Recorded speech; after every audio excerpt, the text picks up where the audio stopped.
Ladies and gentlemen, welcome to this year's Growth Point Properties National Championships here at the V&A Waterfront. I'm sitting here today with Zoe. Zoe, welcome to the waterfront this morning. Thank you, Rodney, and this is my husband, everyone. So this is Zoe and Rodney Durbach, before he says anything funny.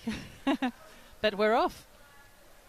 Helena serving from the left-hand side, Tegan on the right-hand side returning. These two have played each other a few times, both 22 years old, both university students, making their way through the regional qualifying. Helena from Northerns, and Tegan came through from the I think the Joburg region is where she won through to get to the Nationals. First match of the tournament, and obviously both girls probably going to be a little nervous to start, having not played on the court too much. The court's only been up for a few days, so both getting used to the court. And this is why we're getting some mistakes up front. You know, Teagues has actually just managed to serve out at the beginning, which is a bit of nerves, but also it's a difficult court. It's different.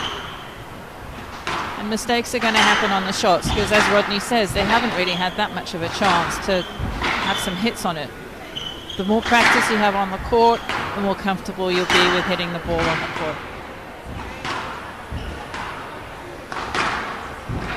What's nice as well from last year is that they've changed the lights.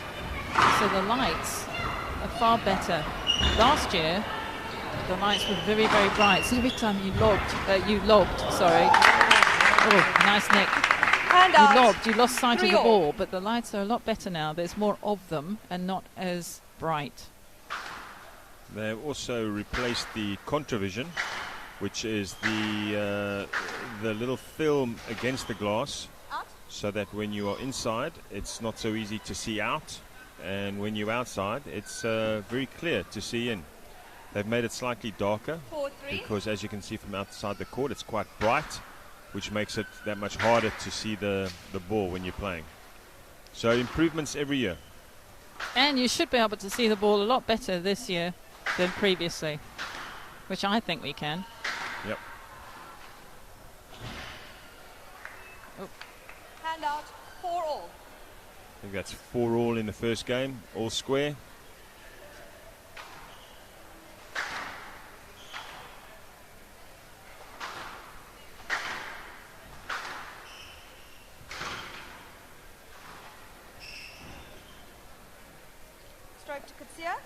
Both are jumping on the ball very quickly, all nice and fresh and nervous, but nice and quick onto the ball. Almost getting there too early in a way.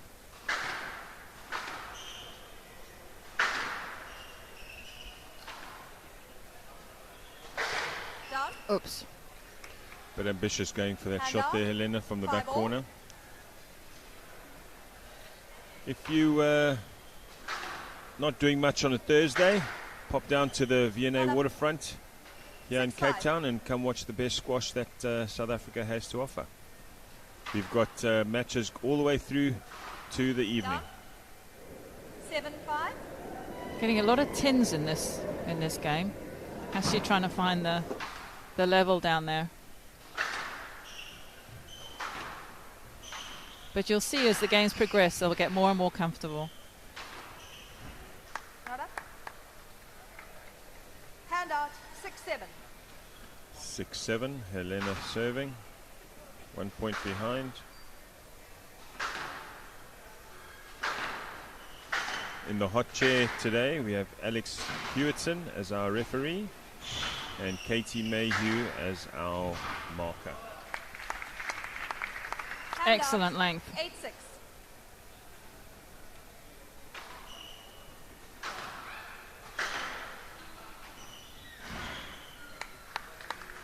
You're really getting rewarded on this court for hitting a good length and hitting it tight.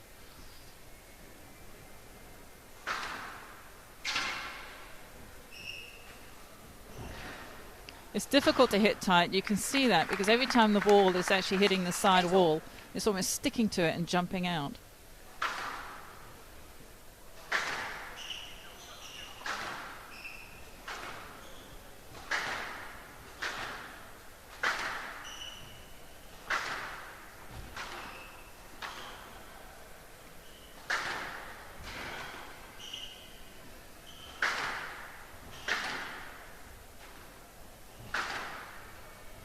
Oh, nice rally. Oops. Hand out, 9-8. 9-8 Tegan. Done. Oh, it's expensive. Unforced. Game ball. Brings up Tegan first game ball in this first quarterfinal.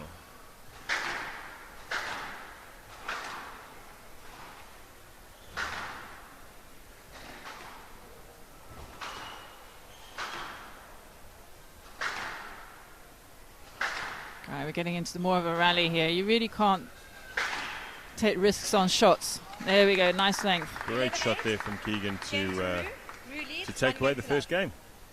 Excellent.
Rue leads, 1 game to love. Lovell. Welcome back to the second game. Tegan leading 1-love against Helena Kutsia. An intriguing encounter, two young up-and-coming ladies players, both hoping to represent South Africa at some point in their career. Down. Helena with a, Hand with out, a good 1 start. love. So this is the quarterfinal, Zoe, which has come about by there being 8 regions in the tournament. Squash SA created the 8 regions, 2 love. and players played in their different regions, and you had to win your regional event to make it through to the waterfront. So many people may think this is the first round, but both these girls and everybody else that plays today would have got to gone through at least 3-4 rounds just to get you. So basically we're in the quarterfinals of the nationals. So these are important matches. It's very easy. It's very easy to think, oh, first round and it's okay, first round, get used to it. But it's really tough on the girls and the guys coming through and saying, okay, I'm in the quarterfinals of nationals. It's high stress. They're all nervous. The court's just gone up. You're in a new area, new venue, new court. 1-3. And it's easy to hit out. It's easy to hit down. Second time Helena served Down. out. Oh, and down. Followed by 2-3. 10. Not great from a 3-love start. 2 easy points. Helena is certainly taking far more risks, which this court, it is high risk to take such risks on this court because you're going to come up short. Here. Hand out, 4-2. Stroke to Helena. Stroke means you win the point without having to play the shot because of dangerous play or your opponent is in your swing. And when the referee calls a let, that means there was some interference. Down. And the referee wants you to Hand play out, that point 3-4. over again. A do-over. It's now 3-4, and all of Tegan's points have come off the errors of Helena. She's going for the shots. If they were winners or they were up, yes, she would have won the point. But as we said, on this court, you can't do it. You're rewarded with tight shots and the 4 length. all. Both of them have been very quick to the front.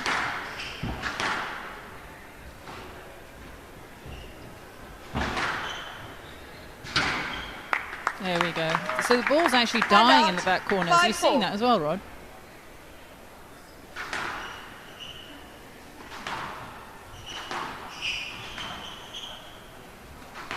See it sticking to that side wall there. Great trolley there from Hand Tegan. out. 5 all. Nice, clean, new side walls.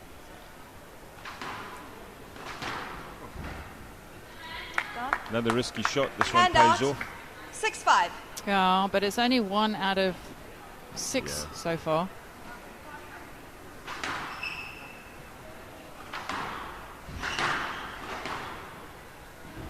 It'll be interesting to have known what their coaches have told them between the games after the first game. Oh, that's a lucky shot. Hand out. 6 all. In case any of you are watching and have any questions, you can go to the Squash SA Facebook page, and we have a man manning the social media at all times. So get your questions in, and we'll see if we can answer some questions. Let us know where you're watching from and who you're supporting. Maybe not if they're at work, huh? Best time to watch. Out. Yeah. Hand out. 7-6. See Alexa Pino warming up there on the left-hand side of the court, going through her warm-up routines, watching. Oh, looks like we've lost the ball. Oh, someone's run off with it. They put netting up at the front. On the front wall, if you hit it up and out, it goes straight into the shop. Last year they got very upset with us, so now there's a net there. Always making improvements.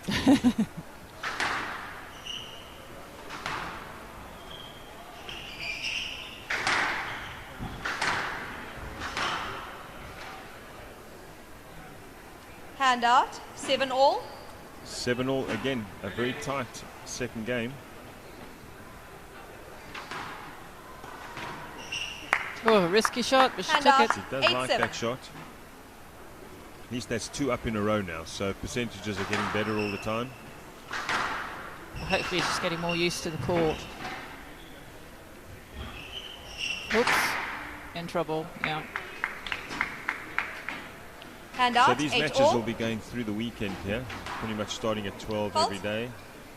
It's Hand an out. outside 9-8. from Tegan, just to give one back, Ah, poor Teagues. which gives Helena a 9-8 lead. It is devastating for anyone to serve out. Stroke to Roo. Oh. Hand out. 9 all. Okay, we will not be judging the referee's calls because we are looking at it from a different perspective. But you can always see what you're seeing at your We end. will be. 10-9. Game ball. 10-9 game ball, and that brings up game ball for Tegan. Could easily have been game ball down. This to open up a 2-love lead. Pace has gone up from both players. Oh, just hitting.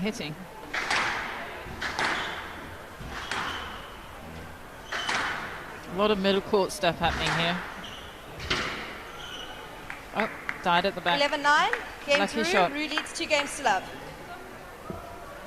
That's a good advantage.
Keep your big company for all the weekend. To my right, DJ Tarzan. Don't know where his hat is. Maybe it'll come out tomorrow.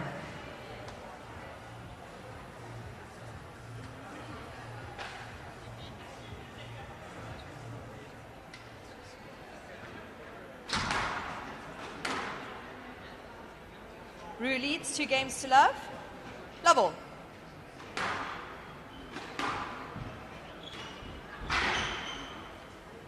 One love. Welcome back to the waterfront, the V&A waterfront, Growth Point Properties Nationals, where Tegan Rue is leading Helena Kutsia 2 games to love, 2 very tight games. Helena's going to have to be a little bit more consistent with her attacking if she wants to get back in this game. Yes, let. One love. Net ball. So what do you think the coach has told them between the games? I think, obviously, you know, Tegan 2 love up. I think her coach is just saying, Down. stay with it. Keep your errors down. 2 love. Helena's going to give you some free points. Just taking advantage. I think the more important coach would be Helena, and I think her father's here talking to her. Stroke to Hoopla. Kutsia. That's Hand out, stroke 1-2. to Helena. I think, you know, I think she needs to realize that it was only 1 or 2 points difference. You know, so she wasn't playing the wrong game. But if you take those sort of 4 or 5 errors out, you know, she's winning the game comfortably. And those were the high-risk shots. And if you look at those high-risk shots, how many points does she get off those high-risk Hand out. shots? 3-1. Not enough. So if you make 5 errors and you hit 2 winners, that you're still 3 points down, which is the difference in the game. 4-1. And it's that same shot again, but Tegan's obviously taken the bull by the horns and he's really making a sprint to the finish line. Helena has to lengthen the rallies. I would slow down a bit. She's playing at very high speed. Done. And that's another error. 5-1. Yes, I would tell her, just go to basics.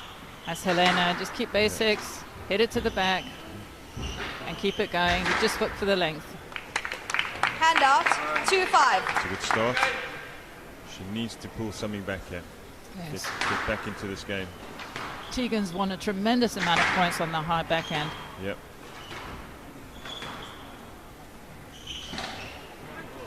Oh, that's a Hand lucky out. shot. 6-2. Tegan- Flirting with that line. Yes, but she's got a lot of points out of it. She's hit the ball twice out on that backhand, but she's really been going for it because it's the right strategy.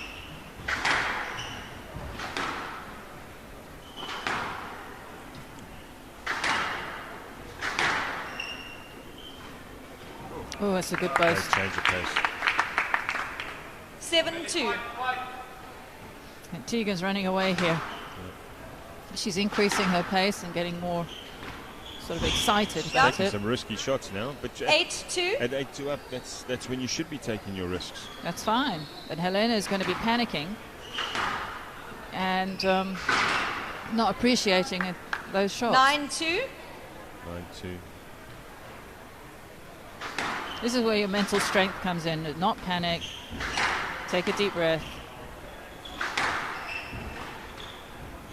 Anything can happen. Yep, that's a See, great there we whip go. Hand on out. that cross court from 3-9. Helena.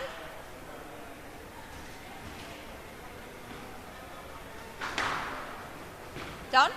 Oh, That was one of 4-9. Helena's shots.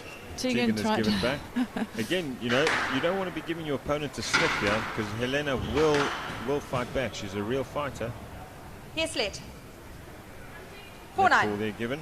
Probably had enough room to play that. Good call. Oh, not ready. Good serve. Forced the post.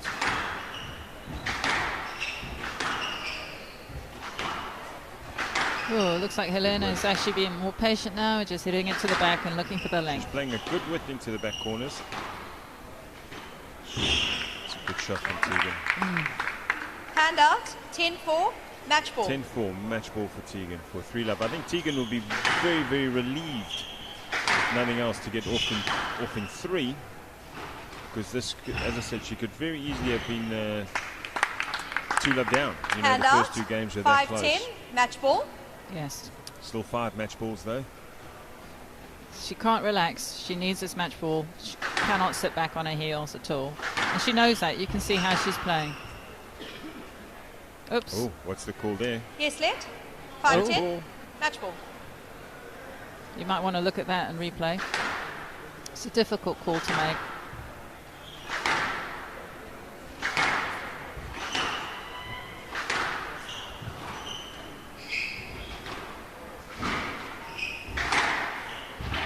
Great hitting from Tegan.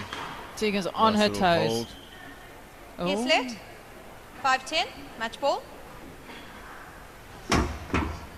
Looks like it's really quite hot on court down there as well.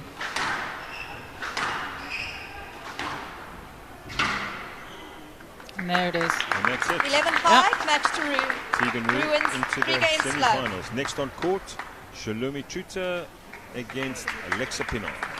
11-8, 11-9, 11-4. Well played, ladies. Helena, I know it's been the last match champion you lose. Can I pick up your word? Give her another round of applause, Helena could serve.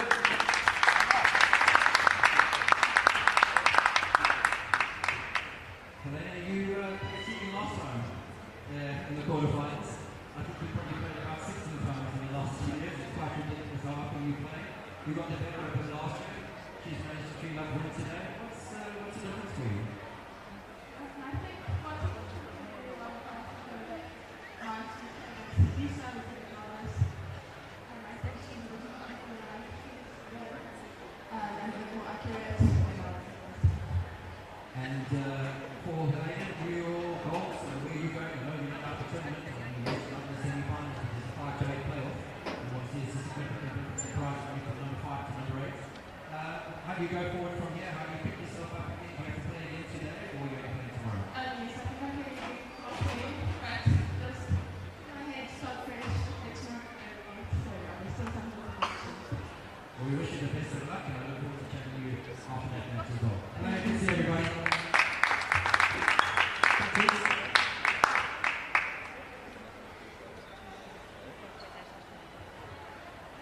This is South Africa girls down the post. Tegan, well played. From my perspective, I've watched her over the last couple of years. You seem like a very different person on the squash court. You seem calmer, you seem more relaxed, and the byproduct of that is you're making less error and you're making better decisions. Would you agree with that assessment? No, definitely, I think that's been the main focus of the month. Standard wood has helped me about the ocean, just with my headspace and everything. I think that's what she's made on obviously it's a deep boundary, but the main change from last year to this year has been my headspace, just not putting that much pressure on myself and trying to enjoy these kind of moments. I think last year I just felt so crippled by fear, like a baby player. Yeah, this year I'm going to enjoy it. Well, it's fantastic that you've managed to overcome that. But what you were talking about is actually a very content sport. You know, that desire to not win or to fail, to not succeed. So what advice can you give to people who are struggling in the same department together? You know, young aspiring squash player, hockey player, whatever it might be, to how you overcame that. I think one thing that I added is that squash does not feel big or tough. So failing in squash doesn't mean that you're failing. I think that's one thing makes you change because stuff that won't last or kill, like if they ever adapt and drop down. But yeah, I think just learning to bounce back from a loss and they're going to happen and not lose and play. That makes sense. And you're going to learn to battle through those days with no feeling and success and still have that desire and fight to still win even when it's feeling. Well, it's going to make you a threat to the tournament, so I think your opponents better watch out. You're looking in a good space and one may stay there. Good luck for the semi-finals tomorrow. Tegan Rue, everybody.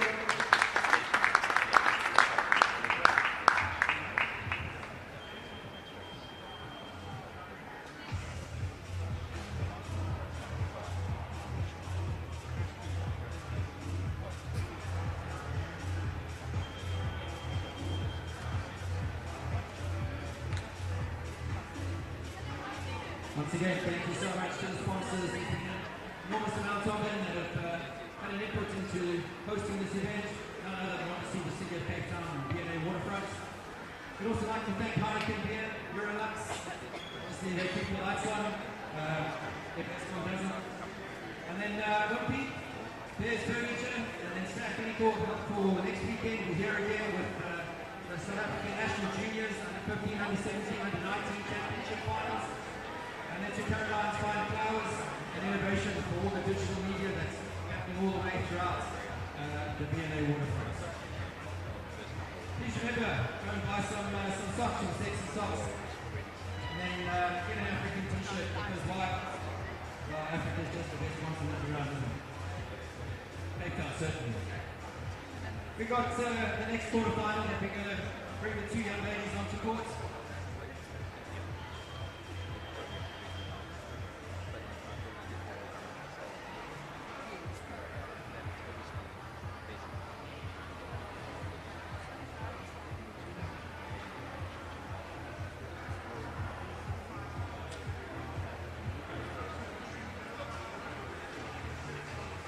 Right, so first on to court, we have a young lady, she's 22 years old. She's currently ranked number 10 in South Africa, and she is studying at Northwest University in Potchefstroom. She plays for the SACD ladies team, who are the current interprovincial squash champions in South Africa, and she's coached by Jimmy Swedish. She's been playing since she's 6 years old because her dad made her. Her name's Shinomi Tristan.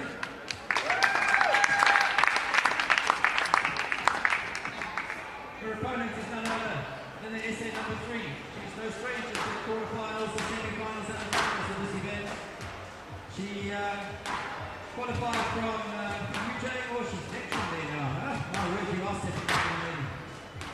She likes to do all things social, physical and mental. She's represented South Africa at all levels. It's Alexa Pienaar.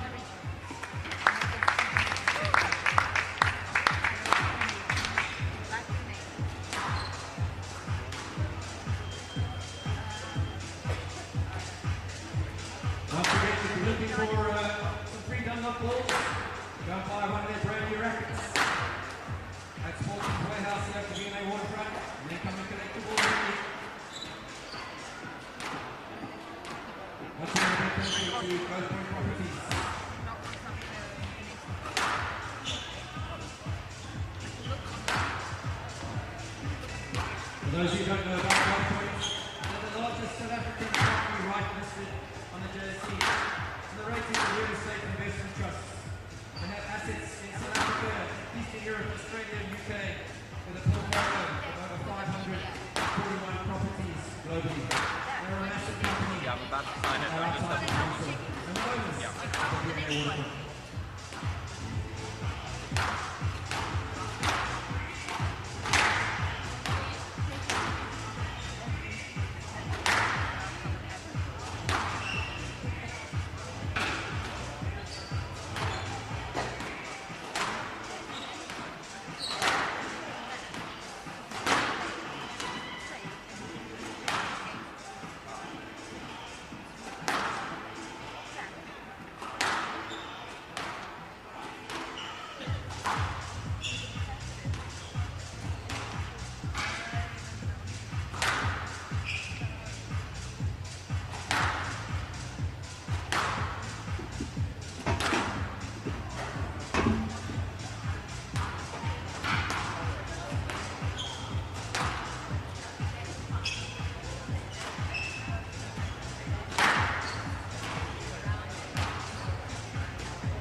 Half time.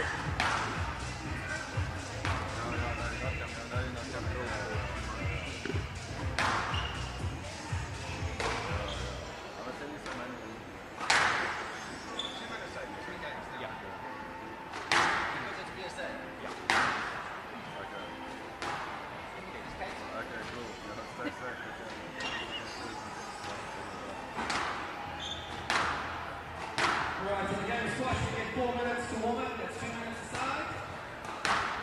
And you get 2 minutes rest between each game.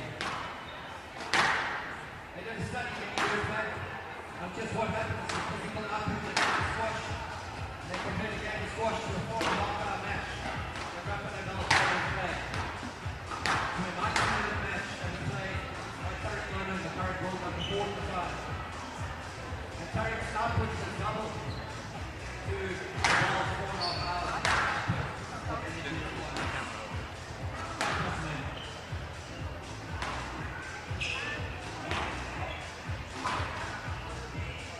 Those who think you're taking the game up, rank your hot. And if a good squash session, Discovery will love you. Because it lose about 600 to 1,000 calories.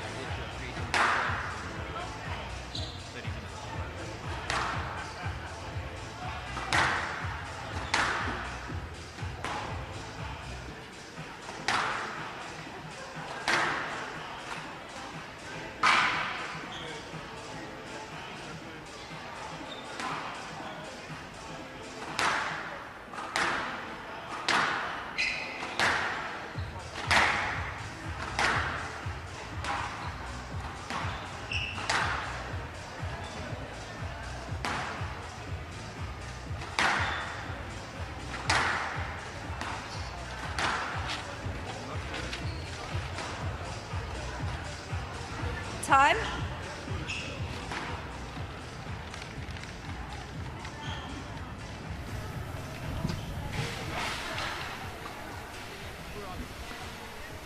Ladies and gentlemen, welcome back to the V&A Waterfront, the Growth Point SA Nationals. It's the closed. We're into the quarterfinals of the ladies. Joining me for this match is once again Zoe Durbach. Welcome, Zoe. Got an interesting encounter here today. Shalomi Truta on court against Alexa Pinar. And Shalomi is in the white skirt, in case anyone doesn't know who these young ladies are. Shalomi also 22 from the Northwest University in Potch, and Alexa is a lecturer at the University of Johannesburg. So everybody playing so far has got to do with universities. Nice, good to see the youngsters coming through. Yes, because you've got to be very clever to play squash. Very clever. Rodney does say also 22 because our previous two players were both 22. And the more experienced player here is Alexa, 29. So what do you reckon their strategies are here, Rod? Alexa definitely the more experienced. I think she's been in a national final before. So she would have played on this court a lot more than Shalomi has. So I think she's probably going to come out firing, taking a few more risks. And Shalomi might want to play a little bit of a more patient, wait-and-see kind of game. Two very different strategies, and we'll see which one comes through. Okay, well, Shalumi's got the toss, so she's serving first by the looks of it.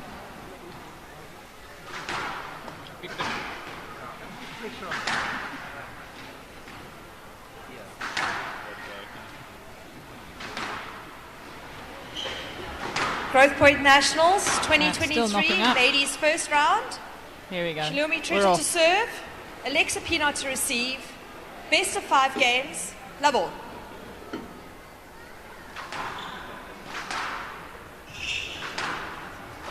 Down. Oh, One nervous love. mistake. Positive, but nervous. That's okay. Get it all out at the start. Yeah. Oh, goodness.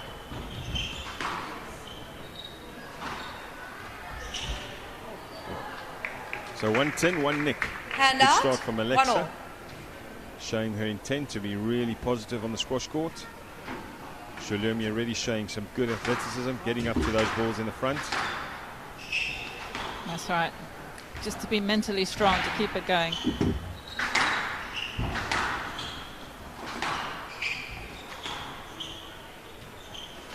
Yeah, ball's at the back now. Struggling to get the length. There we go. Down. Just Hand out. 2-1.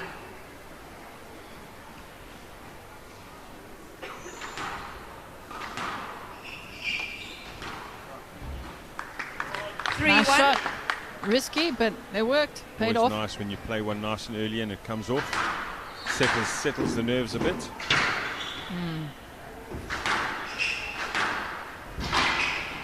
Down.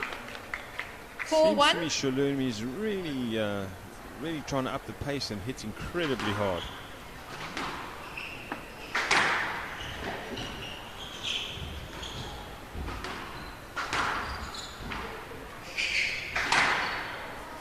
Quite a bit of fetching here. Oh, nice. Clever from Hand Alexa. out. 2-4. Well, Both these girls representing South African country districts at the Growth Point IPT. oh, tricky shot. Hand Nice out. disguise from 5-2. Shalomi there. Keeping her 3-point lead, 5-2. Nice tight shot. Hand out. 3-5.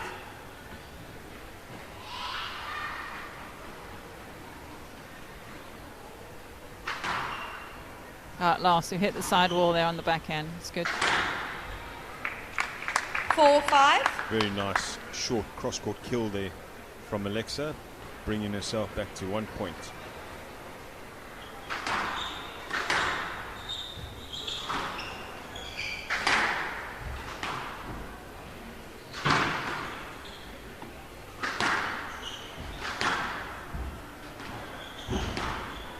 Alexa really running through, doing a little pirouette there in the front. Down.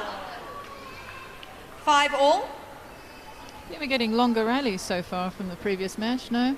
I don't know. It's always difficult at the front, at the beginning, sorry, of a game. First game. The boys are different, quite frankly. The boys always have long rallies at the front.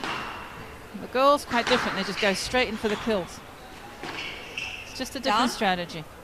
Hand out. Quite a, 6-5. quite a scrappy game, yeah. A lot of winners and a lot of errors and very short points. Hoping both girls can settle down and see some good quality rallies from these girls. Yes, Rodney likes his rallies.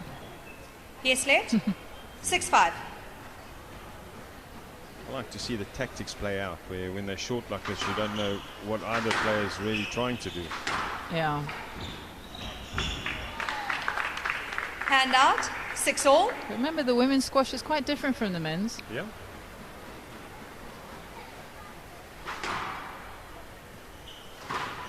Down. 7-6. It was a good serve. Mistake on the serve, but it was a good, strong serve. Strong in the sense that high and hitting that side wall. Works well on this court. Oh, these two girls are 8-6. also finding that tin in this match, huh? So how high is the tin, Rod? I think it's 17 inches. Down. Normal 9-6. club court around the world, the tin is normally 19 inches. But the players will be getting PSA points for this. So the tin is lowered to 17 inches for both men and women. They're certainly finding the tin. 10-6. Game ball. Goodness, this is a quick game. Alexa certainly seems to have settled a little bit more. And it shows with her running away with this game. She's become more patient. Yeah.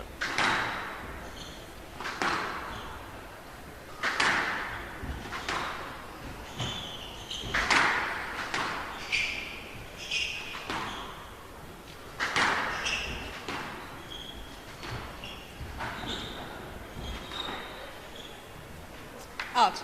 Oh, out of court. Hand out. 7-10. It was the right Game shot, ball. though. Yeah.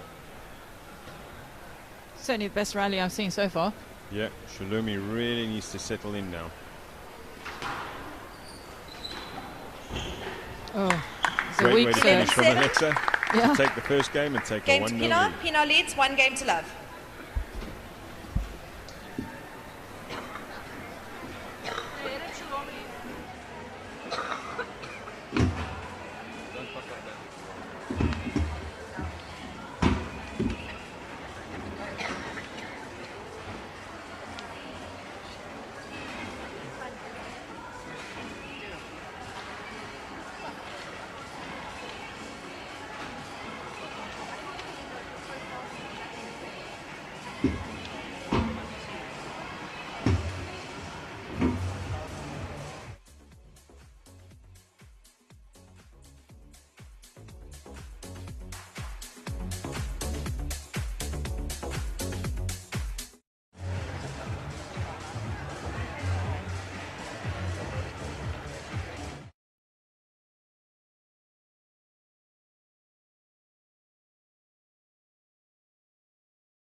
Welcome back to the Growth Point Properties V&A Waterfront here in Cape Town. We have the quarterfinals of the Ladies SA Nationals.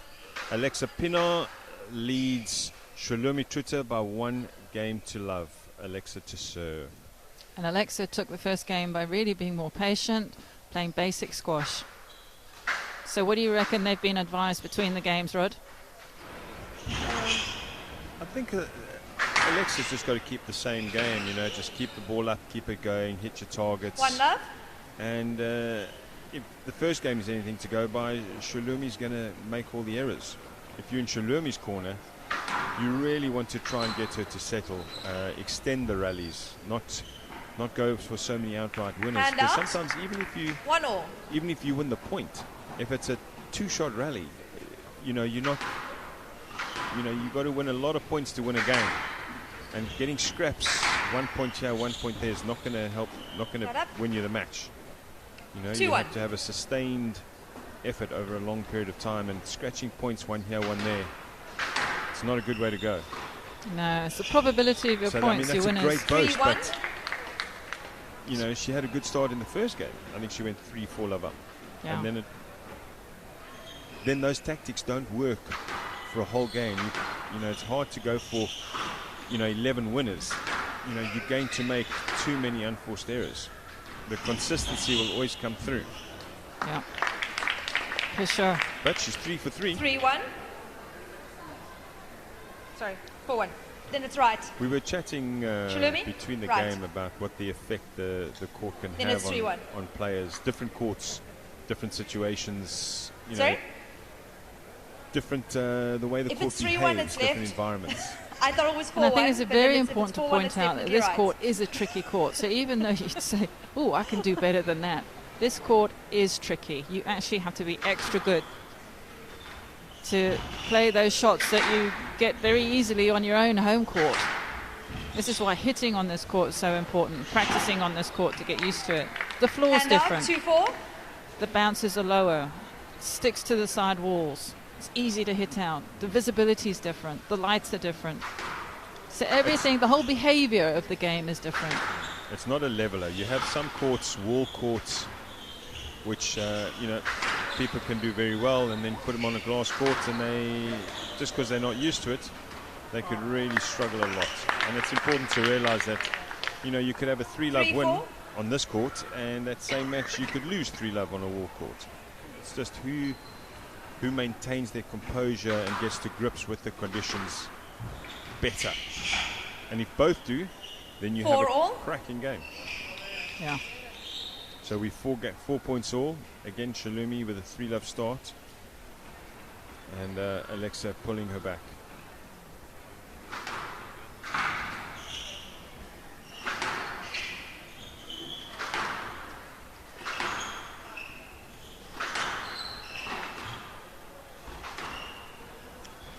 Down.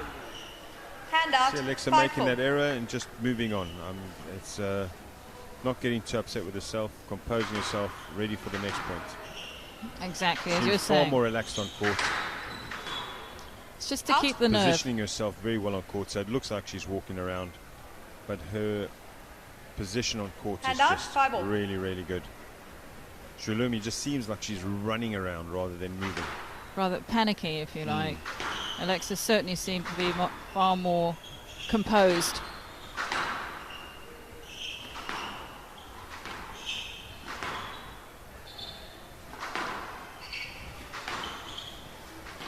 Down. Just down.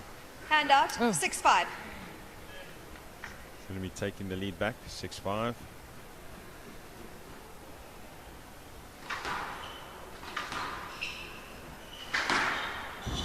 That was a great shot by Shalomi.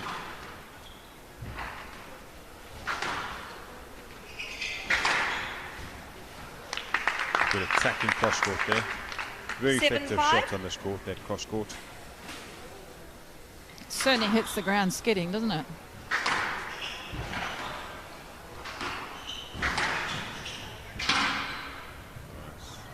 Nice length, cross 8-5. court, back Good corner. rally Shalomi has put together here. Opened up a nice lead. Certainly settling in. See if she can take it through to the At last, she Yeah. hit the side wall there. Made a big difference. And she wins the point. 9-5. Shulumi leading 9-5, 1 point away from being able to level this. See if she can hold on to the lead. That's a powerful drive. Yeah. Very, very nice on that backhand. 10-5, game ball.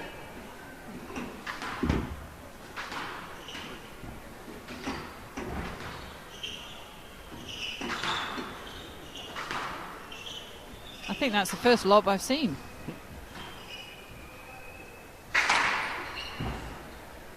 Out. That's in front. 11-5, And game Shulumi trigger. really holds on to that attacking Game score is game now 1-1. and levels it up 1 game all. Exciting match is starting to brew. The youngster coming back and showing your speed and strength to take that game 11-5. Hang around, people. This is going to get interesting.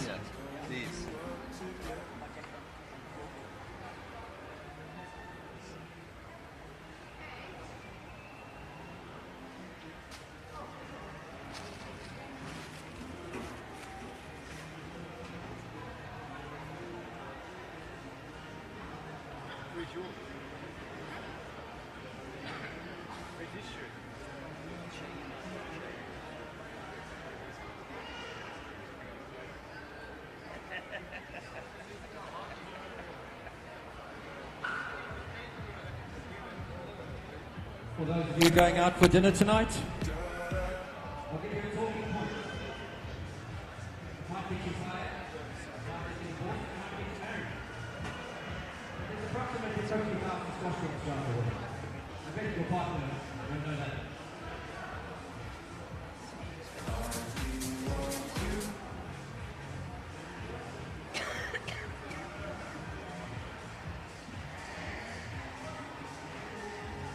The fastest recorded strike of the squash ball towards the front wall. It's the same speed as a jumbo 1.7 takeoff. 281 kilometers an hour.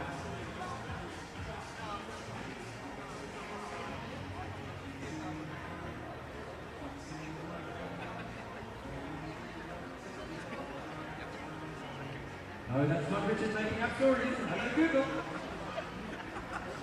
15 seconds.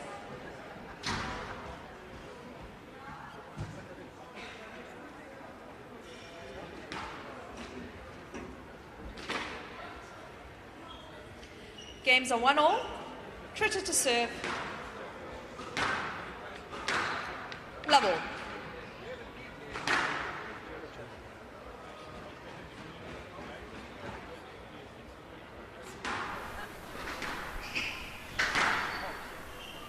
Continuing with her attacking One game, love. which has stood her well in the previous game. Let's see if she can continue. She certainly has. She's increased the pace. And just, as Rod says, just attacking.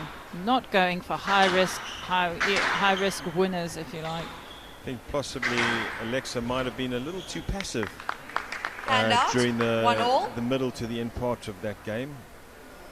Maybe she thought she'd done enough and was going to cruise to the end, but Shulumi obviously had other ideas. I See think if she picks up her pace. Yes. Oh, Oh my goodness. I hope you're watching this rally, everyone. Nice. it was great athleticism from 2-1. Shulumi to get that ball back. And I think Alexa's been told between the games of, you know, where's your urgency? Step up the urgency Yeah. and, you know, not be so relaxed. Hand out. 2-2.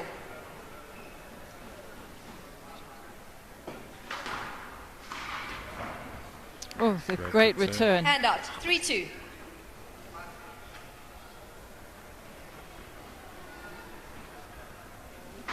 Again, if you're watching this at home, you Down. can always pop down to Hand the out. 3-3. V&A waterfront and come watch it live. We're on all day through to this evening, where you can watch the men and the women battle it out for spots into the semi-final. And all the matches are important because they're all in the quarterfinals. Hand out. 4-3. Alexa Pienaar taking a 1 point lead at 4-3.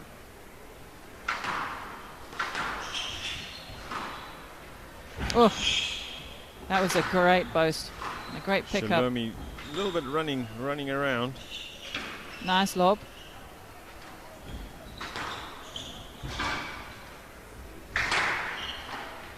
Great get from Alexa. Oh, Oh. Listen, Alexa was 5-3. fetching there, but she was certainly returning some good shots back and just kept up with the consistency. And then look at that mistake. both girls have definitely upped their work rate, which is good to see.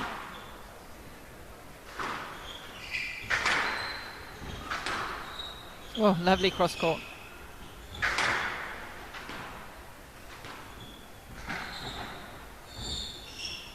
Down. Nice bit of deception Hand out. there 4-5. from Shalomi, showing the big backhand and then playing the straight one. Alexa looking a little bit like the physicality is getting to her there. Oh, Maybe she's just- taking a moment. I think Yeah. she's taking a moment. Although, Gotta quite reset. frankly, there's so many bugs flying around at the moment. Ooh. That's a great return of serve. Hand out. 6-4. Getting risky, keeping her. I suppose that's a risk you take when you up rather than when you're down. A calculated risk, I suppose you could call it. Yeah, but she's taking her time. She could be a bit out of breath at the moment, but as I said, so many bugs flying around at the moment that you really don't want to be coming down with something that when you're playing this game. Oh, Hand out. 5-6. I need to say that Alexa, it does look like she's struggling a little bit physically.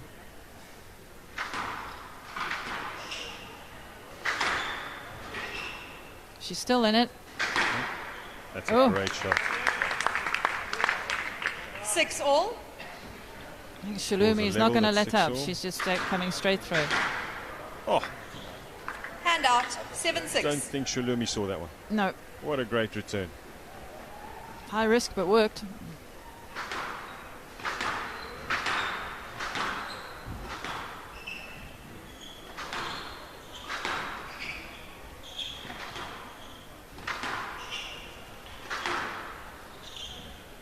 Oh, died at the back corner. Hand out. 7-all. Getting to the real business end of the game here. Well, it's 1-1. It's an important game. Down. Oh my, that's a risky shot. 8-7. You can't afford to do that. It's 7-all in a second.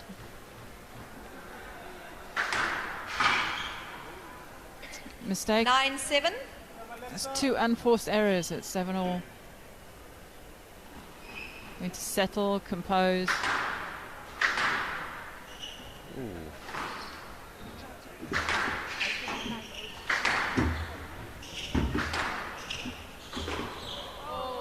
Down. Hand out. 8-9.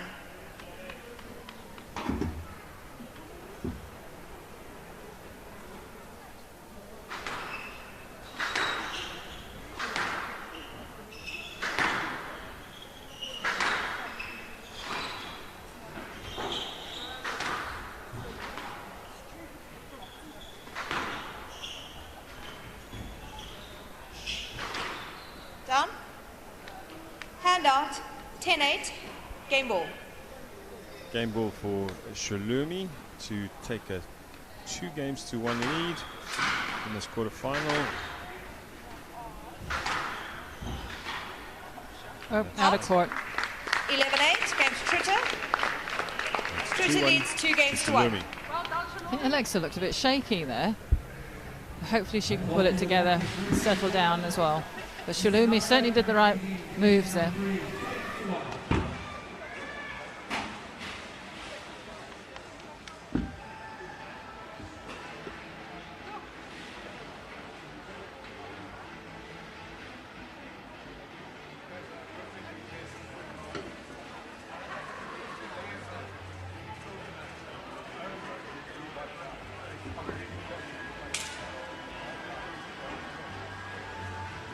The shoppers up again, the waterfront, come and join us. Come and watch some unbelievable athleticism. How's it, Katie? This water squash. Come sit on the grass and don't worry, you don't have to come. Make sure you support our sponsors. BLK Clothing, Knockoff, Nicole, all the water in the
Welcome back to this intriguing quarterfinal. Shalumi Truta has taken a 2-2 game to 1 lead against Alexa Pina, the number 2 seed.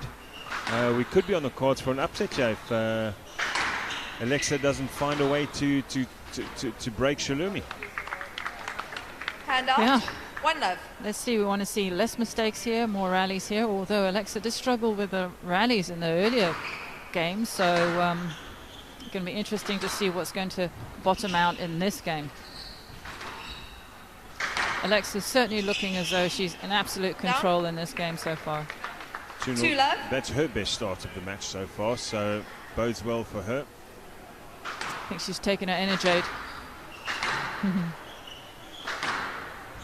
And this is not an advert for Energade, I'm just saying.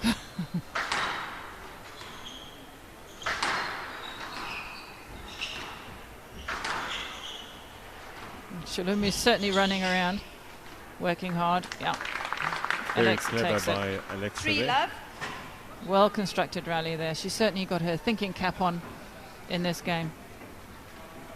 Heading into that white space.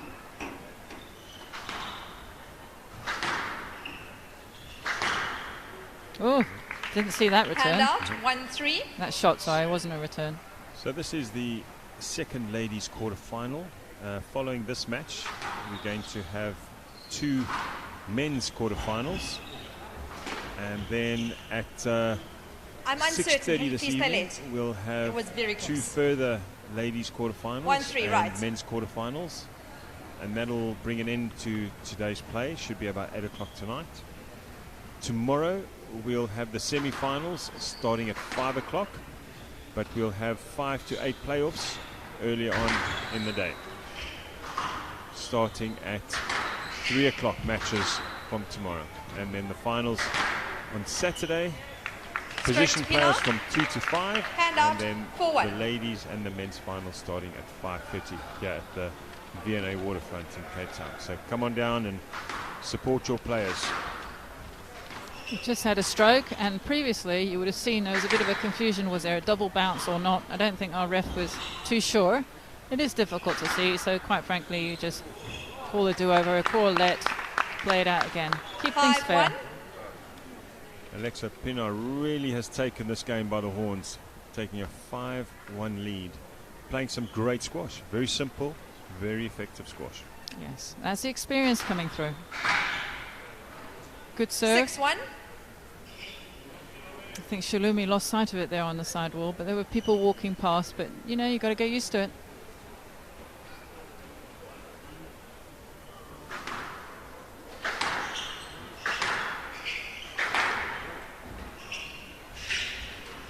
Oh, nice little disguise going on. Little Hand flick, out. worked well. 2-6.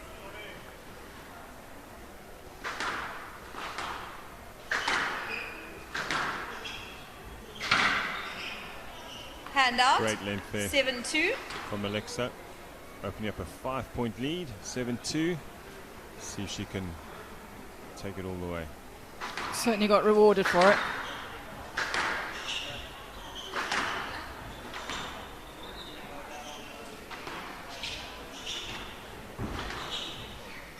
Out. One thing you know, yeah, when it's out, it's out. 8-2. Yes. Got to go and fetch it. Trouble is, you hope the ball comes back. Might be lost forever. Some kid snatch it and take a souvenir away from the pool.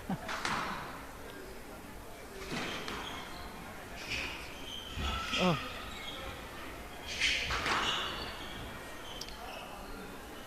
Yes, let. 8-2. Oh, well, perhaps we cannot comment.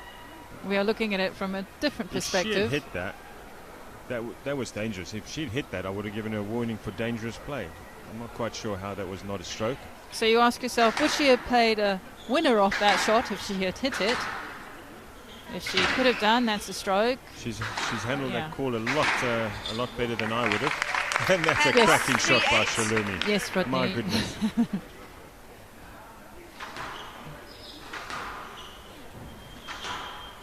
Out. Oh, was that out? Hand out. Definitely was. 9-3. There it is, yeah. On Can't see the left-hand score side, down we there. Is have, that 5-3? Sorry, Rodney. 9-3, I think. Because I heard a 5-3. It can't be. No.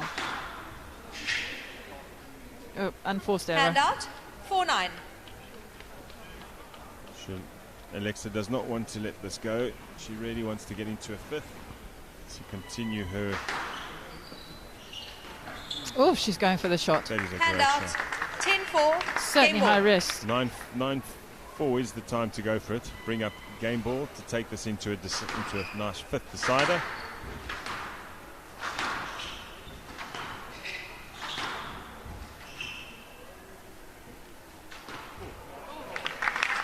Hand out. Very good 5-10. Game ball. If you're not getting it tight here, the Oops. players are not scared to go for it.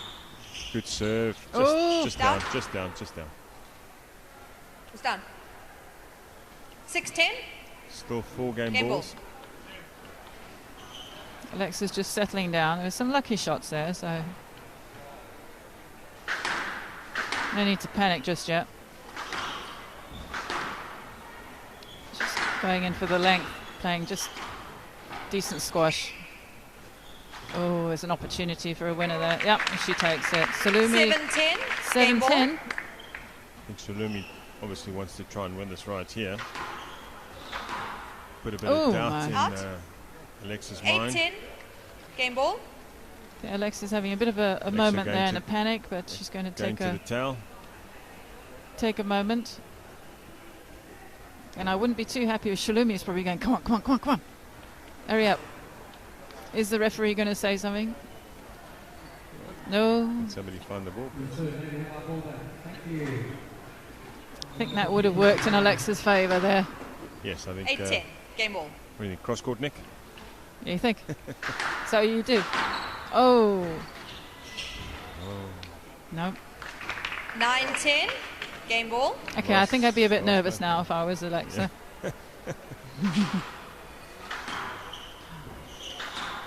Going into basic squash. Oi. Oh, down the middle.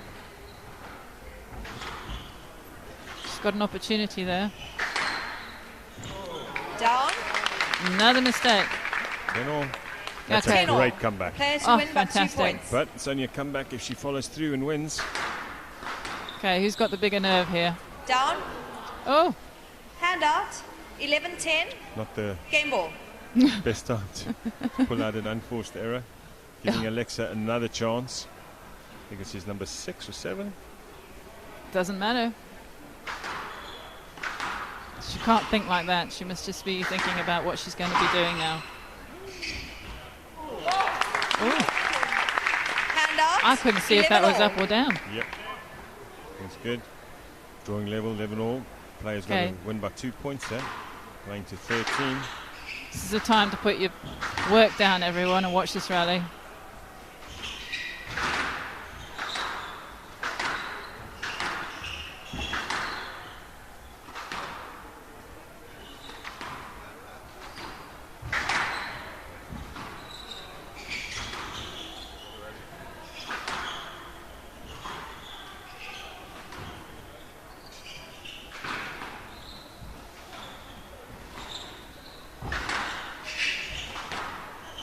Oh, great camera angle. Down. Brings up match ball for Shalini. Her Oh, first Alexa's doubled over. Oh, she's 12, going to be 11. upset with herself if Match she ball. loses this. She's got to compose herself, not panic. Shalumi's going to be saying, come on, come on, come on, come on. Both are breathing hard.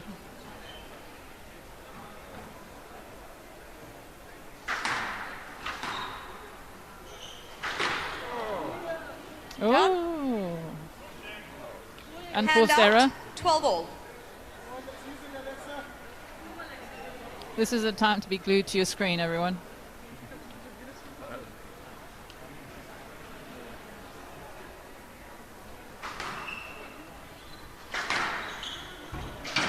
That's a Great shot. return.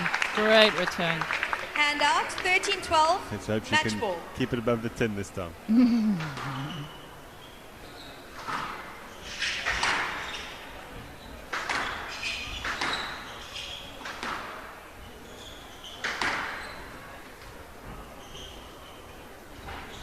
That's it.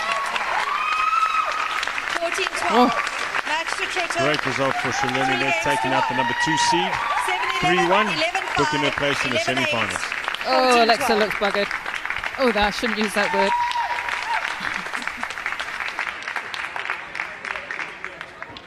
For the one for that red foot for the South African women's squash standards of games. Well played, young lady. Shalomi, let's have a quick chat.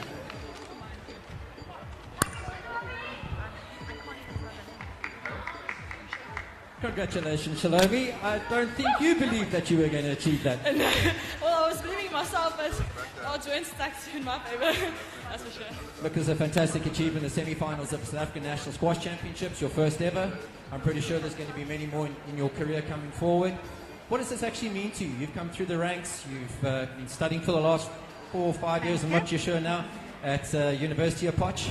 Tell us a little bit about your journey. Yeah, so this means a lot to me because in my first year I was still injured, so I only came back in the last part of the year, and I've been working really hard for it ever since then. And I've just been feeling that my consistency wasn't there, and I've really been struggling to get that up there because I've played top players and haven't won a lot of those matches. So it means a lot. It shows that hard work really pays off, and that Jesus got my back. That's fantastic. So listen, 2-10 down, basically getting your ass handed to you, and you come back and win. What happened there? It was one of those times where I was like, Shalomi, your dad's going to tell you, you can't chop your wrist all the time. I was hearing his voice in my head. And also just, having to calm down because most of the time that's been my downfall. Being up and getting all overexcited, trying to just hit winners. And I told myself, get in the rally, focus, trust in the Lord, you've got this. And then just getting back to focus. Well, listen, I tell you, it's one of the hardest things in squash, and that is to keep yourself calm. I saw you got 2 match balls, and then you went bashed in, trying to end the rally. Old habits die hard. But you did wonderfully well to compose yourself. You must be exceptionally proud. We wish you all the best in the semi-finals. You've got to reproduce that and better. You up for that? For sure, I'm going to try my best. Congratulations. Shalom, Thanks so much. everybody.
Ladies and gentlemen, welcome to the V&A Waterfront. We got our first men's quarterfinal match on the glass court.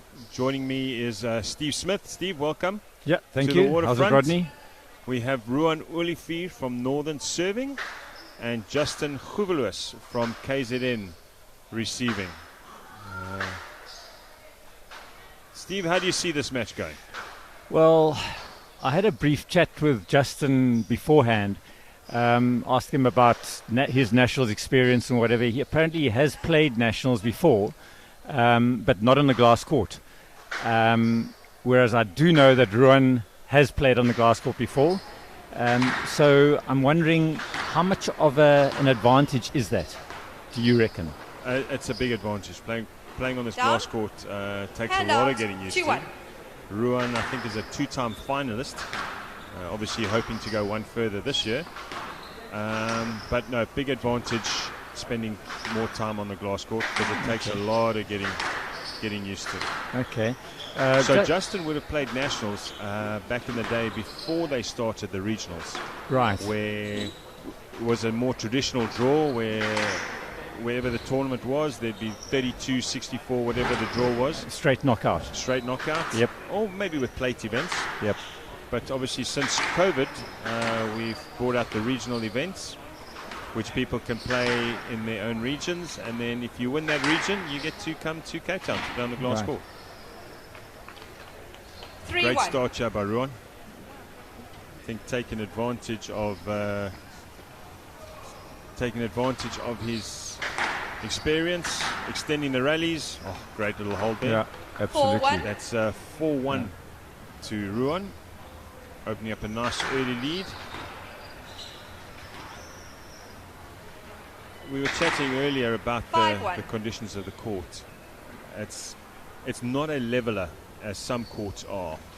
If somebody gets used to these conditions earlier than others and somebody struggles on the court, it can look like there's quite a big gap between Right. the two of them, where sometimes the very same match on an ordinary wall court could be a lot closer. Okay.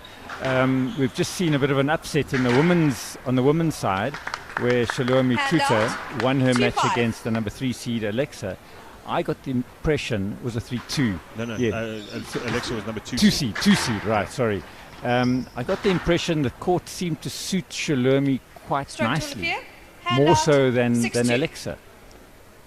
Well, I mean, you say that in that last game, Alexa was 10-4 up. You know, Right, she had right. 7 match balls. Yeah. And her squash up until that point was pinpoint.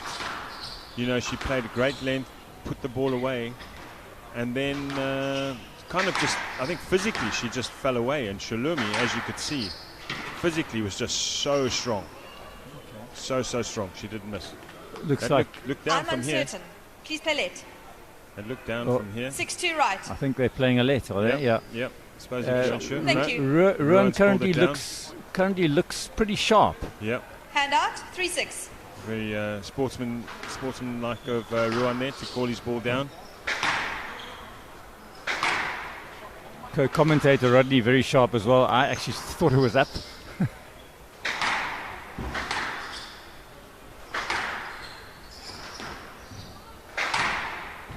Justin certainly trying to hit his way into this match. He's not shy to give it a good whack. Ruan should be a little bit more tactically aware. So as I say, chatting to Justin, said, how do you feel about the match? He said, yeah, he's just going to try and go out there and enjoy it. He emphasized that he is not a professional squash player. Hand out. He's actually a 7-3. carpenter by trade. So this is not the be-all and end-all. So he's going to go out there, give it horns, and see how it goes. It's a great attitude. I think that's one of the advantages of having these regions. If your region's not quite as strong as some of the others, you still have a chance to get here. Yeah. Feel Just Justin. because sorry, him saying he's not a professional, that doesn't mean he doesn't know what he's doing. He's a really good squash player. Absolutely. Having said that, yeah, he's a 8-3. multiple winner of the SA National Doubles titles. So he can play. Yep. But he is up against somebody who's Down. who's played for South Africa. 9-3. He's got his colours. He's played for South Africa since he was a junior. He's played World Juniors, and he's got a very distinguished squash CV. So he is up against it. Down. But we'll see what happens. Hand out. 4-9. I get the impression Ruan is very motivated to try and improve his rankings. Yeah, he trains extremely hard. He runs a squash academy in Joburg called New Age with his coach Ray Dlamini, and they're doing some great work up there. It was good. I think a little framed triple 5-9. boast there from Justin wins him a point.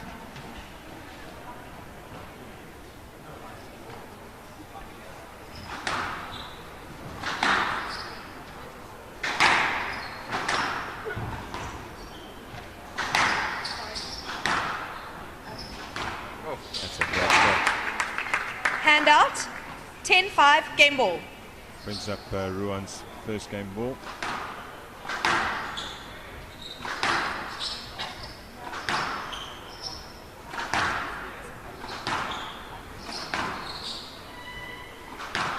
It's a bit better, not so crazy. Unusual reverse angle there from Justin.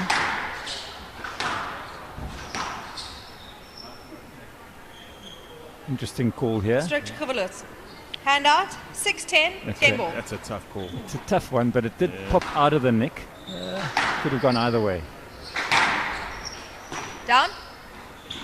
Maybe 7-10. affecting Ruan Game a ball. little bit. Get his head back in the game.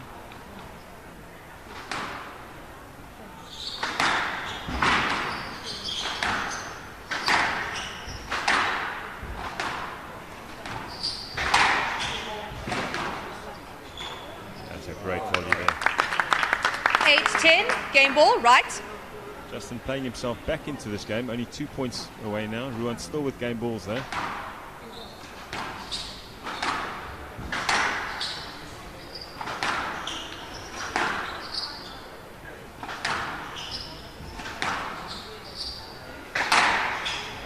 I feel Justin's definitely tightened his game up a bit from the early exchanges.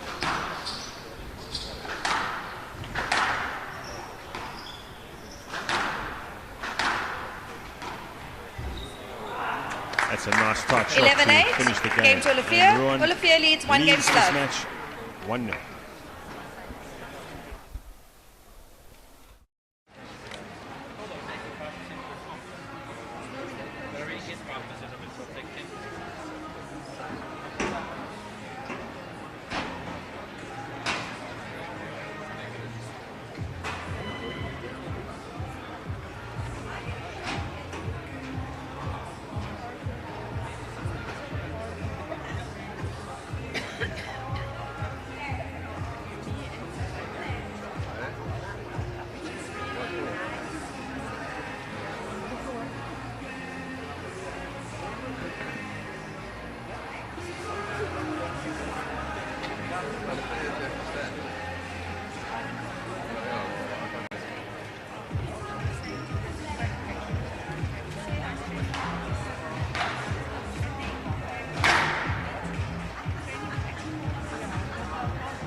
Let's get the arm, Justin. Let's get the game going.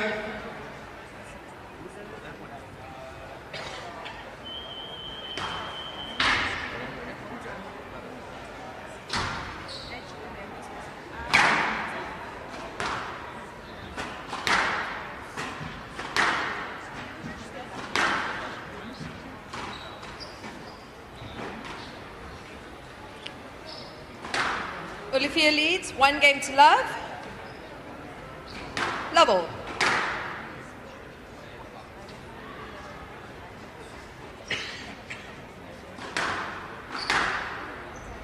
V&A Waterfront Jane Cape Town. Ruan Olivier leads Justin Quiverlus Down. 1-0. 1-0. Interesting topspin backhand to start the game off from Justin. Unfortunately, into the tin. So he did Two make love. a bit of a comeback at the end of the first game. I wondered whether maybe a little bit of nerves had set in early on, and he settled down a bit. So it'll be interesting to see whether he can, take advantage of that.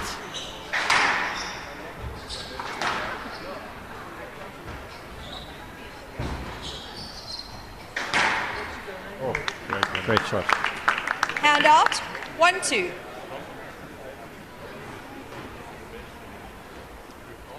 Does this court reward a shot like that? Okay, obviously that was a great shot, straight into the nick. But low and hard and short? Yeah. Yeah, the ball comes off the front glass really quick. And then with the new contravision, the side ball, they have a real bite to it. Explain contravision. So it's the purple that they put on the side walls and the front wall so that the players can not really see out. But Down. people watching Hand can out, see it. 3-1. So if you're moving around in the court and everybody outside still, you can't see them. And if you stand still and everybody else is moving around, Yes, left. then you 3-1. can see them, Fair enough, yeah. which allows for this all-glass court to be placed anywhere. Really. Yeah. But yes, it's very fast off the front, and then playing a good length, the ball's going to stay really deep in the back. Excellent sequence of shots there from 4-1. Rudy. Ruan's opening up that lead pretty quick, 4-1.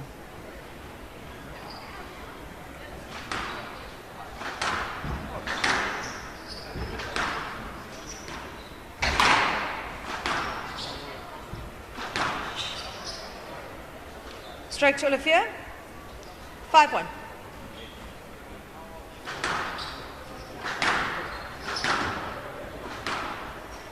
Down, hand out, 2-5.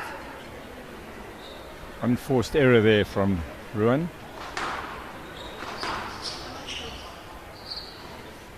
Yes, let, 2-5. He's getting a let there because the only shot he could play was onto the front wall, onto the side wall, which would have resulted in a let. It was very nice of him not to hit him though.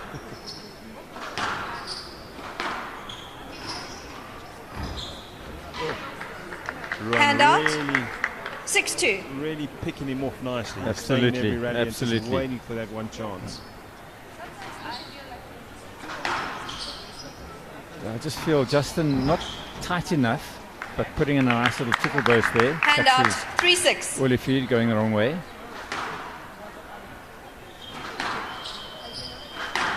Generally speaking, Ruan seems to be dominating the tee Down. a little bit more, Yeah. and hence 4-6. has a lead of 4 points to 6.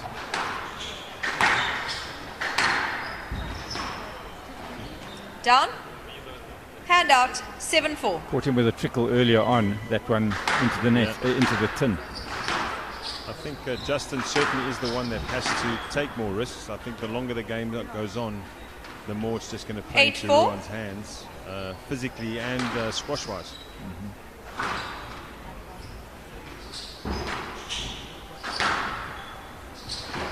It's great length, great length. Interesting that 9-4. he actually chose to play that. I thought he might have been able to hold it and possibly get a stroke.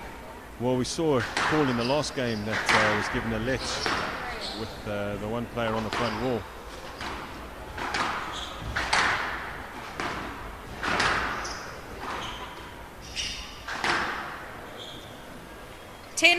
Is it ever a good time to guess where your opponent is going?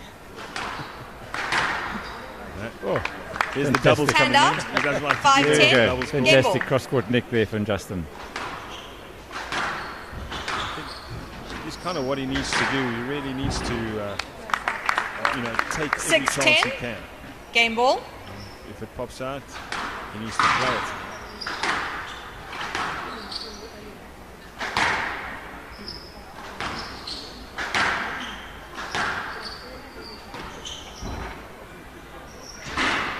Thank you. Good call from Ruan there, calling the ball 7-10. down. Game ball, right. Once, Didn't look down from where I was sitting. once again, Justin making a little bit of a comeback, but possibly a little bit too late. Yeah. Done. There you go. 11-7. And that's Game a to return Olivier. serve, gives Olivier Ruan a leads 2 games to love. lead.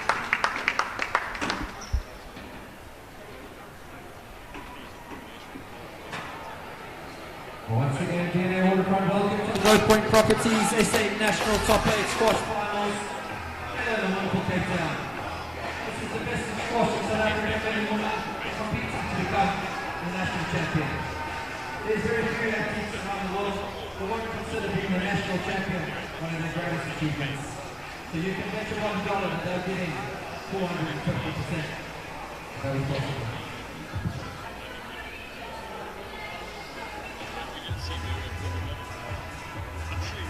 Little facts.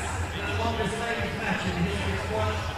It just happened this year in the World Final Championship top 8 ladies. Waiting for the big man, eh? Hey, how you doing?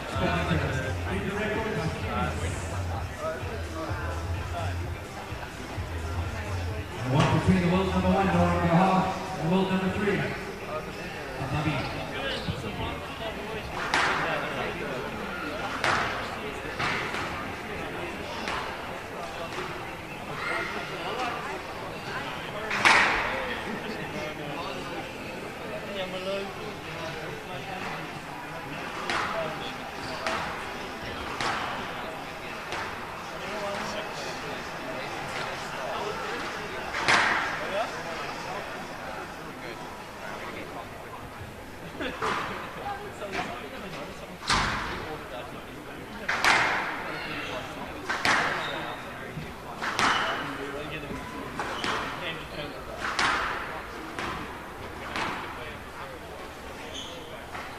Olivia leads 2 games to love.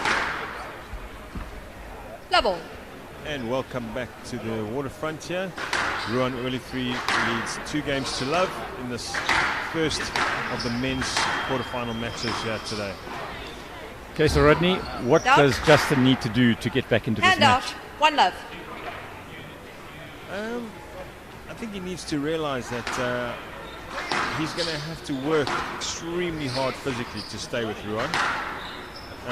He needs to take his chances and not be scared of a long rally, but use them to find an opportunity. And 2 love.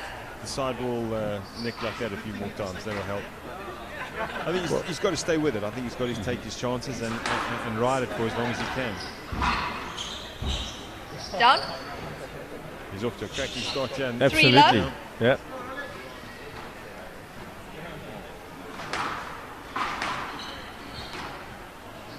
And again. 4 love.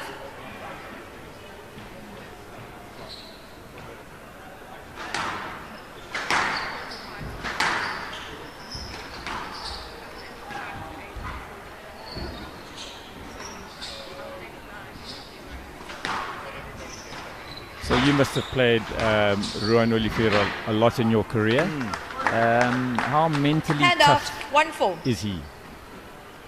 yeah, he's tough. Obviously, he's had his issues in 2-4. the past where I've managed to get him to a point where, you know, I think if his belief system stays with him, then he can win.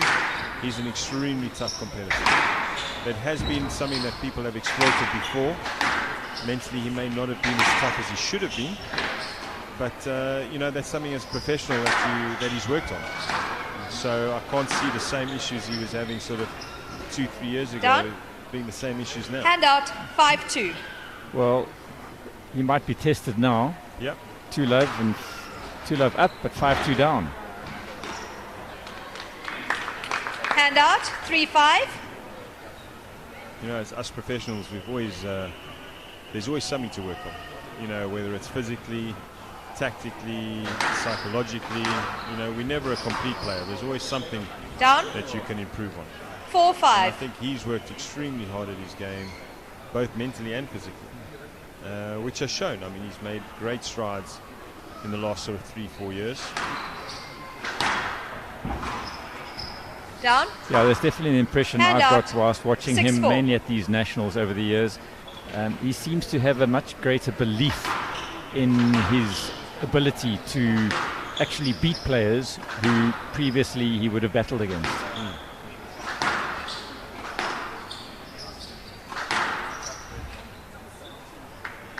Hand out.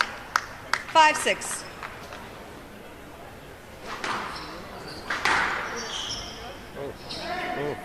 Handout, Bit of a lapse of 7-5. concentration there, I would imagine. That can happen when you 2-love up and things are going your way. It's possible to switch off. See Lawrence Kuhn on the left there warming up against his match. He's on next against Christo Portita, yep. the number That's 2 it. seed. Oh, fantastic little hold down Hand the out, line. So 6-7. perfect length there by Ruan. Ron, keep him in there. Keep him Justin, keeping tabs on him. Down, So Ruan has gone handout, error, 8-6. winner, error, winner, error. Quite a high risk shot, you Yeah. reckon? Drop from the back of the court. Certainly at this stage of the game, when you're behind, you want to always be a little bit more conservative. That's a great Oh, shot. you wound up for that Handout, one. Get it 7-8. to a perfect length.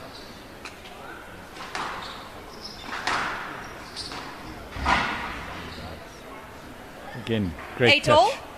So he's drawn level, so he's ridden the wave of Justin's opening.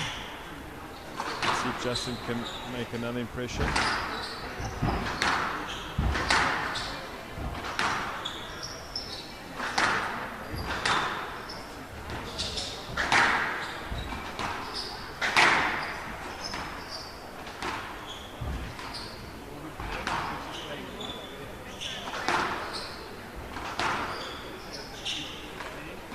Oh, 9-8. you got to take them when you get them, because the next one could go in the floor. It was a great shot from Justin. Just unfortunately, 9-8. scraped it off the wall. And Christo warming up on the left-hand side as well there. Those two on next. Eyeing each other out. Big point in this match. Yeah. Down. 10-8. Oh. Match ball. It's a bad error. Brings up match ball for Ruan. Very happy to get off 3-1 on day 3-love on day one. Hopefully Justin will learn for the playoffs. Oh, squeeze it 11-8. Too Match quick, will too appeal good. 3 games to love. 3-0 win for Ruan. 11-8, 11-7, 11-8. Well played, Ryan. I'll try Justin. Ready? Sorry, I haven't.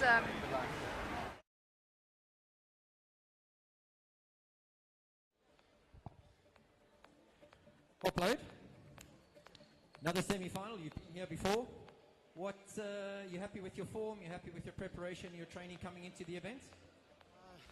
Yeah, very happy with the training coming in. Had a consistent about 6 to 8 weeks training preparing for this, so happy with it. Still just trying to get used to the visibility of the ball on court. To explain to everybody, compared to normal squash on a normal court to this all-glass court, how difficult is it to actually see the ball, and how long does it take you guys to actually adapt and adjust? Because there was a shot towards the end there where you just hit a good rail, and it's almost impossible to sort of judge, although it seems from the outside. Explain to everybody how challenging it is. So it's a complete contrast to the colors. Obviously, it's white ball versus a black ball. Side walls are dark versus being lighter. Then you got the sun coming in, the lights from the shopping centers on the side here as well. And yeah. Ron, one of the things for me is that when you're on, you're an exceptionally gifted player and you make the game look very, very easy. And in this last game, the exact same thing happened. But then your game seems to get littered with unforced errors. Is that, do you think, what's held you back from being a national champion and something that you're going to correct going forward? Yes and no. I mean, I don't want to start being scared of the tin as I was a few years ago. I want to keep the attacking style of play that I've got. And that does involve risk. I mean, if your timing's slightly off, you're going to be clipping tins. But in the same time, if your timing's on, you're going to be hitting some great shots and creating a lot of opportunities. I agree. It's good to be committed to a certain style of play. Well, listen, we wish you all the best for the semi-finals. We hope it goes well this year for you. And we'll see you here back tomorrow. Awesome. Thank you. Well, not a fear, everybody.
career within South Africa.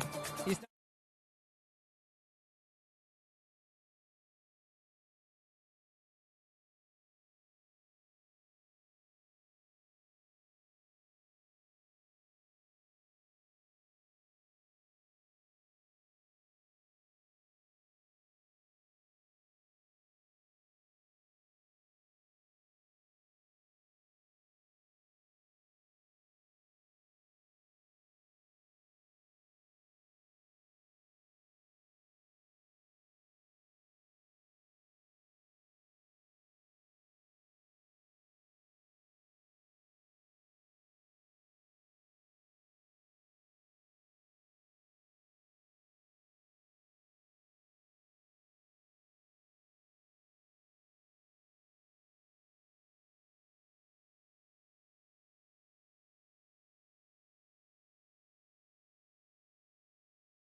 Good afternoon and welcome to the 2023 South African National Squash Championships.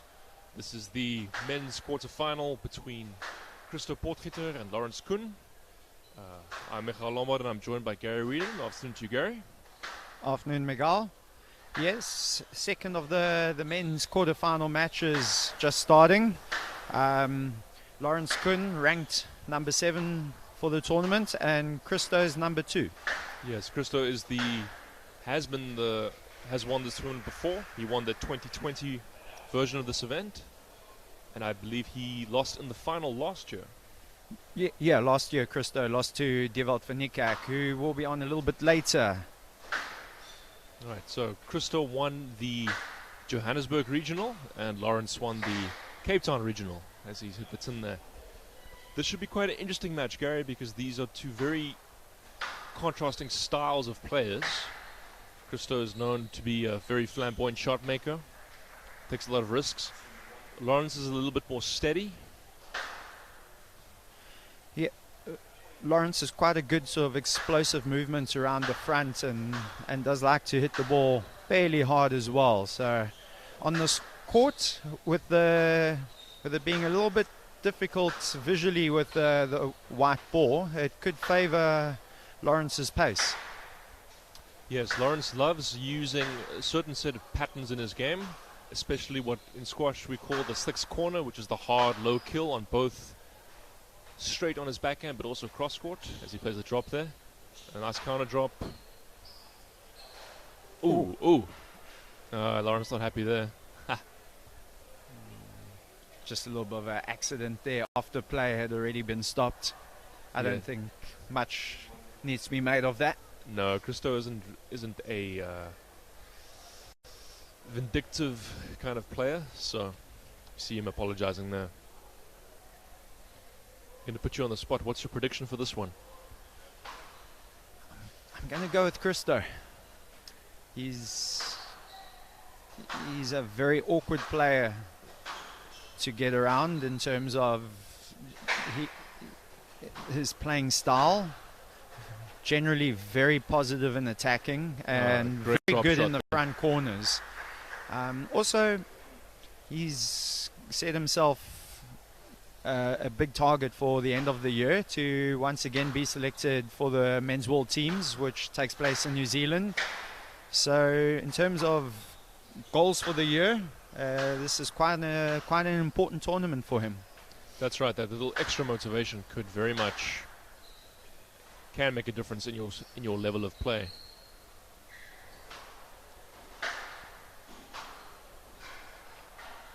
That's a great shot, little half volley burst. Not many players can play that shot as well as Christo did there. Yeah, you need very good hands to play that. It's not something you're going to be trying to coach too many players. It's more a shot you play when you're feeling good and just pull it out the bag. Yeah, just a small lead here for Christo as we head into the mid-game.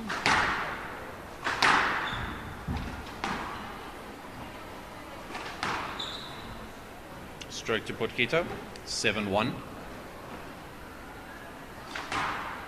I think this is the perfect start for Christo. Someone like Christo with his playing style, when he gets ahead with that attacking style of play, it gets his confidence up and just makes him even more devastating.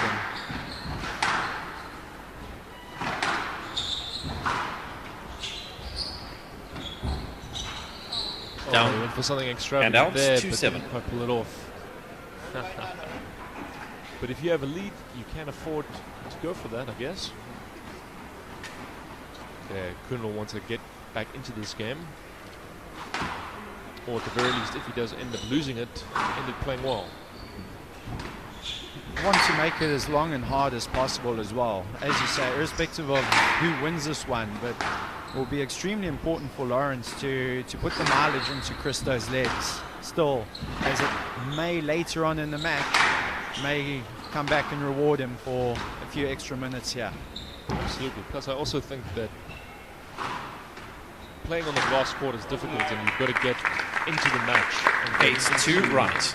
I know Lawrence has had a couple of hits in the court already, but you don't really adjust to a court until you play a match. So it can sometimes take a game or two to get used to it. Handout 3-8. So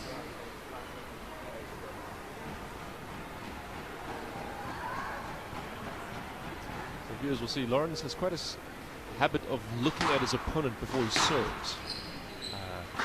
Sometimes joked about by people that train with him, but he certainly is very thoughtful before he starts a point. Opening, good hold. Let's see what he does here. Another hold, quite as good.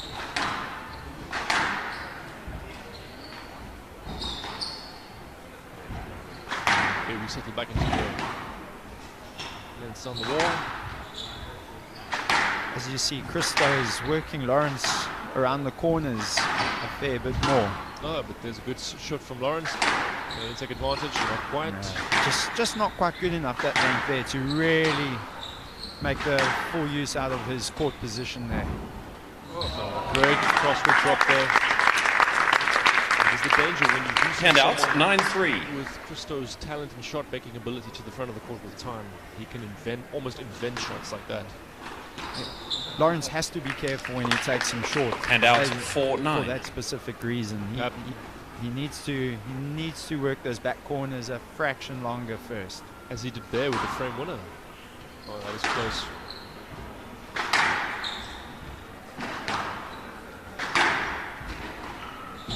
That was that Handout 10-4. Oh, dear. He got accepted. Game ball. I wouldn't be too discouraged if I was Lawrence there. That is one of his best shots, that low kill on the backhand. Got a bit unlucky there with the frame winner from Christo, but 6 game balls to Christo for this one. One love lead. Straight to Potgieter. 11-4. Game to Potgieter. First game to Potgieter leads 1 game to love.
Potgieter leads 1 game to love.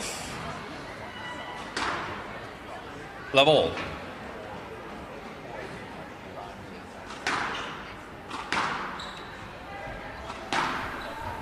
Welcome back. Christo Potgieter has a 1-love lead here against Lawrence Kuhn.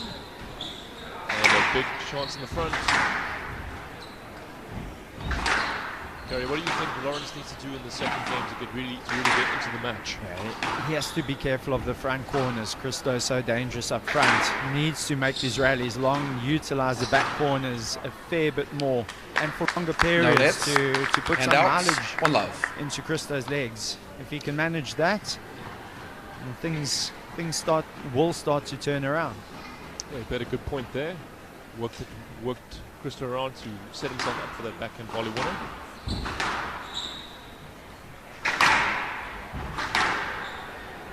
I think Lawrence here really needs to try and make sure that Christo doesn't get a 3-point lead early on and allow that confidence to flow. That's a bad mistake.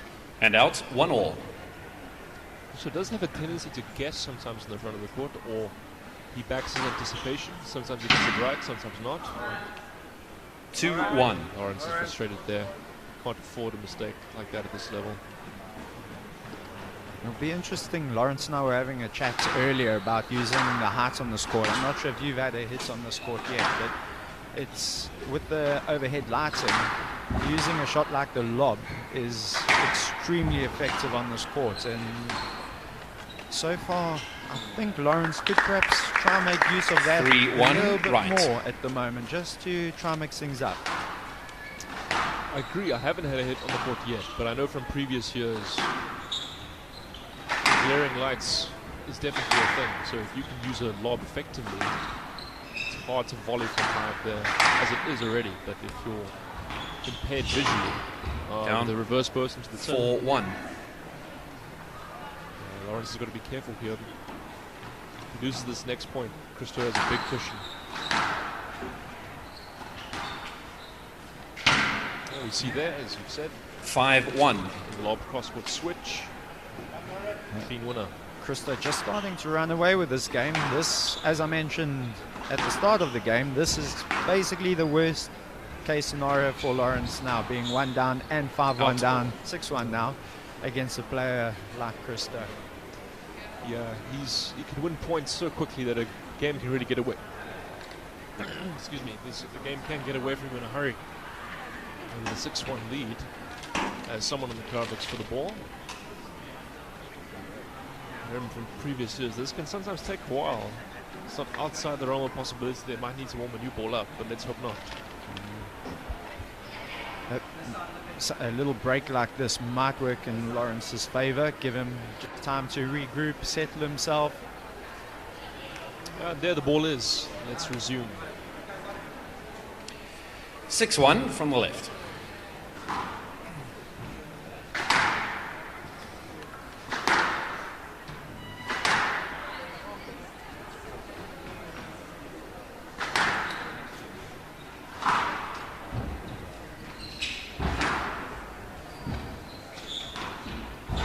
Not up. Thank you. Good use of the front of the court there. 7-1. He's definitely moving Lawrence a lot into the front two corners with drops from the back. Working well so far. Possibly a slight indication of just the length and width, the tightness. Just not quite what it needs to be Down. against a player of 2-7. Christo's abilities. Yes, agreed. I think something Lawrence can look to do better in the match is improve his length. It'll stop Christo from attacking him.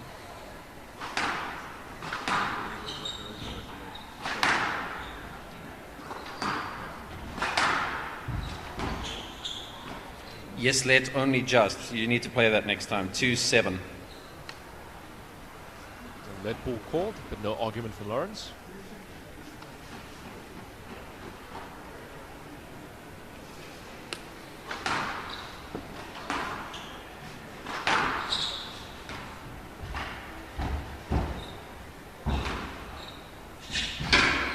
Fun exchange. Let's see what happens here.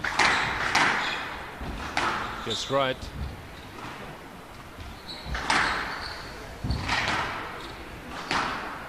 This is a much better rally in terms of rally length for Lawrence.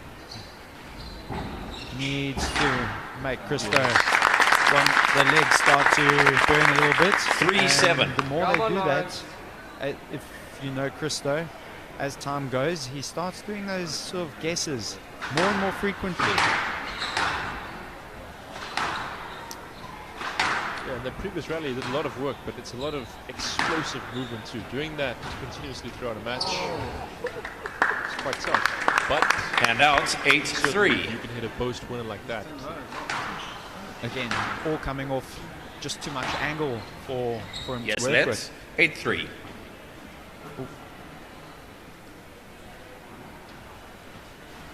8-3 here to Christo.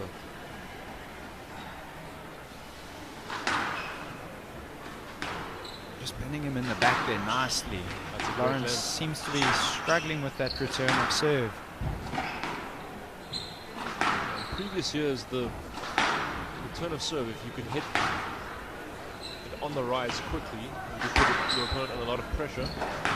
But if you missed it, it sort of die in the back. So I almost feel like the serve is slightly more important on this grass court than as we see Christo 9-3. top winner there. tactically a good point there. If you noticed, Christo rallied Lawrence into the back first. Three shots in a row and then pulled out the drop. But if you open the court up too quickly, that can And out happen there. 4-9. But as we said in the first game, he has such a big lead that he can afford to take risks like that cross-court drop he did there, even if it didn't quite pull off.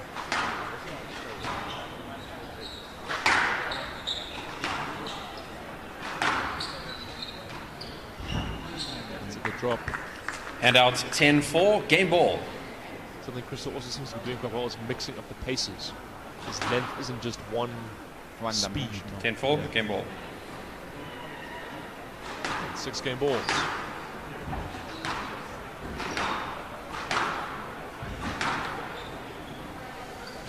Oh, he's gone for there's the leg. The showman coming out in And Christo. he finished it with a nick. 11-4, game to Portkeeper. Portkeeper leads 2 games to love. Corner there. Again, confidence, you can do that.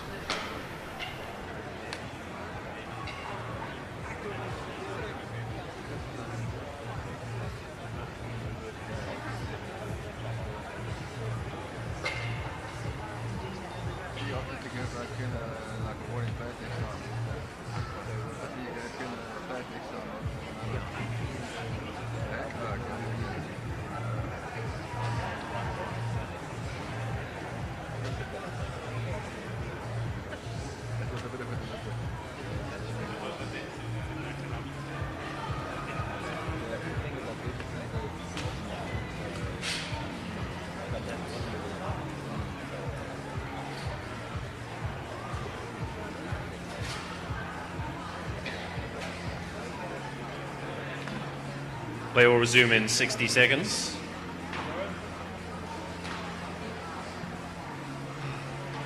Come on, Lawrence.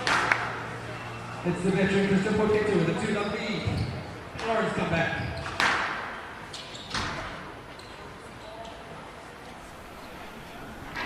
Portkeeper leads 2 games to love. Quarterfinal between Crystal Portkeeper and Lawrence Kuhn. Crystal leads 2-love, and he really has won the first 2 games convincingly. Level. We've mentioned that Lawrence really has to improve his length. Yeah, I think it's been a big downfall for him this match. Too many of his drives bouncing service box area. They really need to be getting all the way to the back. It's a lot of movement for Lawrence Kuhn there. Yeah, Christo really working him around the courts in this rally. Lawrence has recovered well though. Certainly back into along the rally, and he's forced the mistake. Yeah, looked fine.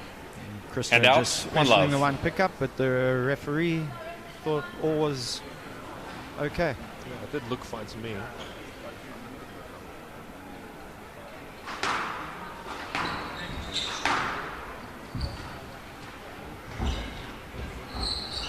It's a tight drop, and again.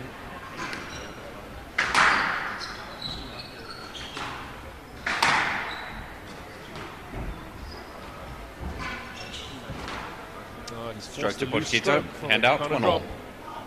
Because he could have hit it from where he was standing and you were right in front of him. Corners, 1-all. both corners in that rally. Trying to get Lawrence in there as quickly as possible, it seems. You need to be ready to receive service, otherwise that's going to be a no-let next time. 1-all.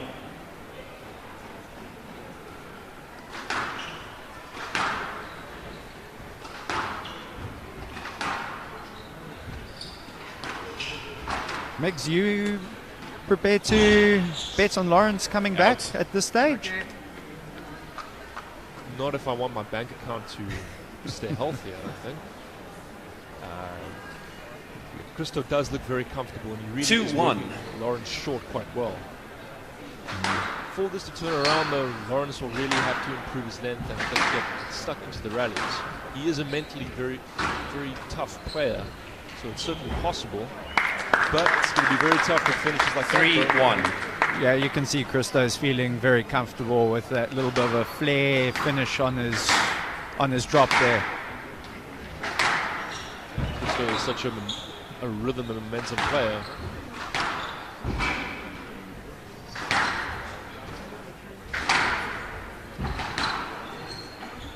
Stroke to Kun. Handouts 2-3. Yeah, Lawrence needed that point there. Just taking his time there. Resetting.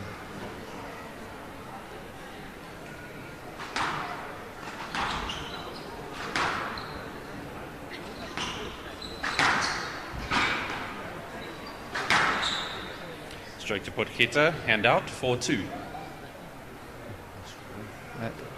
Directly to the ball. Lawrence is very happy with that decision.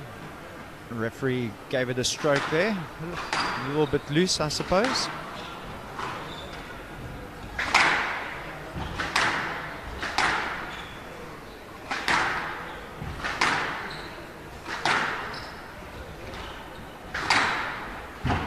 On the run. Yes, let's 4-2. Yeah.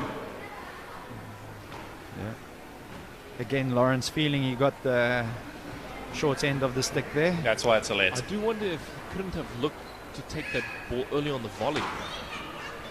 So it seemed like that was a little bit faster. 4-2. There was that interference. Yeah. Do you think he was perhaps trying to bring the stroke into play there? Possibly. We saw from an earlier point that it's something that he will do if the situation is right. As you saw there, sometimes it works against you.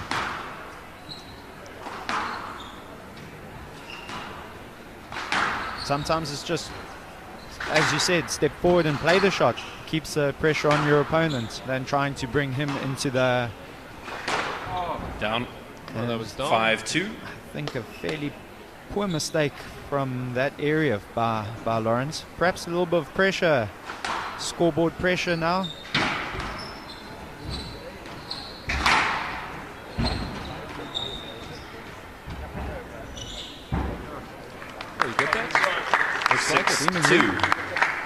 Christo is really winning the battle at the front of the court at the moment. Yeah. No, Lawrence hasn't done enough in the back. You have to neutralize Christo in the front, otherwise it's not going to be a very long match. Nice put it flip, that way. but stay in the rally. Chance for Lawrence. Oh, behind the back. Cue the highlight reel.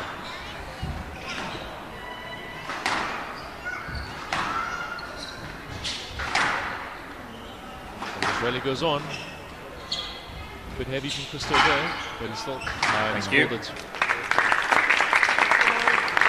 And out 3-6. That's a better rally for Lawrence there. Now he really needs to string another 2 rallies like that together at this stage. Yeah, if Lawrence wants to stay in this match, these next 2 points are massive. They can't really afford to go 7-3 down. Although that being said, in the last match we saw Shalomi come from behind 8-2 or something. Come on, Lawrence. 4-6.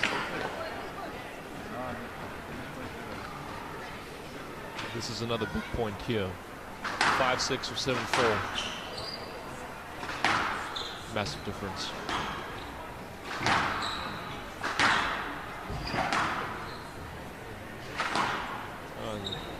Corkscrew burst. Lawrence played that well though. Didn't panic about it. And he sent him the wrong way again. 5-6. This could be interesting if Lawrence draws level here in this third game. Yeah, these rallies have definitely been much harder on Christo the last 3 rallies. And unfortunately, this is what we needed in the first and second game. Oh, that's a good pickup. Good lob to reset.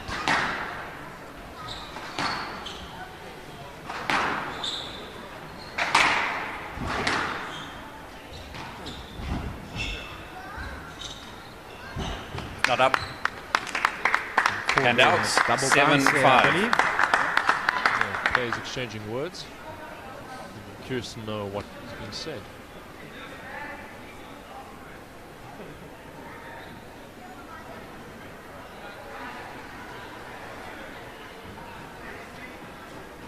Lawrence, let's play, please. Not happy 7-5. about something.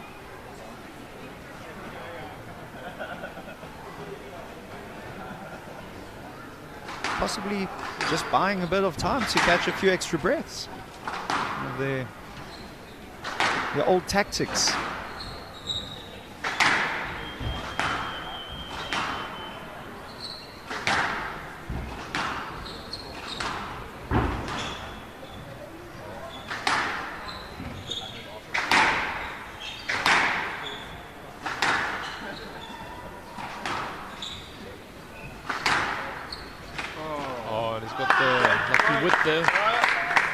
Yeah, you don't need that sort of luck at this stage of a match when you're Lawrence.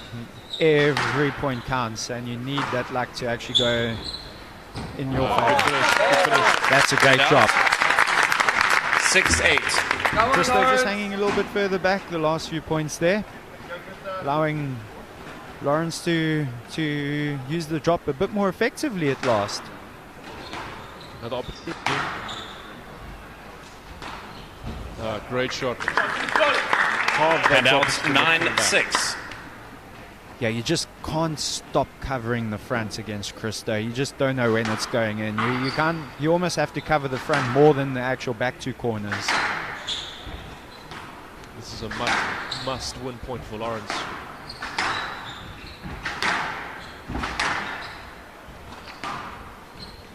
Christo's used the high backhand length very well to reset anytime he's been under pressure so far in this match. And there he goes again.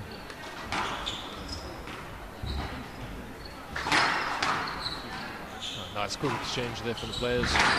Good reflexes. That's what both guys. Squash players are generally very good with their hand-eye coordination. Opening for Christo. Oh, and he's found the... It's another awkward bounce. 10-6, match ball. Corner again. And he's given himself 4 match points.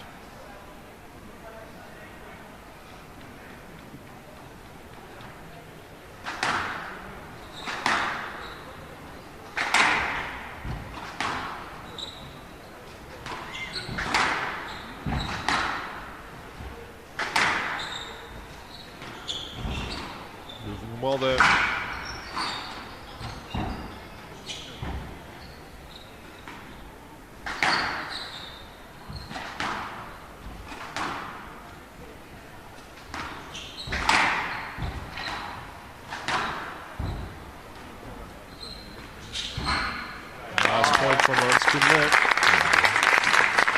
Handouts, 7-10. Nice squeeze there. Game Let's ball. see if, match ball. If he can back this up again. Seems to be suffering a little bit. I'm sure Christo's feeling much the same.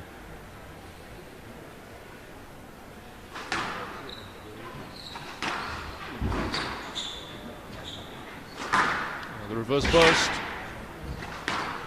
No, that's the work of a seasoned campaigner, that shot.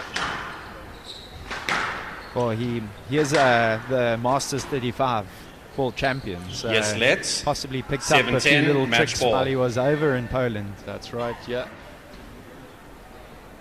Best win of his career, that I think. Perhaps even better than the nationals he won.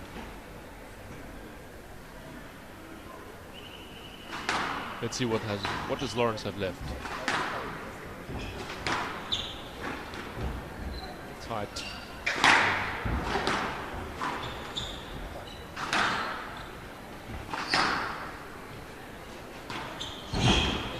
Good drop from Christo. Working him deep. Yeah, he's working Lawrence hard here in this. Oh, this is painful. Lawrence doing well to stay in this. But unfortunately, 11-7, match for Quito. 3 games to love. Here's for the next match. 11-4, 11-4, 11-7.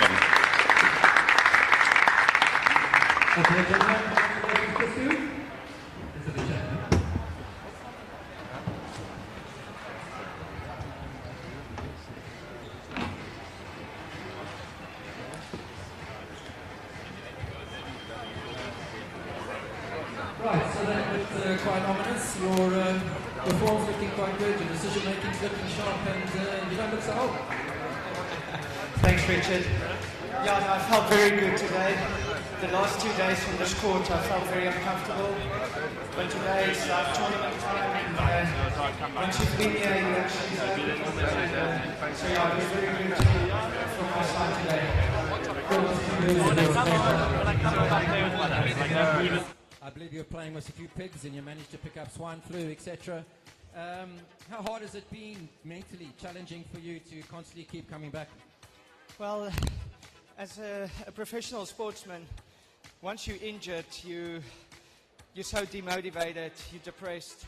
So the emotions goes up and down from winning a world championships to getting injured and can't train for 2 weeks. I can't tell you the difference in emotions. It's something that experience, obviously, and I don't mean just because you're old you've got experience, but you've got experience and learned to deal with it. But it never gets easy, does it? No, it never gets easy. But one thing I've realized now that I'm older, as you could see today, I'm just enjoying myself out here while I can still play, so it's been a privilege. You've always been an entertainer on the squash court. You played a lot of shots, you've got great hands, you like to entertain. How hard is it to hold yourself back like that and actually play constructive squash when you need to? That's probably the toughest thing in my career, is trying to stay zoned in and have more structure, because when you see a lot of people like this, you want to entertain them, so that's what I want to do. Well, it's not your first time into the semi-finals, it's one of many. We wish you all the very best tomorrow in the semi-final. You have a preference of who you want to play out of the two people, or you just want them to play each other? Let's for a nice 5-7. I've already played, so yes, I'm playing Rowan tomorrow, and yeah, looking forward to another battle on the glass court with him. We wish you the best of luck. Thanks so much. Christopher, everybody.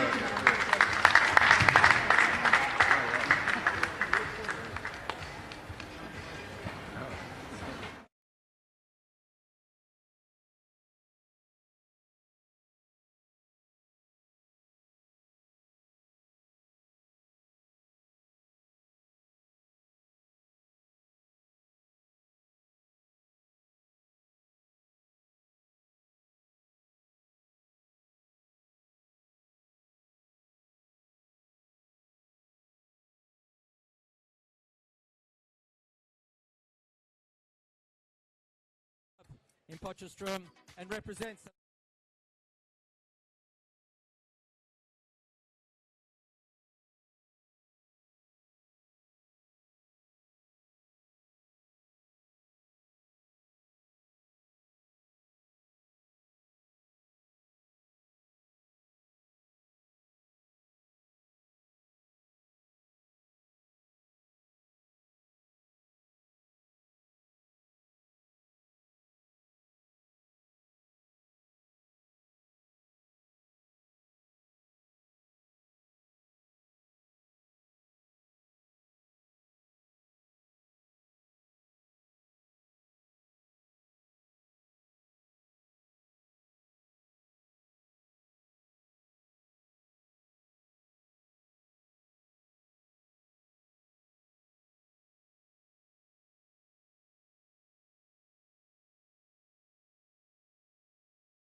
Good afternoon, everyone. Welcome to the next ladies quarterfinal match between the number 4 seed, Mulne Low, from Northerns, although she does live in Cape Town, and the number 5 seed, Kesha Skorji. She plays for SA Country Districts, resident in Potch. And my co-commentator today is Zoe Durba. Welcome, Zoe. Thank you, Gary. Nice to be sitting here with you.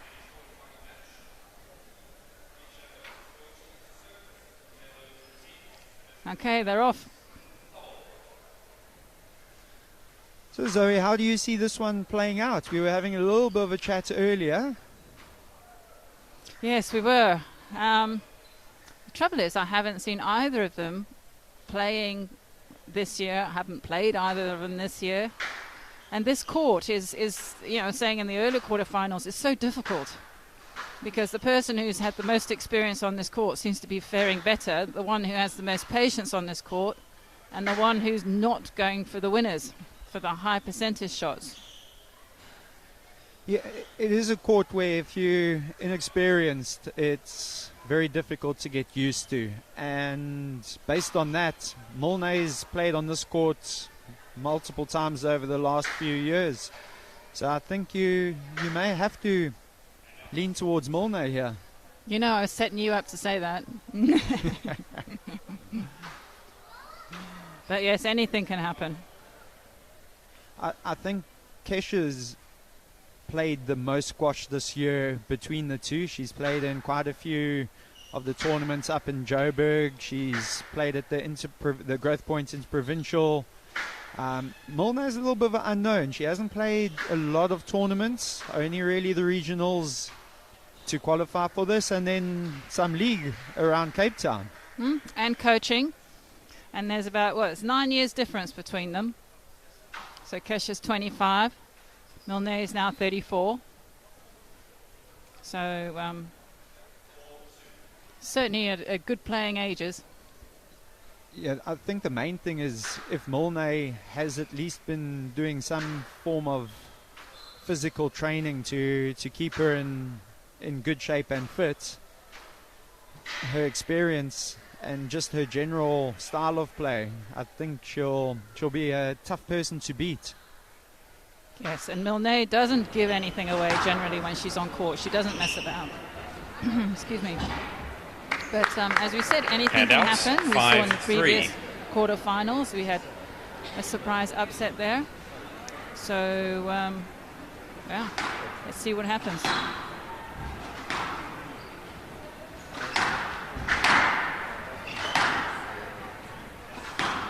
I think Mulne wants to try and build a nice early lead here, just to try settle a few nerves, and also just to remind Kesha, who wouldn't have seen much of Mulne this year, as I've previously mentioned, who she is. Yes. And Mulne doesn't take no prisoners, as you say here. 6-3 left. No, you can't. I mean, she's a multiple national champion, so she's ruthless. Well, Kesha has actually got nothing to lose, so that's also dangerous for Mulne. And she's keen.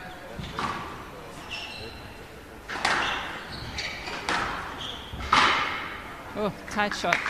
It's the tight shots. So I don't know. I wasn't really watching the men earlier, but it's the tight shots that are really rewarding the players on court today. In general, that is the case, but I'd say with this last court, as I've mentioned previously, handouts 7-4 is not the easiest to play on, and I think what catches a lot of people is with the contrast of the color of the walls, the glass, and then the white ball. It just throws them a bit from what they are used to. Very much so. Handout 5-7. And we'll see as the players are playing more and more on this court how the rallies get longer and more confident, particularly with the girls. Oh, that's a good boast. Handout 8-5.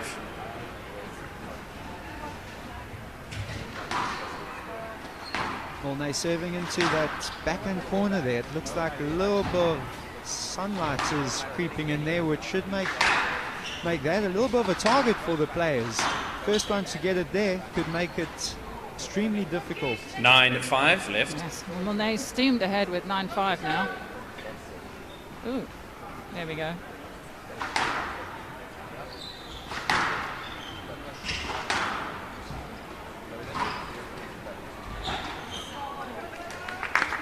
Tricky 10-5, game ball. That was an excellent disguise. Yeah, Kesha just giving her too many options really in the front there. Maybe she's nervous and she'll settle down.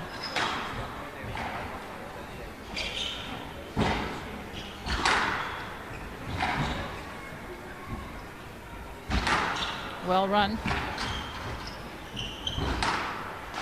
Both girls putting in a big effort on this point. 11-5, game to low. Low leads 1 game to low. First game, 11-5 to Milne low.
And we're back for the second game. Milne low winning the first game.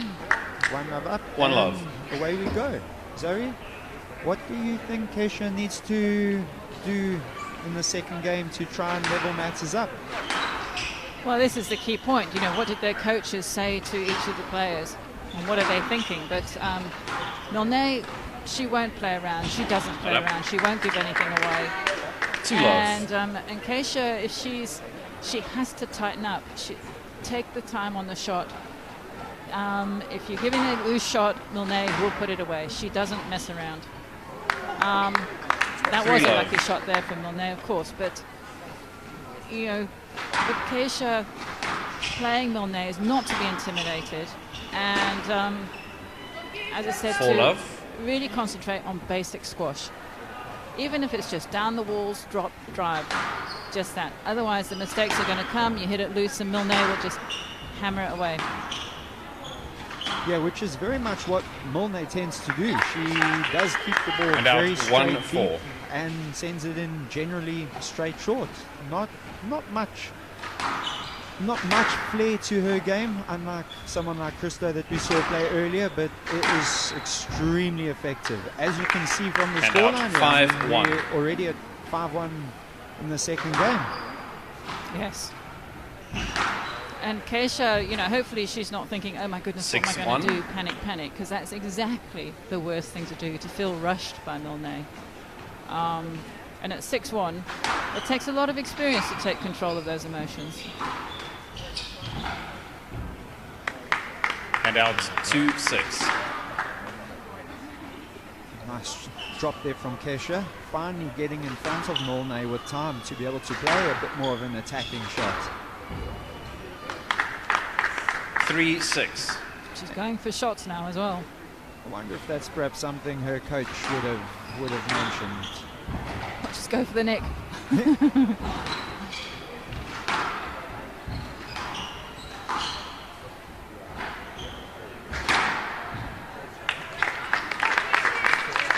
And out 7-3. Ending that run of points there from Kesha. Score 7-3. And rushing Kesha as well. Look how she's rushing her. Also, Kesha just not finding the width and the right width and the right lines here at the moment. If you look how often Molnay is playing from too close to the middle of the court. And out 4-7. Kesha's doing the right thing now. I mean, the question is, what is she doing? She's just going for the shots and she's just hanging in there and playing and playing, playing. But and out 8-4. yeah, Milne, it's difficult to know what to do against Milne because, as you say, you know, she's got that experience and she rushes you. Yeah, and she's such a hard player to sort of break down. It takes a long time before you almost notice any sort of chinks in her armor. Yeah. 10-4, game ball.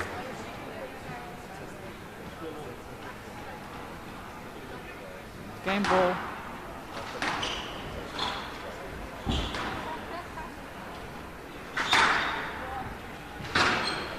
Oh. 11-4, game to low. Low leads 2 games to love. And that gives Milne a 2-love lead.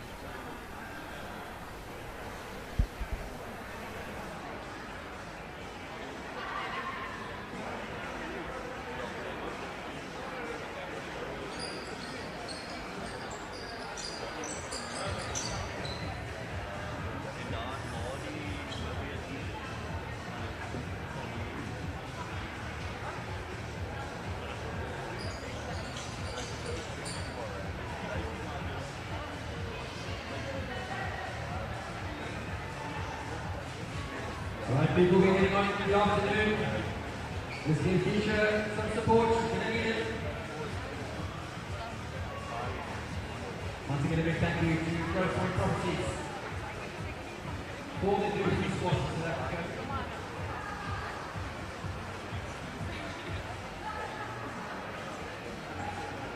Play will resume in 60 seconds.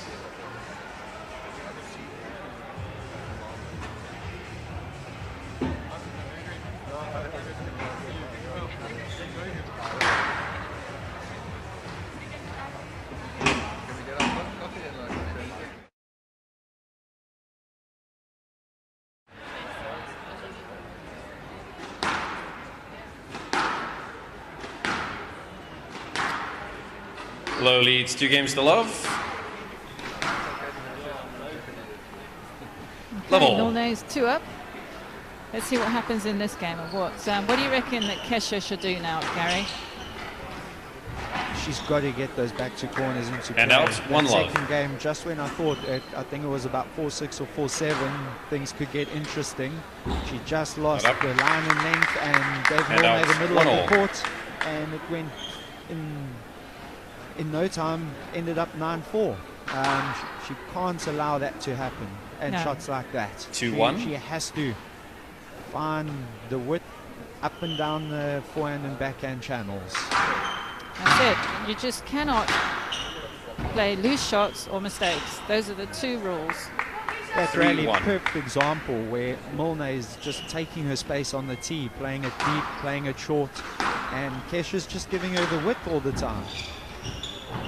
And Milne's great to watch because that is what how you learn. To see what she's doing is classic squash that's out the book. Yep. It's so difficult to do. Out. And so difficult to play against 5-1 as well when as an opponent. Yes, because you don't know what to do, because you know the other person's doing everything right. And they're generally doing it better than most people. Yes, and you've got to do it better.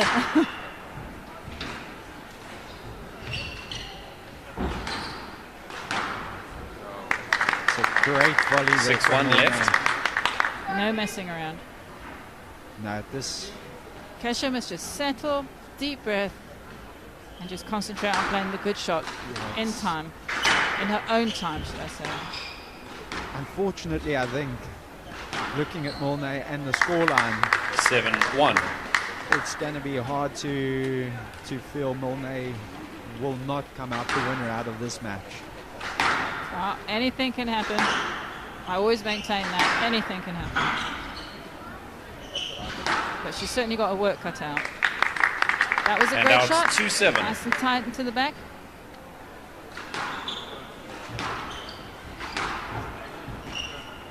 There you go. 3-7.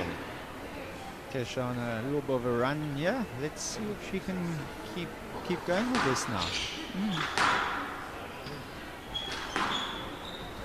Tight shot to the back. Yeah, much better line and length that shot there.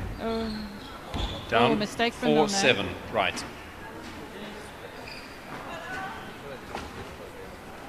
So it's exactly what we were saying earlier. If she actually plays the classic shots well, she'll get the points. And that's what Kesha's been doing, and it's rewarded her. I think she's in trouble now. Yeah. Just laps back into too many consecutive shots in the middle for Molnay to essentially pick and choose what she wants to do with it.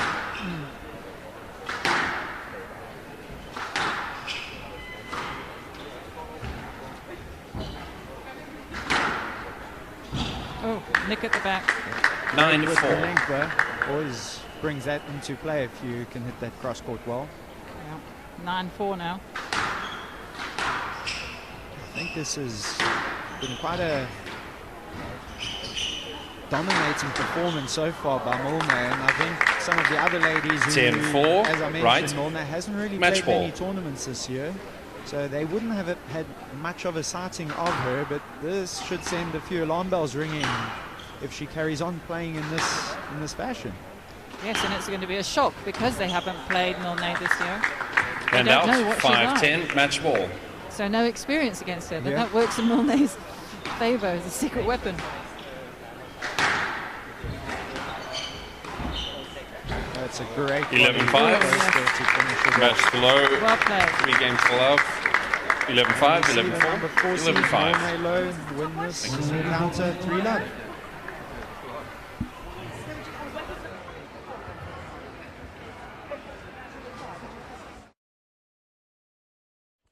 I had the privilege of getting to meet you for the very first time when you were 15 years old.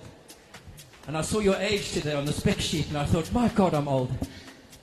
But it's wonderful that you're still here and putting back into women's squash and with your company Squash Beat. How's it going? No, very good. Combination of coaching, squash events, online shop, all working together and not only just playing. I don't know how many times, because I haven't done my research, so you caught me out. How many times have you been to the semi-finals of a national championship? Do you know? No, I'm not really that person that follows the stats like that. Okay, it's not mainly... really important, is it? It isn't that important. I suppose the 2 wins, isn't it? But at the end of the day, it's wonderful to have you back. And you're striking the ball as well as ever. You're still deadly out the air, I see, on the volley. You enjoying your squash at the moment? Yeah, I'm not playing like I used to play. So the times I'm actually playing, I'm enjoying it. Have you got any talented young juniors that you're busy coaching that you think are there for the future? No, definitely, and one of them is here tonight, today. Oh, that's up there. What's her name? Liani. Liani. Okay, how's the girl? Hopefully we see you on the squash court shortly, yeah? Well, listen, And it's there's awesome. another youngster right here. Oh, Soon to this be. one. Is she talented? Huh? I will get her on the court later. But listen, it's fantastic to see you again. You've had a wonderful career. It's still going. And how do you rate your chances of becoming the national champion again? Well, honestly, I think the draw is so wide open for everyone that's taking part at the moment. It's just going to come down on the day. Who's going to execute their game best. Well, we wish you the best of luck in the semi-finals. Wonderful to see you again. Keep it going. Molnay Lowe.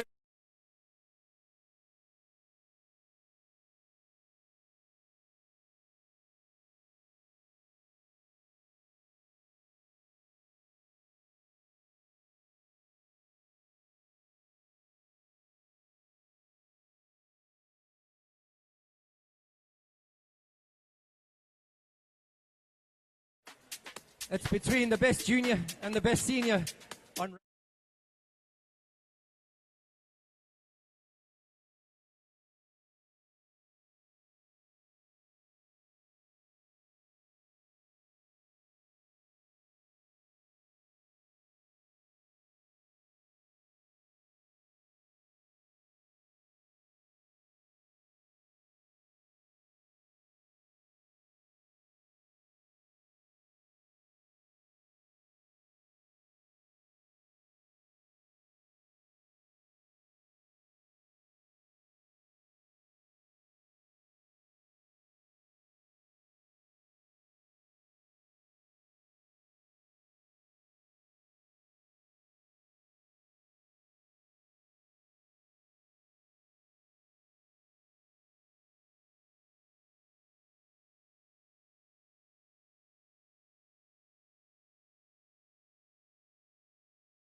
Growth Point Nationals 2023, ladies quarterfinal match. Hayley Ward to serve, Savannah Ingledew to receive. Best of 5 games. Love all. Welcome to the Growth Point SA Nationals here at the V&A Waterfront in Cape Town for the third ladies quarterfinal match between Hayley Ward, the number 1 seed in white, and Savannah Ingledew in the other purple kit. Hand out, Joining me one today love. is Migs Lombard. How are you doing today, Migs? Well, thanks to you, Rodney. Not too bad, not too bad. Excited for this match? I am. Savannah is still a junior, and she will probably pick up a stroke there. Stroke to Ingledew. She's done quite well recently at the World 2 love. Junior Championships, I believe, finishing in the top 16. Yep. And Hayley Ward at the moment, outside of our professional Alex Fuller, is probably been the strongest of all the South African ladies. So this should be an interesting match, both to see how Hayley performs, but also how Savannah is progressing, since she is now based in the UK, I believe. Yeah, she goes to school there. She goes to Epsom College, I think. Yes, late. 2 love. Hayley didn't look very pleased with that decision, but Savannah is a very feisty young player. She fights tooth and nail for everything, which is a great attribute to have. Yeah, we can see that in the players that she listed as having inspired her. Those include Nicole David, 3 love. Nayla Gillis, Joelle King, all known for their fighting spirit and determination. Off to a great start, yeah? Yeah, 3 love. 3 love.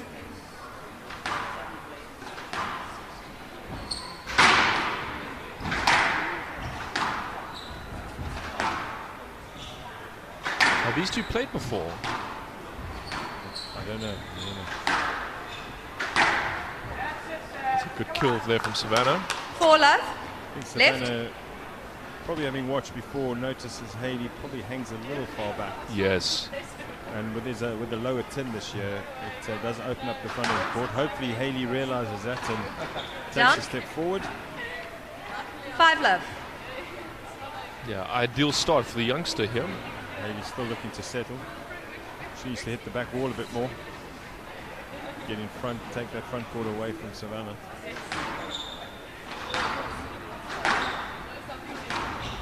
Still half court. Should be a stroke, I think. Yes, late. 5 love. Couldn't hear the decision made, but it seems like it was a let. Let ball. I think Hayley a bit lucky with that, but Savannah just accepting it, moving on.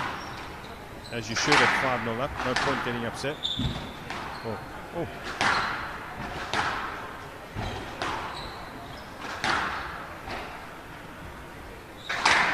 Hayley's still playing short. Yeah, not a lot of shots going to the back wall at the moment. Savannah on the back wall at all. There you go, there's one.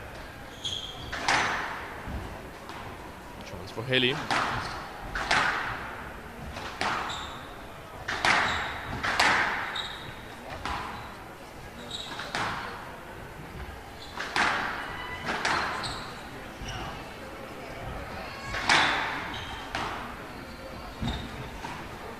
Chance for Savannah. Yes, late. Net ball given. What do you 5 think, love, Rodney? right. That looked like a nervous ask to me. Someone who's not settled yet. Very nervous ask, yes. Yes.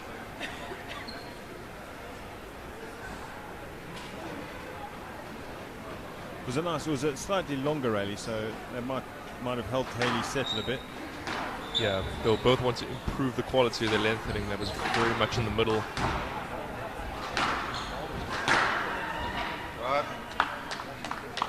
Hand out. 1-5. Hayley like finally gets on the board. Looked like Savannah was flirting with asking for a let there, but decided against it at the last moment.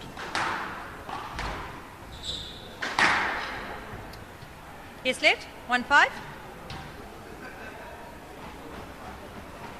Keeps going like this and the shots are in the middle that much, there's going to be a lot of decisions by the looks of things.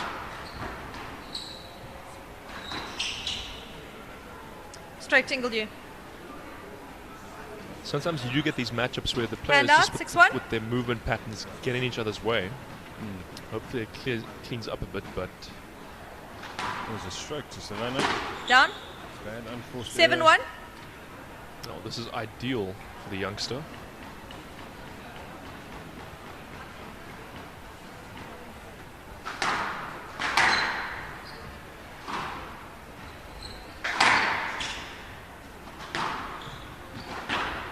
Down. Another mistake.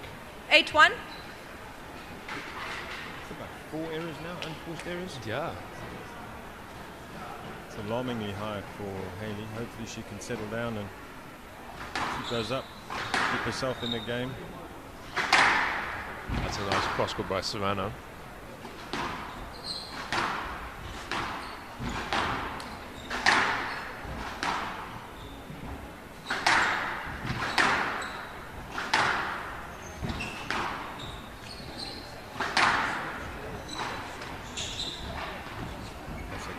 That's a great drop. Yes, late. 8-1. She's somehow manufactured a lead out of that. Thought she should have gone through to play that if she could. Yeah, I think that's a bit fortunate, but she'll take that at the moment. Yep. But if you're Savannah with an 8-1 lead, no complaints going to be made, I don't think. No, you keep your focus. Don't let things knock you off your task.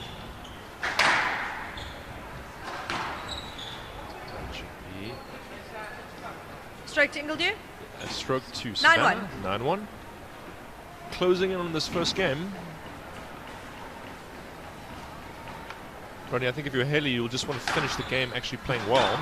Yes. Because this finish with some good rallies. Yeah, this definitely won't be high on the list of best games Hayley has played in her life. 10-1. Game ball. And not 9 game balls to Savannah Ingledew. This is fantastic for Savannah. Really, really good start. That's a nice finish from the 11-1. youngster. She Game to leads one Ingledew. love. Needs 1 game to love.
Welcome back. Ingledew leads 1 game to love. Love all. See if Savannah can follow up that first game with another second game. I mean, we could be on the cards for a massive upset here if Hayley doesn't figure out a way how to get into this match. No late. Savannah asks. Hand out. But 1 love. no avail.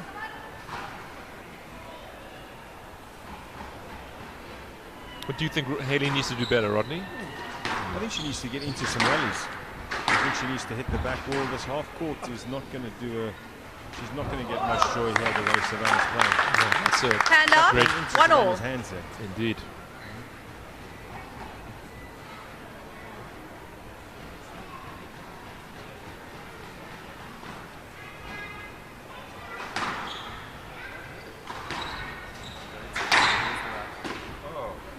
Down. Hayley's frustrated there. I think she's trying to do so much. I think she's trying to, she's got massive scoreboard pressure now, and I think she's just trying to win every point of every shot. So there's no real rally construction going on, Where Savannah's kind of just, she's playing aggressively, but she's just keeping the ball in play. She's hitting her targets, she's hitting corners. A lot of work for Hayley Ward. Yes, late. 2-1 left. As we said in the first game, there were a lot of decisions and body contact around the middle of the court. It seems to be continuing.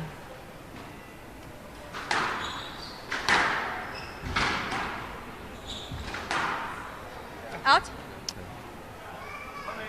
Early 3-1. lead here for Savannah Ingledew, 3-1. I think the scoreboard has got it the other way around.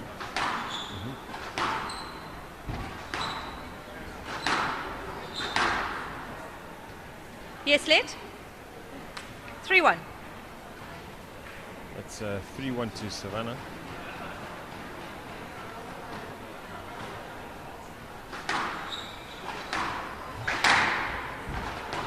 It's just in the middle. Yeah, Haley. Savannah's just picking her off 1 point at a time. Haley really is not finding a length at this point. Has to get the ball deep into the back to get into this match. As we see again. 5-1.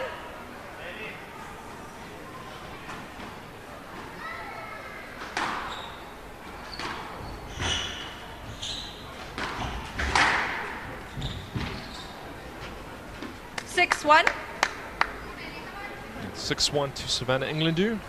Great start in the second game.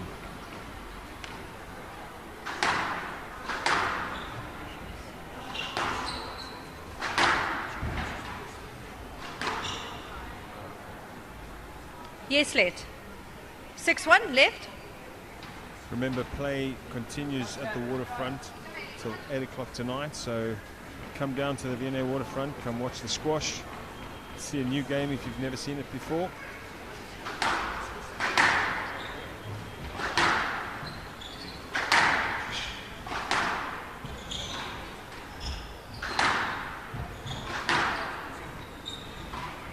Down.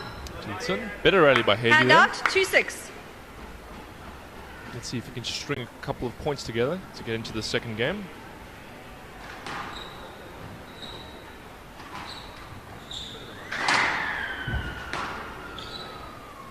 Ooh. Yes, let. 2-6. Seems to be a little bit of body contact. Sorry? There. There was interference on the way to the ball. Some referees will give a no let 2-6. there. Maybe Haley just trying to make a point. There's always a bit of physical contact.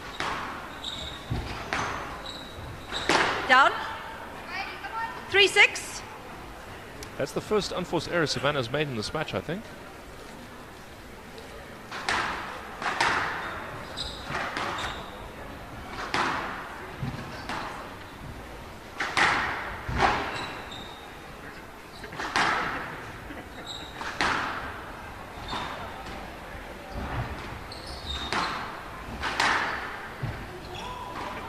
Down. 4-6. Haley seems to. Right. The last few points have been a bit slower, a little bit longer. Definitely less shots being played in the middle of the court. Yeah. It's a good length by Savannah.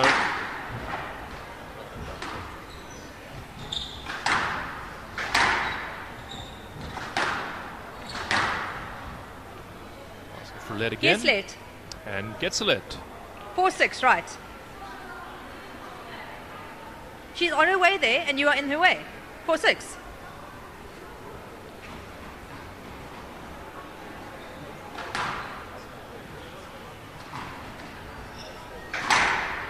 Haley's going cross-court a lot from that front forehand. And commentator's curse changes it up as soon as it's mentioned. 5-6. Good tactic. Haley played herself nicely back into this game. 5-6. 1 point behind now. And a service winner. 6-all. Savannah might be like panicking, not panicking, but getting a bit frustrated now. Been a couple of lets.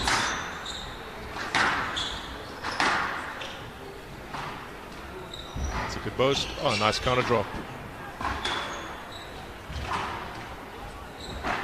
Trickled by Haley Ward. Reverse angle. Rally of the match so far.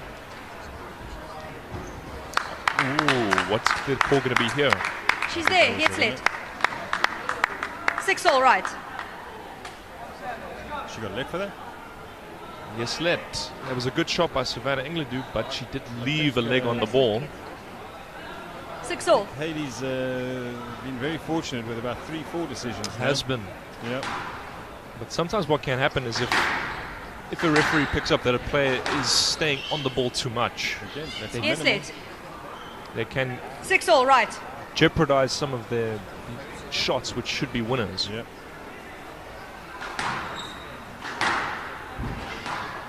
Let's see how Savannah copes.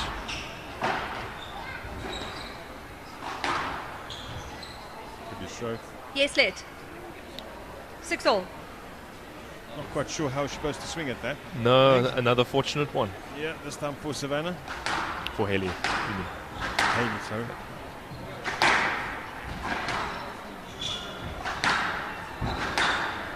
Haley definitely playing a better length. Just seeing Savannah hitting from the back of the court now. We see Yes, let. Haley's not happy with Savannah's 6-all. movement there, or lack thereof.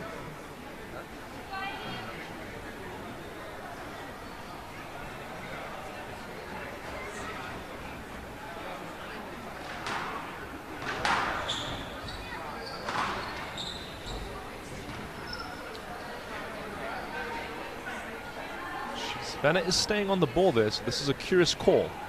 Yes, let. 6-all.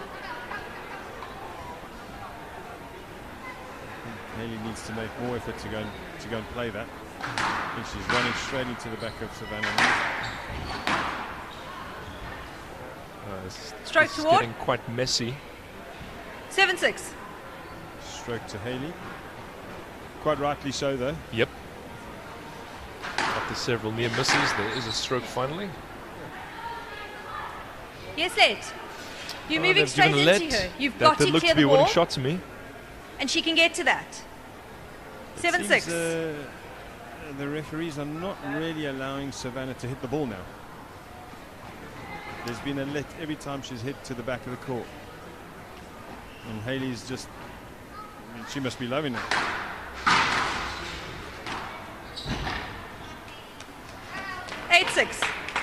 This will be mentally a big test for the youngster. Savannah was at 6-1 up? 6-1 up, yep.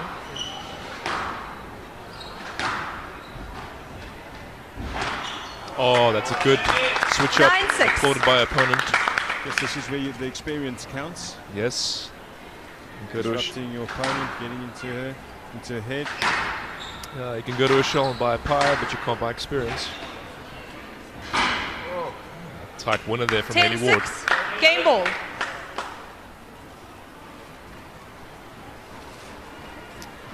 This is a great comeback. Great comeback. Had some fortune along the way with some of the decisions, but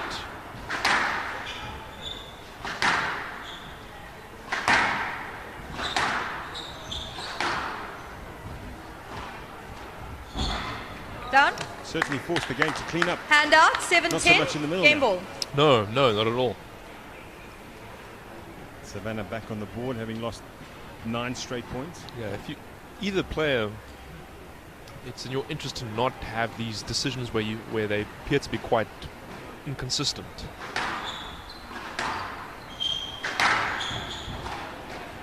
No mistake. Down. 8-10. Game ball. One player having a big lead and having it been encroached upon to another. Mentally, this will be very good for Savannah to get back into equal footing. Even just to finish the game on a positive note. Some good rallies.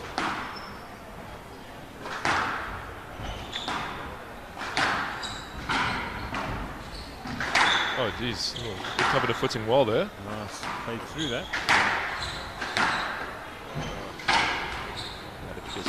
Oh, and she's hit the tin. 9-10. Game ball. It's a good scramble from both players there. Yeah. You often see a player ask for a let in them after a situation like that, but Haley, to her credit, kept playing. Good shot. No let. 10 all. 10 all. Decision 2. Yeah, that was a good shot. Yep. Good Player kill. to win by 2 points. Very topsy-turvy game, this, eh? Savannah back into her stride. Let's see if Haley can turn it around again.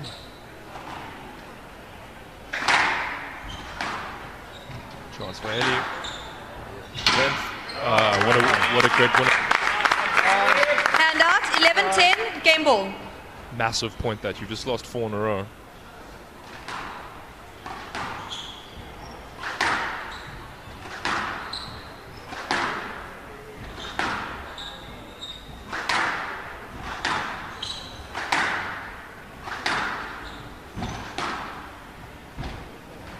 Chance for Haley Ward.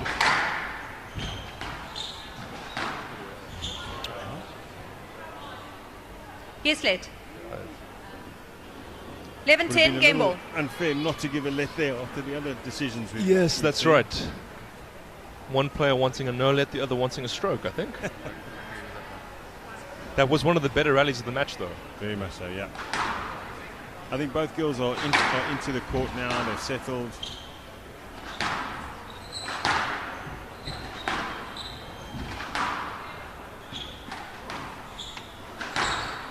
Oh, and he sent it the wrong way there. 12-10, game to Ward. Game's a 1 all. 1 all. Things are hotting up here at the first one. International quarterfinals. Sorry again.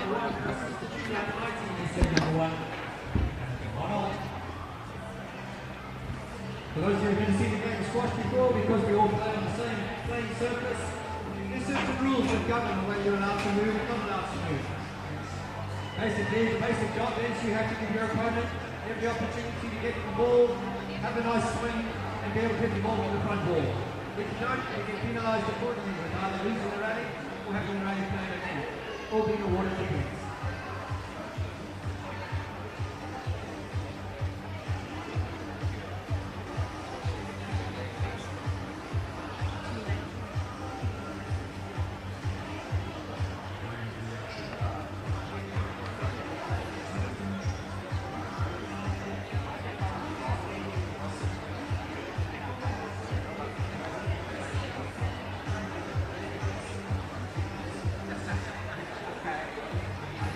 Oh, there.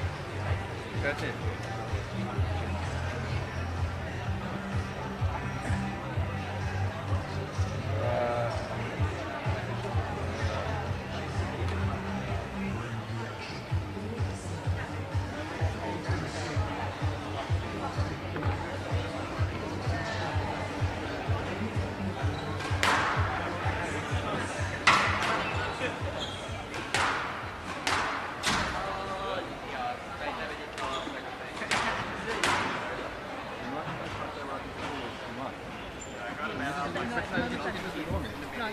And we're back at the waterfront here. Games are tied at 1 all. Haley pulled that one nicely back. From a big deficit, she came back to lead and then almost let that go again. Very topsy-turvy, I mean. Yeah, it's difficult to Games are 1 all. predict Ward what's going to serve. happen next. Love all. We've seen a lot of involvement from the referee, a lot of decisions having to be made.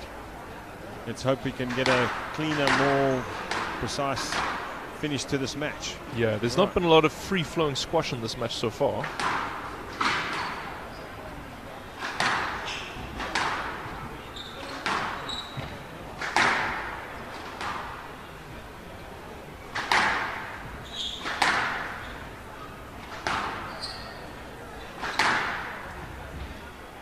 Chance for Haley Ward. Good pick up. Oh, and she sent it the wrong way. Great shot. 1 love.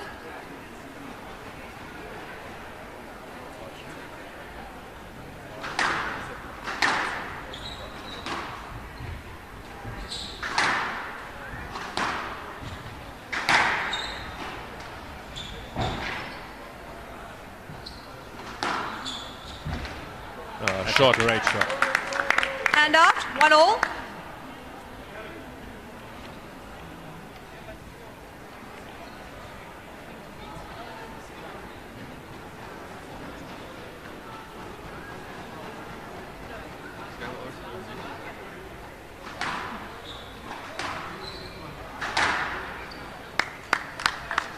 2-1. Oh, I thought there were going to be a cheeky ask for a let there. It looked like she thought about it, but decided against it. Sometimes if you want to keep the referee on your side, you've got to let some decisions go. Oh. She's a bit young to play that shot. You typically see players a bit old to play that shot. But she is a junior. Typically you see players about double her age start using that, but that worked well. Hayley Ward didn't see that coming. It's definitely not one that comes up in routines and condition games. No, it's usually, I'd say, for about 9-all in the 5th, Rodney. Yeah. Oh, there's a lot of running for Hayley Ward. Again, a lot of interference happening. Hayley not very happy about that. 4-1 left. Seems the more interference, the better for Savannah. She seems to deal with it a lot better. Definitely, yeah.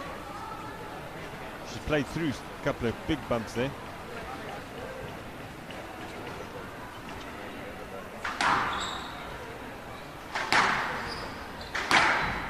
But as we can see here, the moment the ball starts falling to the middle of the court, that really favors Savannah. Yeah, she seems to be more accurate with that, with the put away. More accurate and more comfortable playing with and through interference. Hand out. 2-5.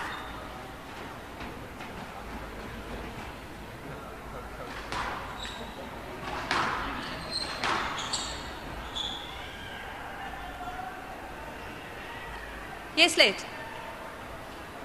You'd gone through. Next time, please play that. Well, I'm not quite sure how she got through to play that, or how she was supposed to. Yeah, silence. Middle of the court wasn't a great shot. No.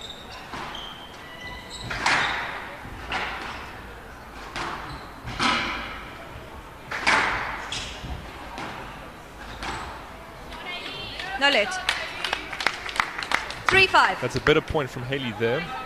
Really built the pressure and then finished it off well.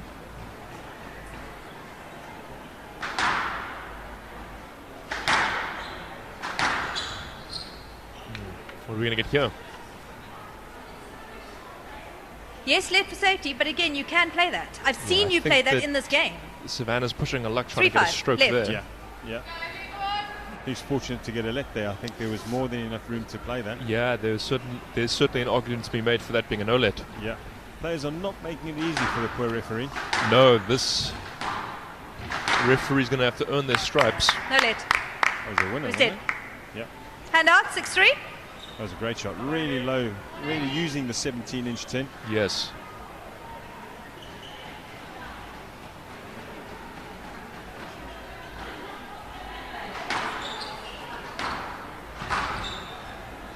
Another interesting boast there. That's a great drop. Counter drop. 7-3. Hayley's seemingly having some difficulty with her return of serve. There's a number of times where it's come straight back into the middle and then you're under pressure immediately. That'll be something she'll look to do better.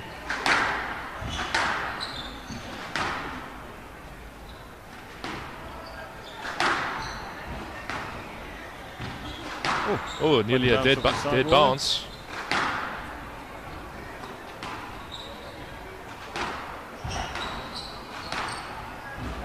Savannah scurrying very nicely here. Again, more interference. Maybe giving her a dead leg there. Oh. So what's the decision? Yes, yeah, Savannah went through to play it. It's going to be down to the ruling, looking at if Hayley's injury or disruption was contributed or caused by her opponent. Can you come off? Ms. Ingledew, you've got it clear, Peter, please. You're blocking. Sorry? I'm not sure blocking's I can't the hear right excuse there. I mean, she went through and played it. She didn't stop Hayley from going through to get it. Hayley collapsed before she got there. Yeah, but if Hayley's collapse was contributed or caused by Savannah's movement, then it should at least be a let. Yep. She seems okay. Yep. Hopefully straight back on.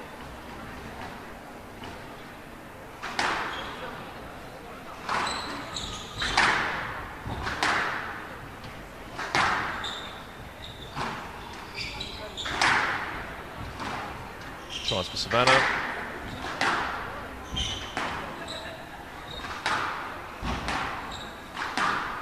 Haley seeming to hit the crosscourt to try and keep Down. Savannah away from herself.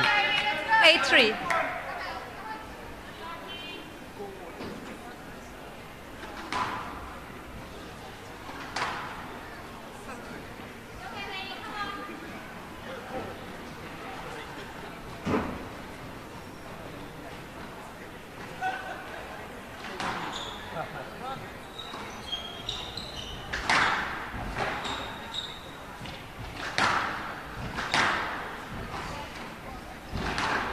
That's a good straight from Haley. Yeah, nice change.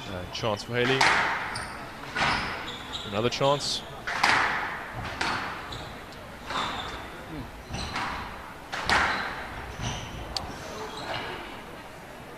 That's a cheeky ass there. No let. She's very, very quick though.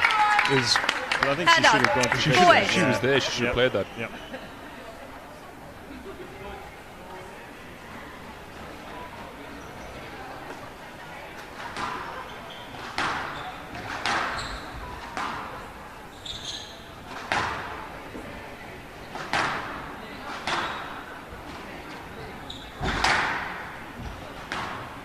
Nice lift.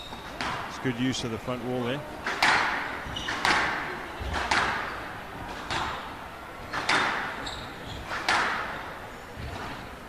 Ready for Haley Ward.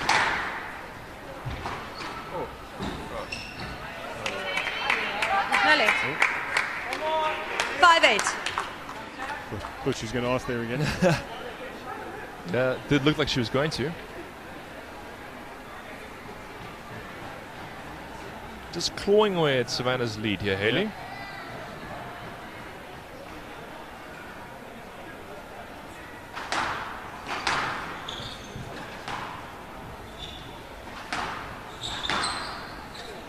That will be A. No let. The ball was behind you. You went forward and at her. Well, no. 6-8, right. Didn't think that was going to be the decision, but No, I want think you it to was move going back to straight. come and find it, not I forward also at think her. that was- Played that and didn't really move. yeah, it's one of those shots where Come back at the ball. if You're the grabbing quality's her bad on the enough, it way almost the wrong creates the way. stroke. Yep. But Haley Ward has gotten away with one there. and 6-8, right. Further lessen the lead.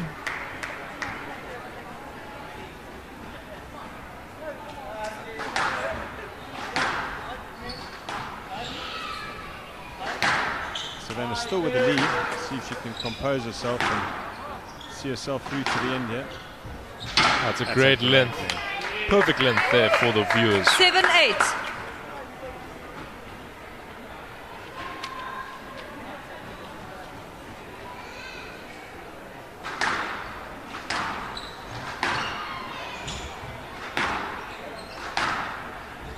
Savannah has played through a lot of interference. I think they both have, really. Oh, what a great winner from Haley 8 Ward all. there.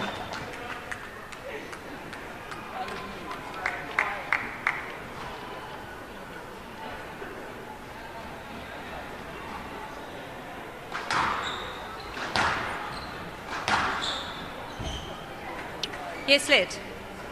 8 all, right. That's a lucky call or lucky Looked decision like she there. went through to play that. Yeah, there was interference, but that did look to be another length winner. But Haley got fortunate a couple of minutes ago, so perhaps that's evened itself out.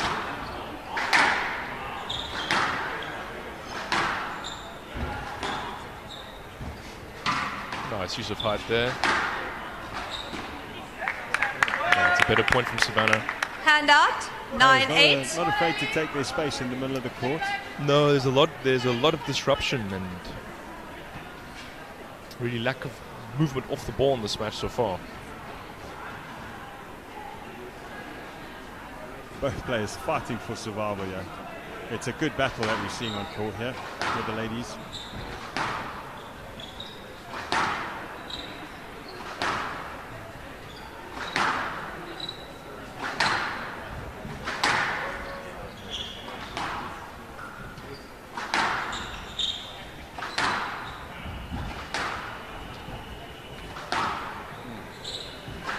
It's good length from both ladies. Yeah, huh? this is great length. Opportunity for Haley Ward. Stroke toward. Thought Hand Savannah out, made 9 a all. big effort to clear there. Yeah. But sometimes when the ball comes that far into the middle, there's nowhere to go. Yeah. 9 all. Real business end here in this third and very important game. Yeah, nothing in it.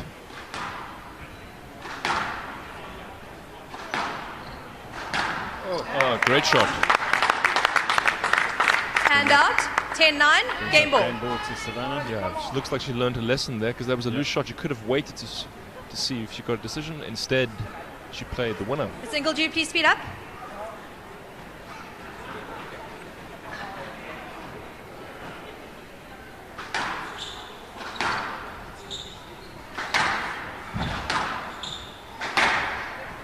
And that's the game to Savannah Ingledew. Leads 2 games to 1. 11-9, game to Ingledew. Ingledew leads 2 games to 1. We want to take that one on our hands here, ladies and gentlemen. Don't go anywhere. It's only going to get better.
Ingledew leads 2 games to 1.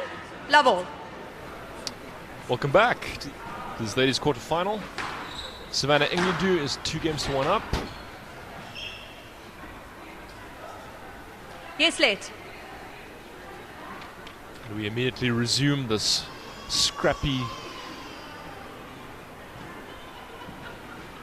body contact around the middle. That was a good return, nice and straight.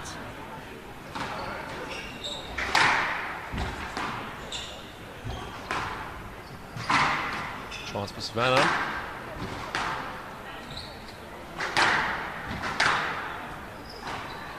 Oh, that's a great burst. 1 love. Savannah just keeps attacking. Huh? There doesn't seem to be much. She's not easing up. It's just relentless. No, it's a lot of power, low kills, bursts, which is good. Yeah. She went to the World Juniors and she must have taken note of how some of the top girls are playing. Out. And taking some of the Hand out. 1 all. When you go away and you see international squash, you got to pay attention to what they're doing because that's the way the game's going. Absolutely, yeah.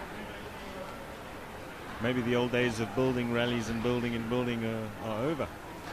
Very attacking squash there. Oh, it's a good pickup. No let.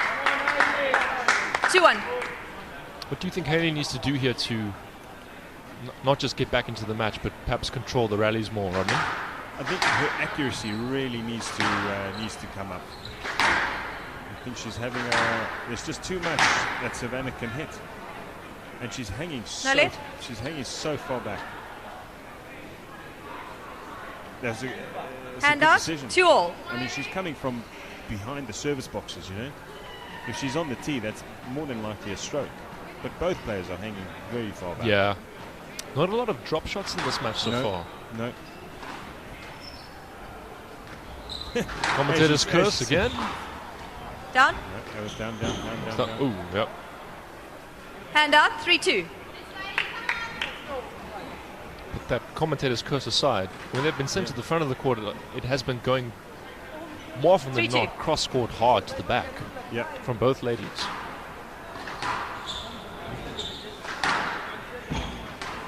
Chance for Haley.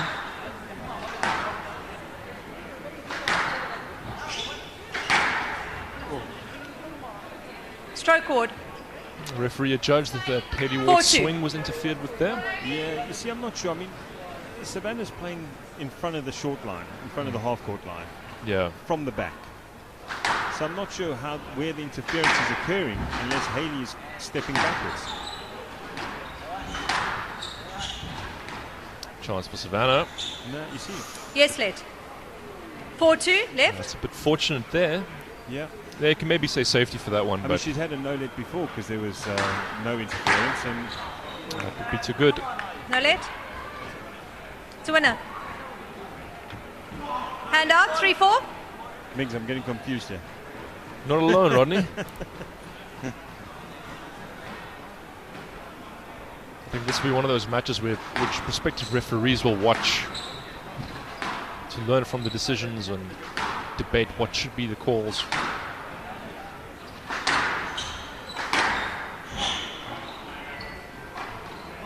Oh, that's a great finish by Haley Ward. Hand out. That's what 5-3. this game is. Nice, clean winners. Accuracy coming up.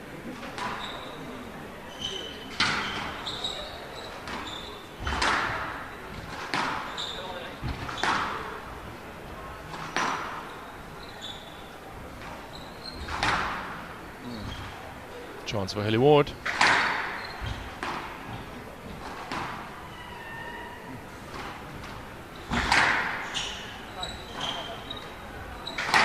Savannah hanging in really well here. Oh, nice change. Getting that one shot to the back in the rally. Too good there. 6-3 left.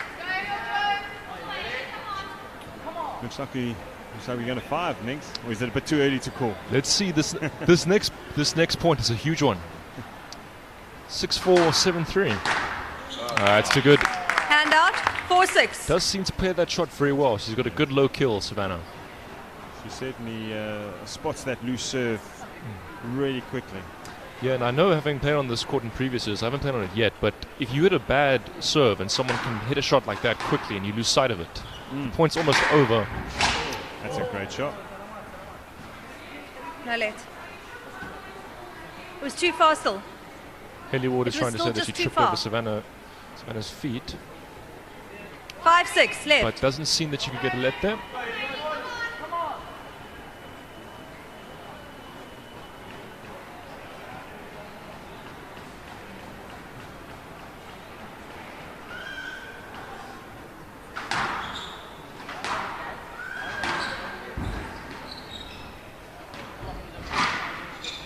Shot.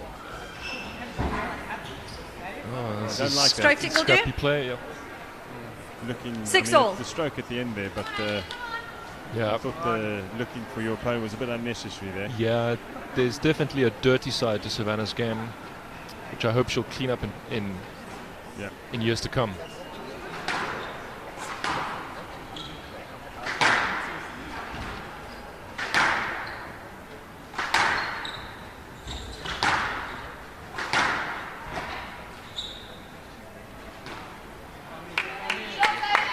Yes, let. 6-all. And a let. Right. Bit fortunate to get that one. I thought she showed she got through there. Yeah. But 6-all. Big couple of points here.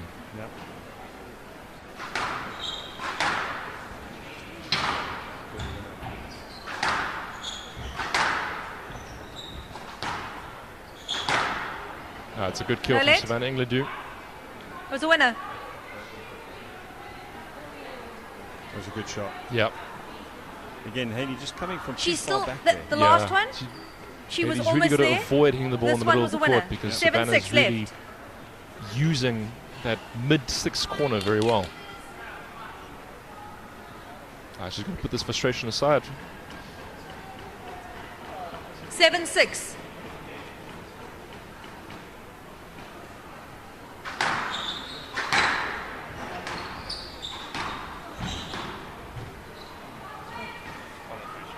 Stroke. Stroke toward. Hand out. 7-all. Stroke decision. Haley seemingly learned from Savannah's return of serve there with the low kill, set herself up. Down. Oh, down. 8-7.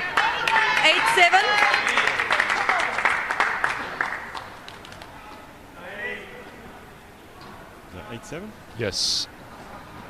This is where the mental side of the game is going to shine through.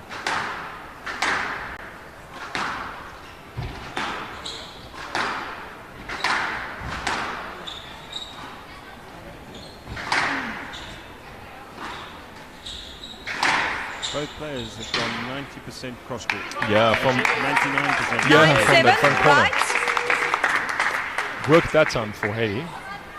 9-7. We spoke earlier. Savannah was 6-3 up, wasn't she? Yeah. No, actually, Haley was 6-3 up. Yes. So she's maintaining that 3-point lead. No let. No let from the referee, it seems. Yeah, she got through. 10-7. Game ball. All right, is Haley Ward going to take this to 5?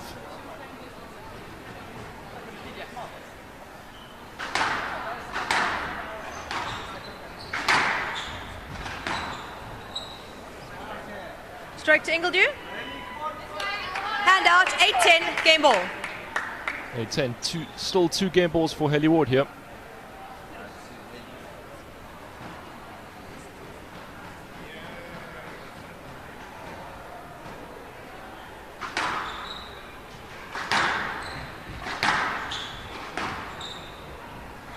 Yes, let. 8-10. Game ball.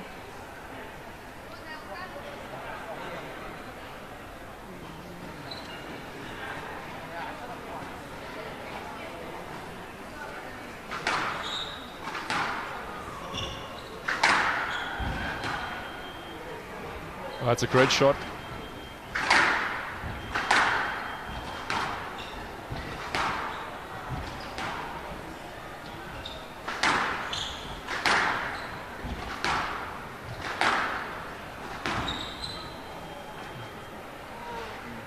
Yes, let.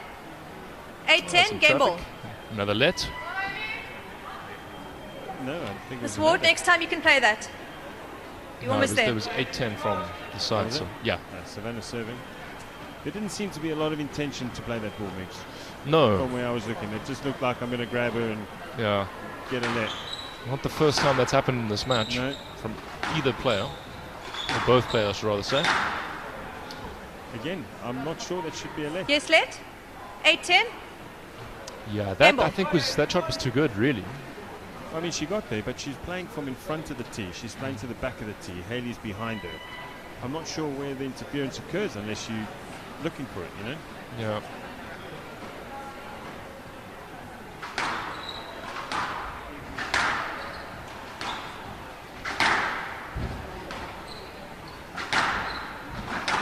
interference.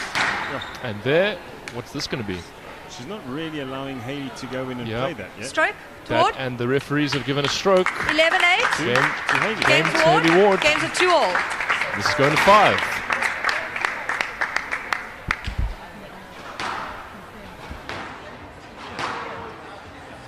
So we're going to the decider. Please, once again, thanks to everybody. We've helped put this event together, all our sponsors, and in particular, the Growth.com.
Two games all.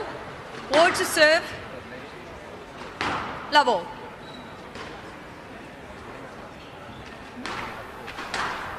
Welcome back to the 5th and decider in this epic quarterfinal match. Meg. Don't really know what's going to happen here, except probably some more decisions, controversial decisions from the ref. That's a good start. Like that. Yep. Leave the ref out of it. Yeah, great kill by Savannah Ingleby there.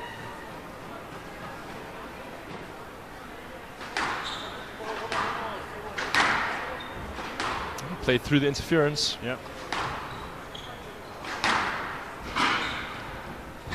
And the frame winner. 2 love. Always enjoy when you do get one of those, and it's frustrating when you don't get it or have to fetch it and fail.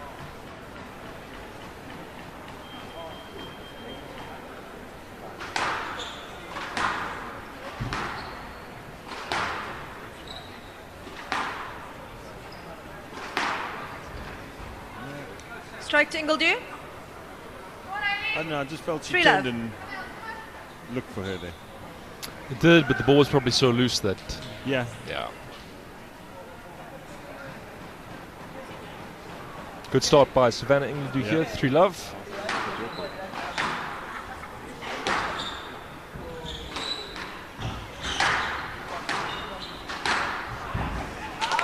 Scrappy stuff. 4 love. But we know that suits Savannah. It does. Her game. 4 love start. Savannah, Haley better get stuck in before it's too late. Yeah, the start of the 5th game is often like a Mexican standoff if you get a good lead. Yeah.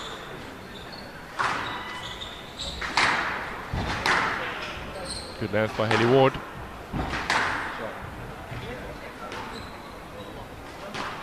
Oh, that's a great finish. Played through interference as well. You say that. Hand Just out. like Savannah, 1 she 4. stepped back into Yeah. interference and then stepped forward to play Yeah. the ball. Miss Ingledew, a bit quicker, please. Critical to have won that point for Haley.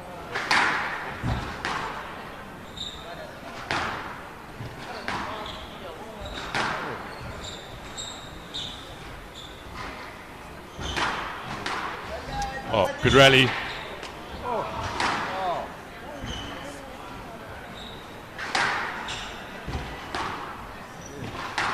done really well to stay in this point. Yes, she has.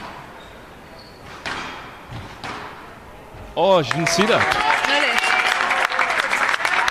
2-4. Good point there. Good point from Haley. What a rally. Both players just taking their time. Yeah.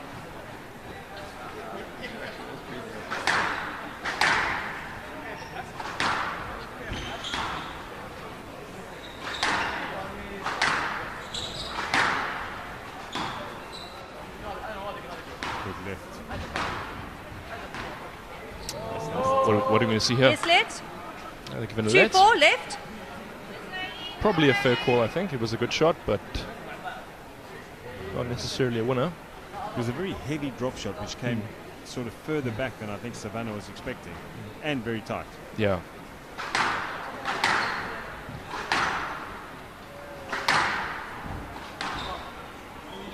Yes, let.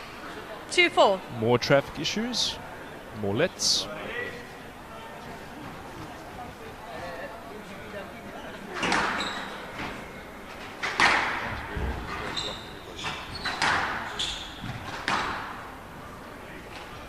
Oh! Hand out, Buzz 5-2. of the strings in the frame.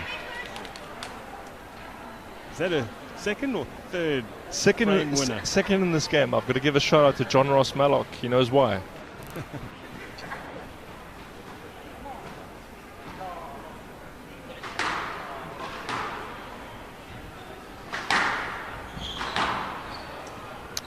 Oh, she's turned there. Yes, let. 5-2. She's turned onto the backhand. She's not there. Yeah. Curious one there. Yeah. Yeah.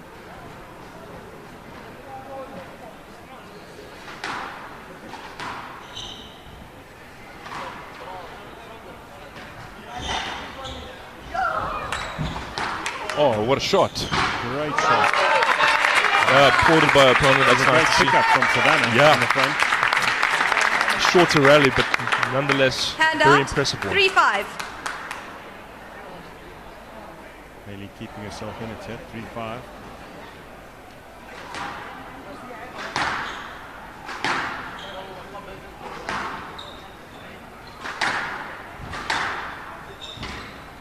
Oh, that's a good winner.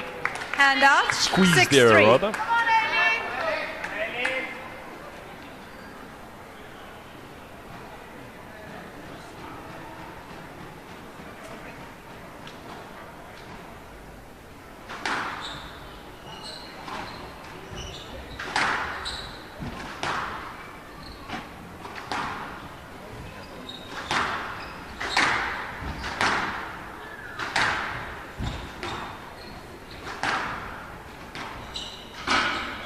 Down. Ooh. Nearly another. Nearly another, but I guess the Hand third out. time 4-6. lucky or third time unlucky. Haley Ward will have been relieved to see that if it's him. Yeah. 5-6. Not too shabby that, hey Rod? That's the way to do it. It's a nice Good kill. serve. Yep. Winner. Keep it simple.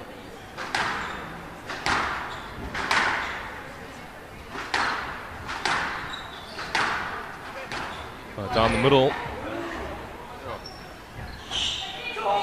No let. Don't think she'll get a let there. 6-all. Right. This has been a match of one player getting a big lead and the other player getting back at them. Yeah. Aside from the first game, that is. 2-all, 6-all. Nothing in it here. See who can hold their nerve.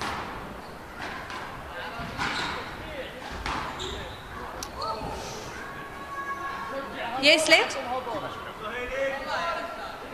6-all. Yes, let. What do you think of that call, Well, Rod? I think if she's going for the volley, that's a stroke. Mm. You know, if she's there to hit it, Yeah. she couldn't. Oh, that's a Down. big mistake. Hand out. We actually haven't seen too 7-6. many unforced, eh? No, not From either player, actually. especially not like that where it's Yeah. an opening. Savannah leading 7-6.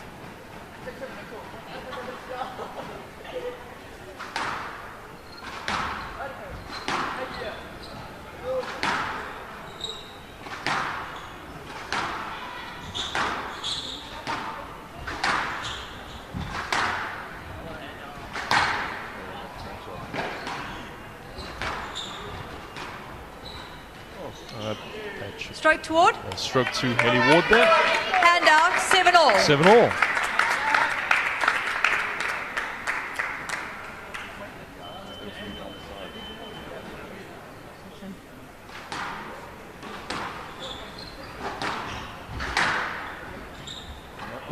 The black backball nick was coming. Hand out, Good time for one of 8-7. those.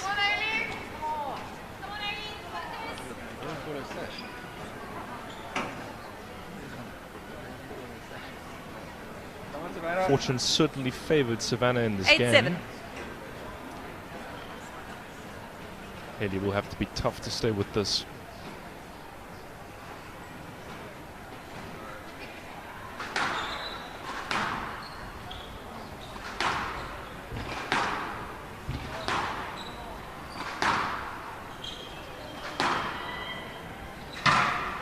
Chance.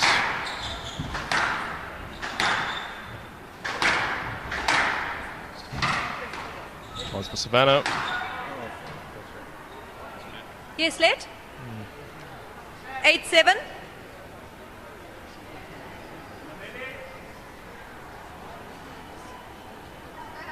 Didn't really see the impact from our angle there, so can't tell how severe the interference was.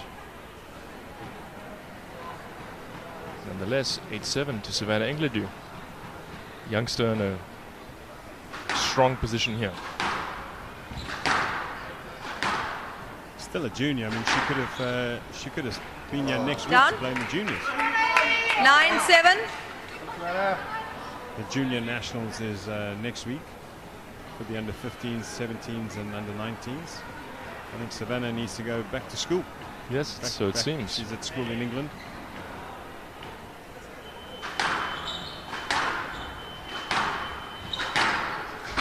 That's a great shot from Haley Ward. Hand out. 8-9. Haley, she's been behind the whole game, you know. She has been, really yep. Draws level, falls behind. Yes, let. Again, 8-9. that interference is really early. It is, to be yeah. asking for a let, you know.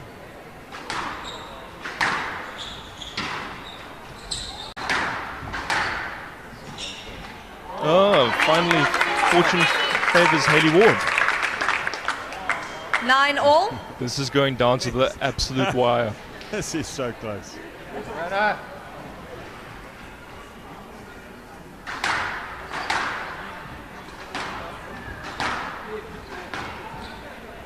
Oh, that's a, Yes, let. that was a cheap ask 9-all. from Savannah Engledew there. Very lucky to get away with that. Sure. Why is it not a stroke? It was almost a no let. You were there. I think she's lucky to get a let there. Yeah, she had a fishing rod out there. Yeah.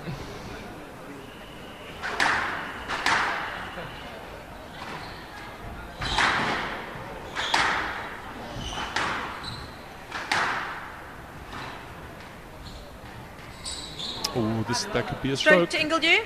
Yep, and it is. Hand out. 10-9 match She ball. did well to stay on that point, Savannah, and has given herself a match point. This could be a massive upset. Just taking time to compose herself. Let's see what happens here.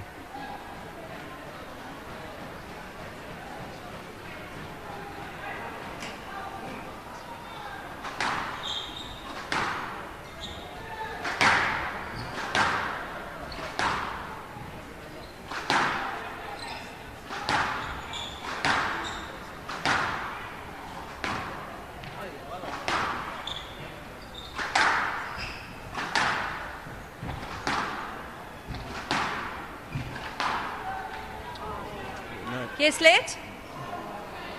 10-9 match ball. See, I'm not sure why that's a let. Yeah, I think Haley Ward cleared there. Yeah. Again, it just seems to be looking for a cheap point rather than going out and win it. Yes. She has done that throughout the match, though. Yep.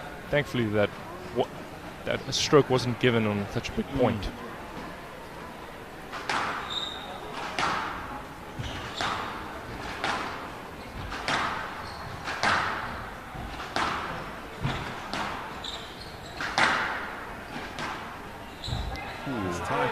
No let. Oh, and they've given a no let. Hand out. 10 all. Yeah. There was Player interference, to win by but 2 points. She went forward to the interference where the ball was to the. Yeah, it's a good to the quality left. shot. If you go through and you ask, there's always a risk you don't get. Yeah. But down to the wire.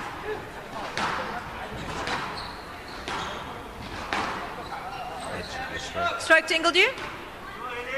Hand out. 11-10. Match ball.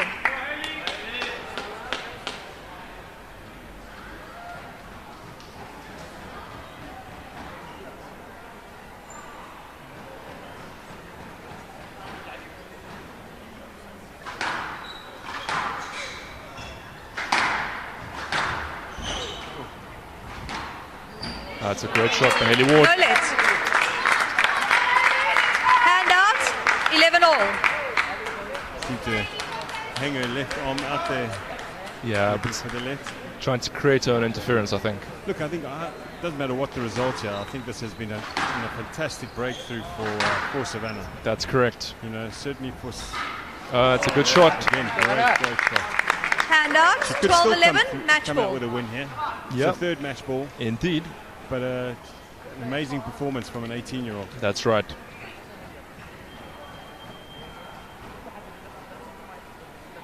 Can she take this?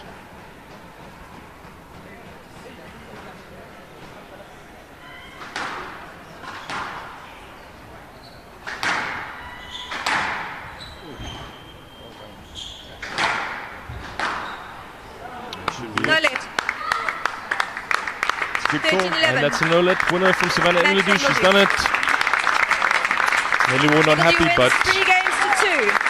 That was the first time Haley 11-1, went straight. 10-12, 11-9, Yes, too 8-11, short. 13-11.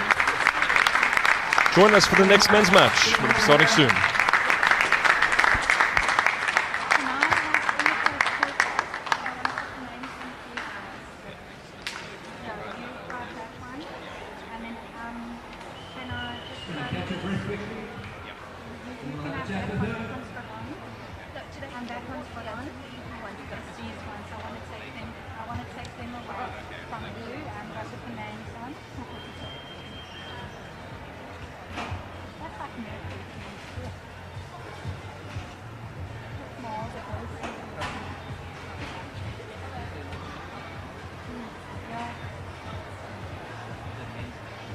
Right, Savannah, first and foremost, congratulations. That's an unbelievable victory for you. You must be ecstatic. Yeah, I'm really happy, especially that I came in 8th seed. I didn't really have any expectations for myself, but that wasn't an excuse to not win matches and come out here and play my best. So I think having no pressure on me, I just came out and gave my all. So really pleased. It was very good to watch. The last time I had the privilege of watching you play live was 2 years ago on this very court in the National Junior Under-17 Championships, which you managed to beat a one lead in the final 3-2. Yes. And you showed some mettle then, and it seems like that mettle and that resolve has got even stronger. What have you done over the last couple of years to get to the level that you're currently achieving? So beginning of last year, I decided to leave St. Anne's. It wasn't really the school for me. So I decided to leave that school and do online for 6 months, where I played squash and just studied online. And then last year, September, I went to England to obviously pursue my dream of playing squash and being coached by Neil Franklin there at the school. And I've been there for a year now, really enjoying it, and obviously learnt a lot. So. Are you going to be going back to England after this? Yeah, so I'm doing my A-levels at the moment, so I've done my first year, I've got 1 year left, but I'm on a 2-month holiday now, so back to Nationals. You've just come back from the World Juniors. How was that as an experience for you? How did you do? How did you feel about the competition, and how did South Africa do? Yeah, so the Worlds was my biggest tournament yet, obviously, so I trained to peak for that, which was 2 weeks ago, and I ended 9th equal, so I was really pleased with that. And then coming off of that win for me, because I was happy about that, came here and tried to reproduce my same squash, so really pleased. Well, now that you have got some expectations, because you're now in the semi-finals, how do you reset and go about tomorrow? I didn't really know what to expect coming into this match, because I haven't played any South Africans recently. So beating the number 1 seed is definitely a confidence boost for me, knowing that she was the best coming into this tournament. So I think I've got some courage now. I'm going to go for the win. Well, congratulations. It's lovely to watch you play. And I think if my memory serves me correct, I stand to correction, everybody.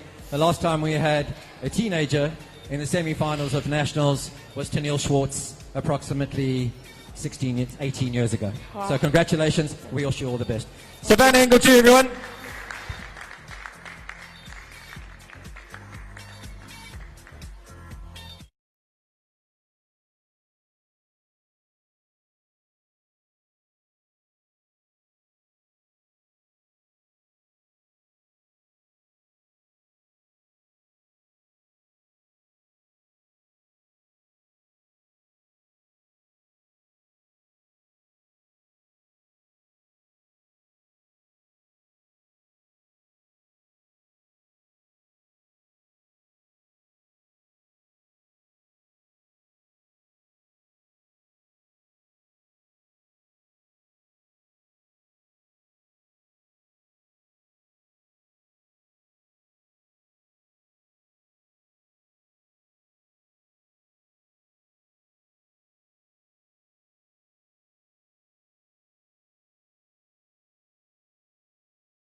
Good afternoon and welcome to the Growth Point South African National Squash Championships for 2023.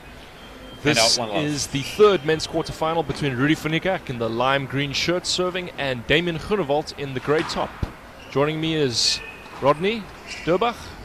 Afternoon to you, Rodney. How's it, Migs? How are you doing? I'm good. I'm looking forward to this match. This, I think, is perhaps the pick of the men's matches for today, at least in what I think it could potentially be.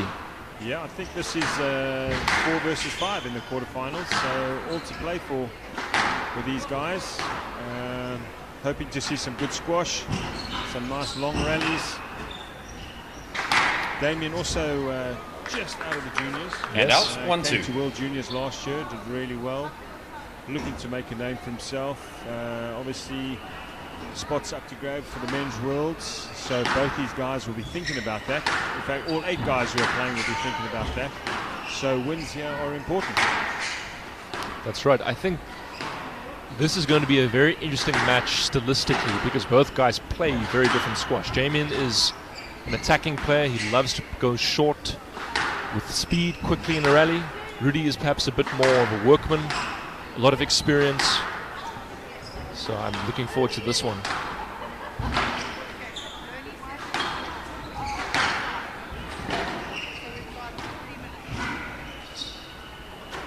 Already some nice rallies to start off 3-1. 3-1. Rudy taking the lead in this first game. What's your prediction for this one, Rodney, to put you on the spot? I think Damien's going to come through. I think it's going to be a tough, but I think, look, I wouldn't be surprised if Rudy wins, but I'm going to go for Damien. Nice sporting there from Damien, calling his double. And yourself? It's a tough one to call. I'd also think Damien, but because of his more risky style, if he's not accurate enough and opens the court up too soon, and out Rudy could definitely punish him. And Rudy is he's a feisty competitor. The kind of guy, if you give him an inch, he takes a mile.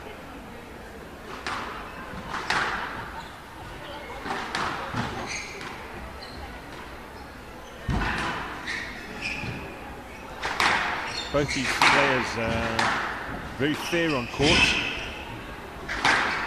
Rudy, obviously the brother of current SA champion Dierwold. I'm sure he'd love to get to play his brother in the final. That was the final a couple 2 years ago, wasn't it? Not up. No, correct me if I'm wrong, it was a semi. 3-4.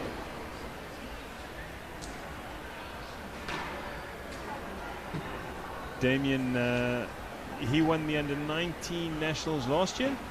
I believe so. Yeah, and his brother won the under-17s last year. Yes,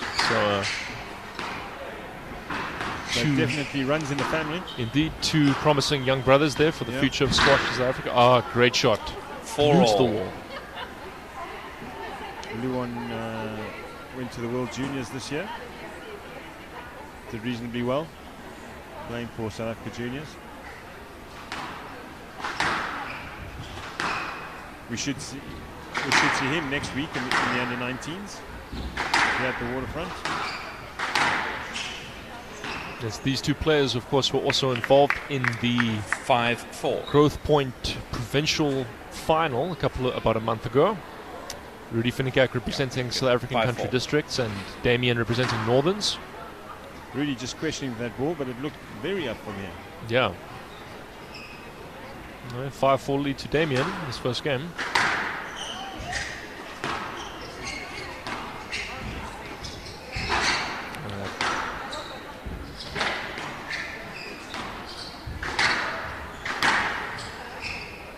Yes, let's just 5-4 left. I thought that was quite sporting from Damien early. He could have asked for a let to try to manufacture a stroke, but he played through the interference. I think Rudy was a bit lucky to get a leg there. I mean, that was a pretty dying length.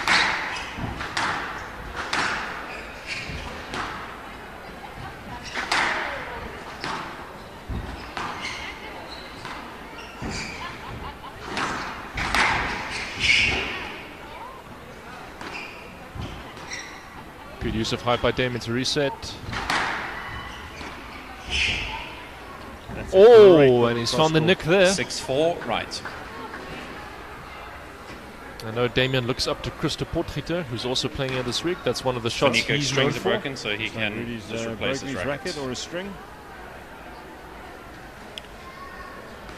That was a very quick change. Yeah, Rudy is very much a no-nonsense type of player. You've played him on a number of times. I know where I've watched him, or watched you play him, rather. 6-4. Not only is Rudy Deerwold's brother, but their sister Lizelle is also a former national champion. She's not playing this year, but I'm sure she'll be back next year. Opportunity for Rudy. Well read by Damien.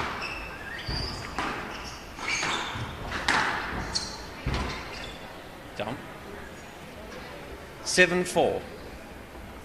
Damien does seem to play in patterns, you know. The points seem to, they're long points, but they seem to roll pretty quickly. Yeah, he certainly has his favorite combos that he likes using, taking the ball in short on that backhand, for example. A very compact player. Yeah, and he presses quite high up on the tee, having played him before. Takes his opponent short. Down. Oh, it's unlucky. And That was a winner. 5-7.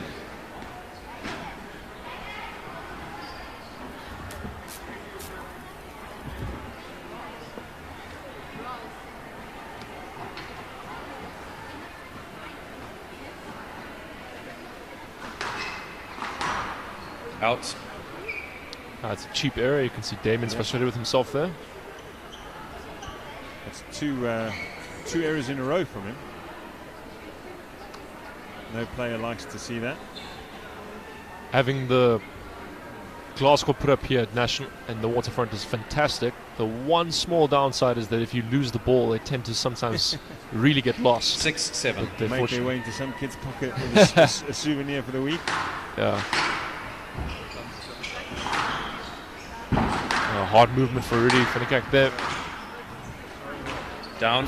Another error from Damien. 3 in a row. 7-all. He needs to settle in here.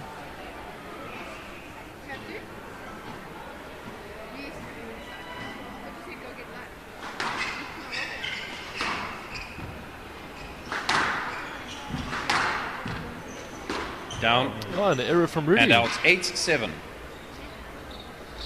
He won't be happy with that.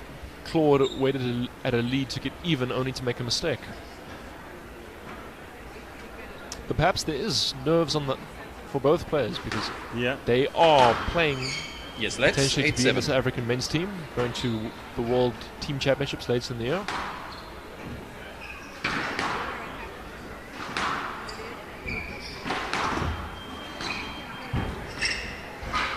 That's tied by Rudy Finikak.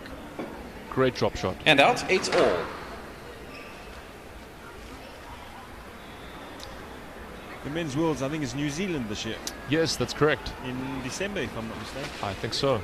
So still a while to go. Probably a few tournaments to play for these guys to make an impression. With Yes, the let's. selectors. 8-all. Really expecting a stroke there. Yep. I think a let was the right call.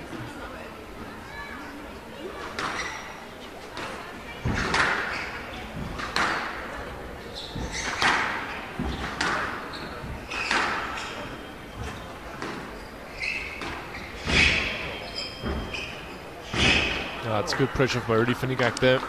9-8.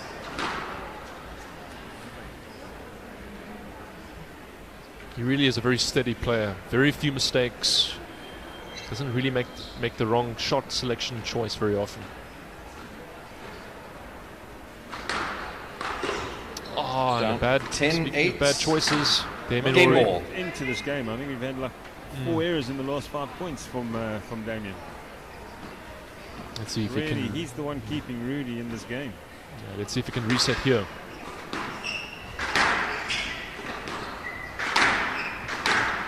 That's a good shot. No lets.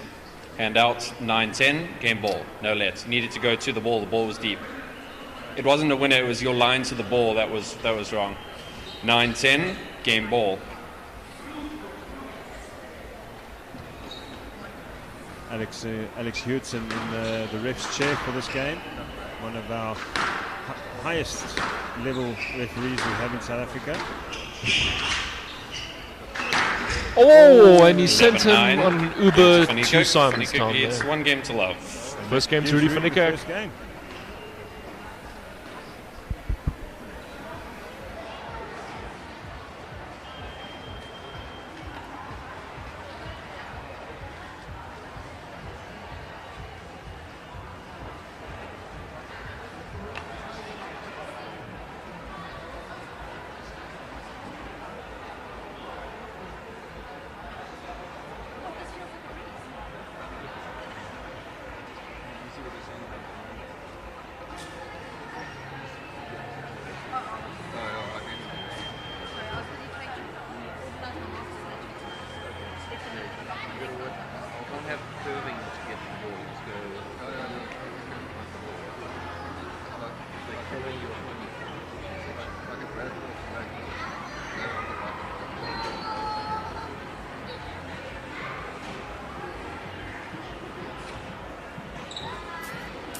Play will resume in 60 seconds.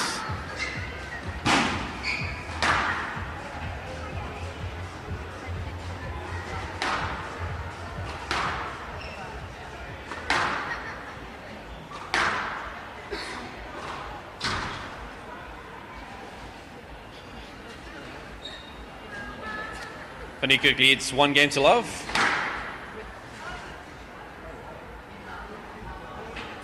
Love all. Welcome back to the waterfront. Rudy van Niekerk leading Damien Groenewald 1-love in this quarterfinal match. Managed to keep it in there, sure. That looked like it was going long until it didn't.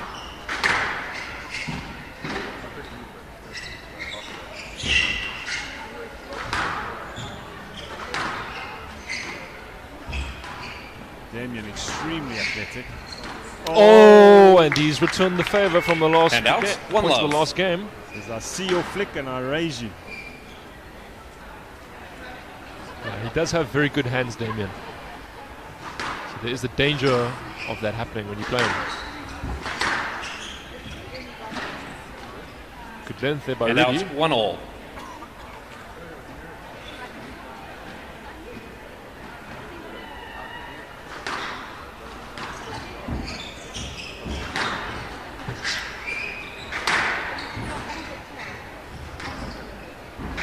One too many there. Bit of a scrappy rally this one. But we've settled back into the length.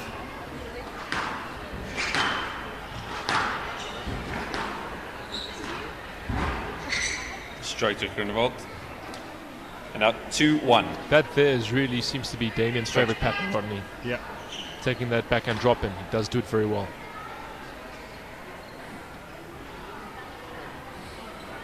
I know Damien watches a lot of the PSA players studying the game, and that seems to be a pattern that he enjoys from most of them. That's the way they play, you know. And out 2-all. Keep it tight, quality. Take it in with speed.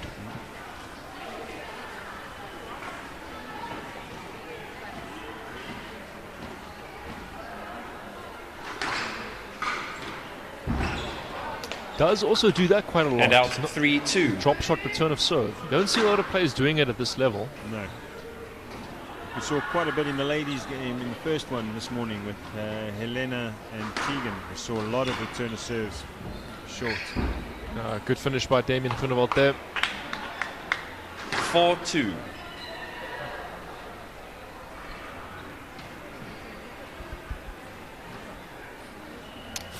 To Damien.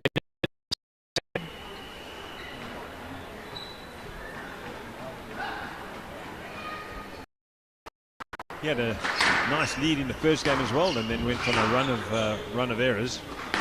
Hopefully he's learnt a bit from that. Will be a little bit more careful.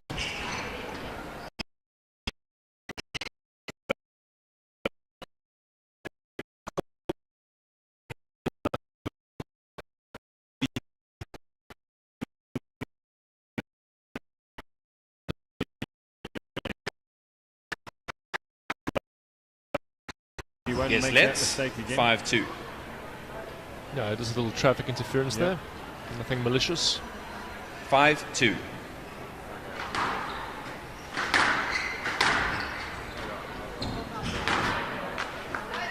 Hand out. 3-5. That one. Rudy was rushing forward, stuck his racket out and hit a winner.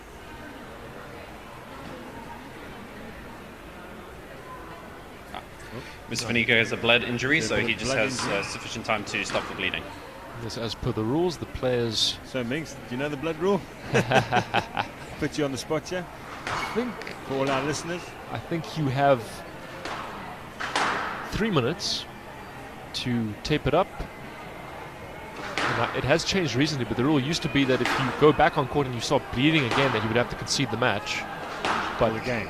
Or the game. But take infamously by PSA commentator Joey Barrington, there was a lot of resistance to that, which I think is fair. What the exact change is, I don't know myself, giving away my great knowledge of the game and the game's rules. I think the only place I disagree with you is I think he has as much time as he wants first. Yeah, I mean, I could well be wrong there. Sure that it doesn't bleed again.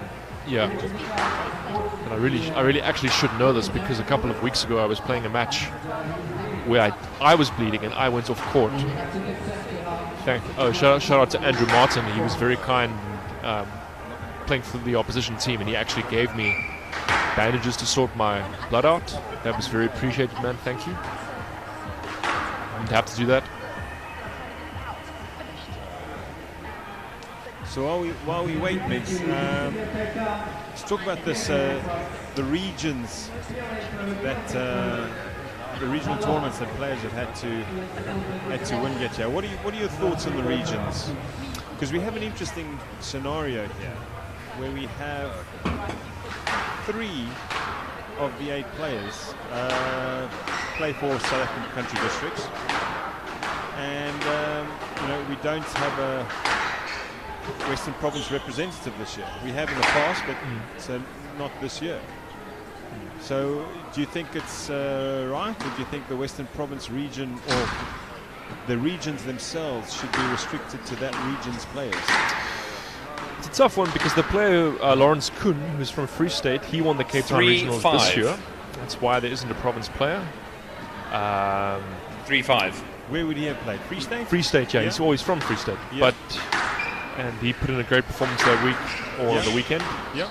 I do feel, and I know that there are some others who feel this way too, that Squash SA could explore having this tournament be a draw of 16 instead of a draw of 8. Yep. That way you would get 2 representatives in at least, which would help some of the players from the stronger provinces. Yeah, but you could still end up with the same situation. You could, yeah. But you've got John T. Matthias, who again plays for SACD, plays his squash in Pretoria, and he won the Boerland 7-3 regional. So Boerland don't have they have a region, but they don't have a representative. That's true. I mean, this does allow, in theory, the top 8 players to be present in the quarterfinals of nationals, which I think is what everybody wants. But if they're going to have regions, maybe it should be open to the regions. I don't know. That's good. Just putting it out there. Yes. Certainly a point to talk about more, Ronnie, but let's focus on the game. 4-7. We're back on. Rudy's taped up his, was it on his knee? Oh, sure. Can't see any tape anyway. I can't see either. 4-7. Well, as long as he's okay. Let's continue. Damien leading this one, 7-4. Down. Mistake. Hand out, 8-4. Yeah, Damien steadied the ship well in this game. Yeah.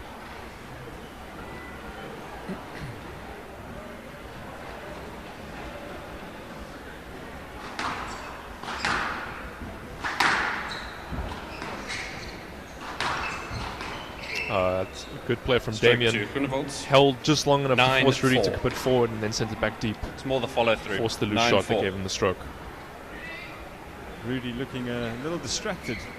Maybe still thinking about the blood injury. Needs to get himself focused again. Stroke to Wild there in the middle. 10-4. Oh, did he catch him there?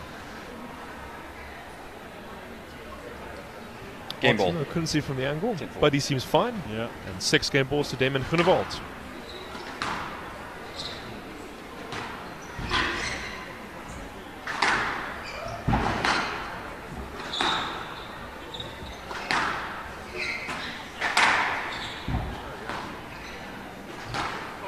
What a great finish. 4 game to Groenewald. 1 game all. One flashy there at the end as well. Indeed. And the games are 1-1. 1-1.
Play will resume in 60 seconds.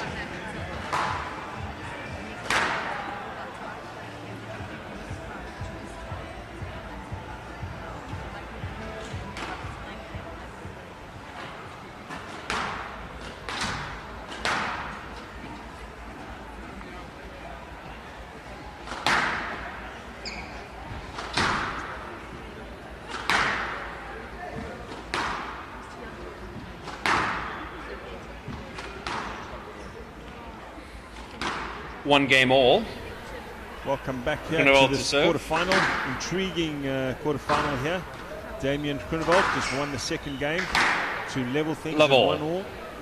Both players still looking fairly comfortable physically. The game hasn't been long and drawn out. There's been some really clinical rallies, and so hope it continues. Great short work by Damien Groenewald. Not sure about that pickup.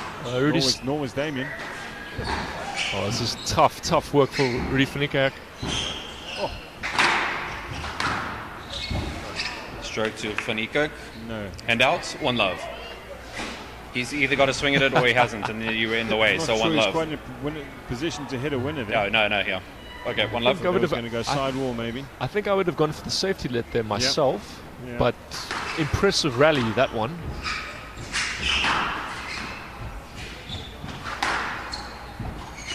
So opening for Damien. Thought he could have held that one. Could have, yep. Yes, let's. 1 love. Might be down a point in the scoreboard, but this is a good start from Damien. He's making Rudy do a lot of work here.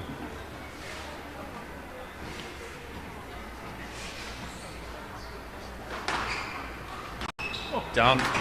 The cheap He does error. seem to fall into 2 that. love. He did that in the last game as well. Remember when he was up and he like 3-4 errors in a row. Maybe that long rally has hurt him more than Rudy. Possibly. Looking for some cheap points.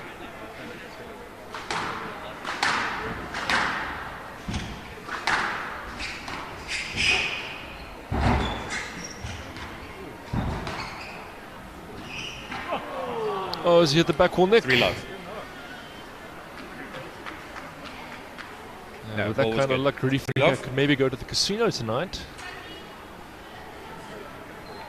Damien not happy with those pickups. It did look good to me, but 3 love. I don't think Damien should be discouraged. He's,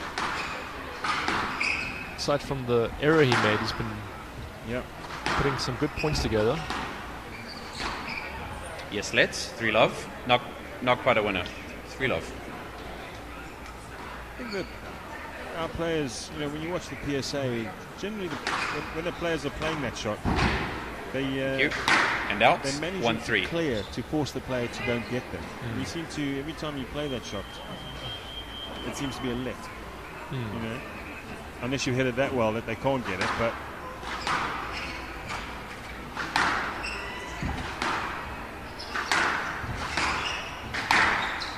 nice stuff from Damien. Chance. 2-3.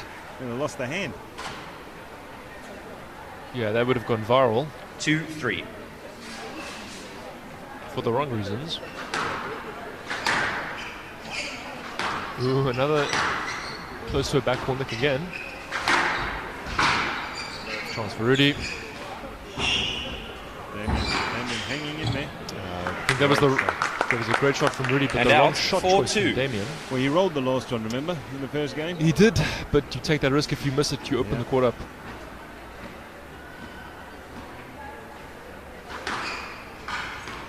Another cheap return. Got away with it. Down. Great 5-2 post from the Rudy. left. Full stretch. Maybe just going short too soon a bit here, Damien. Damien does seem to feel scoreboard pressure a little bit more than others. When he goes behind, he really is trying to get that point, you know? Down. Yeah. Getting him, And but out. it's risky when you're 3-5. down. Yeah, it is.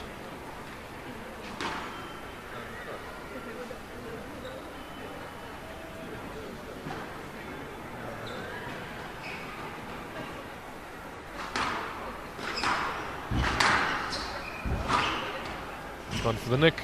Same shot. Oh, a lot of running for Damien Groenewald. Good left. That's a great left.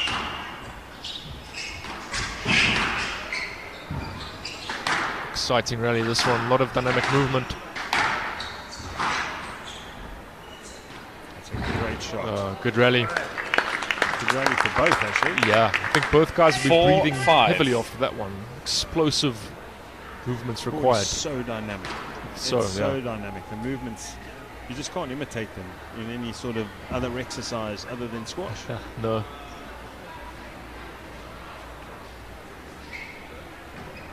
4-5.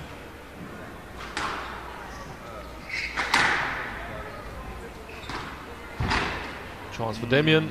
Oh, we saw that one before. Yes, let.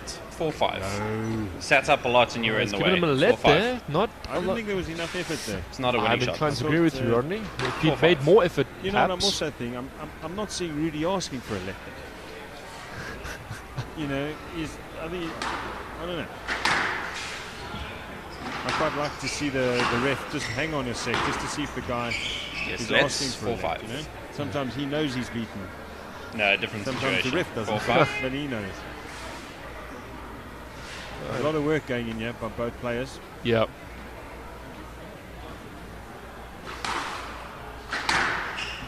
It's sometimes a cliche to say that if the score is 1-1, the player who wins the third game will go on to win the match. Whether that will happen, we can't say, but whoever does take a 2-1 lead, that would be a major advantage. Good work down the left wall here.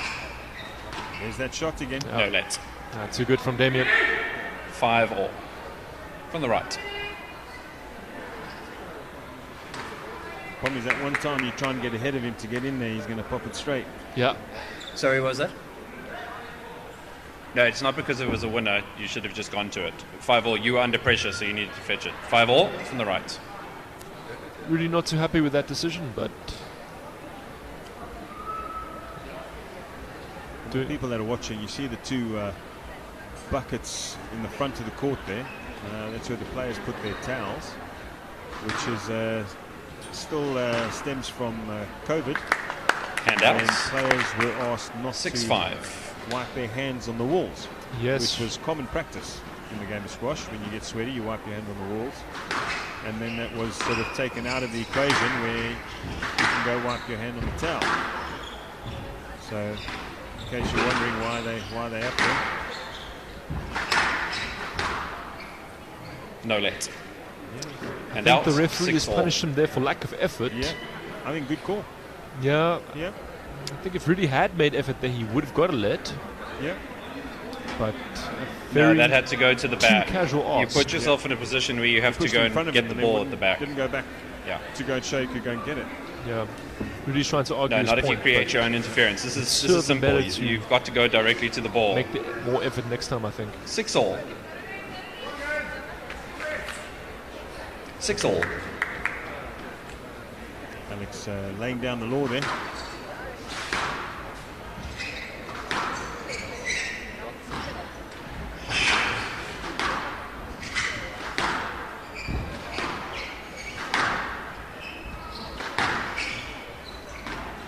That's tight from Damien. It's good work. Chance for Damien.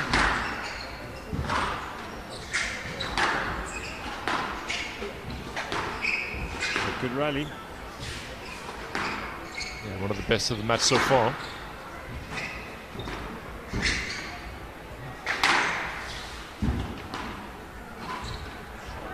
It's a great mix. Great shot. Yeah, good variation. He's mostly gone straight so 7-6 far there. from the Yeah, left. boast. Now comes the really tough part from Damien, if he can control himself not to try and look for a cheap point. Yeah, from the easy position of the armchair critic, you would simply say to him the type of point he just played is ideal. But of course, when you're on there, it's never quite that simple. No. Good fetch by Damien. Rudy will be happy to work and work and work. Oh, it's a great drop shot. Oh! Somebody 8-6. Somebody call the cops. On the right. He's been robbed. Not that that's an injustice, but Rudy definitely didn't see that. I'm not quite sure how he even got that cross ball from that angle. Yeah. He was so short. He does have wonderful racket skills, Damien.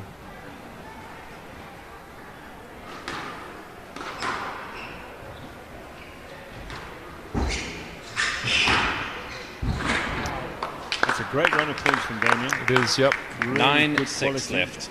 And again, shows if you go for that cross-court fade from the front, if you don't get it into the neck, you create a lot of problems for yourself.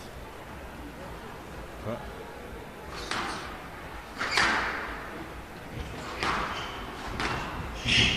and yeah, 3-point lead, still a long way to go. Oh, has he caught himself there on the knee, maybe?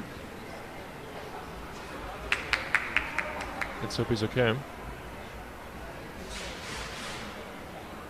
that knee or heel? Ankle? Hard to know from here.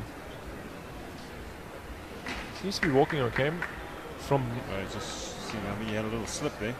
Yeah, from our position up here, it could be that he's hit his shin Hand bone, out. which is a very 7-9. unpleasant but numb feeling that fortunately does go away. I hope it is that and not a muscle problem. It'd be a big shame for this match if one of these players was hurt. Yeah, well, maybe he'd ask for a little injury timeout. That looks like he's ready to go. Maybe. Go, Mr. Groenewald. He's going to take looks like he's going to take a bit of time. Let's hope that he recovers well.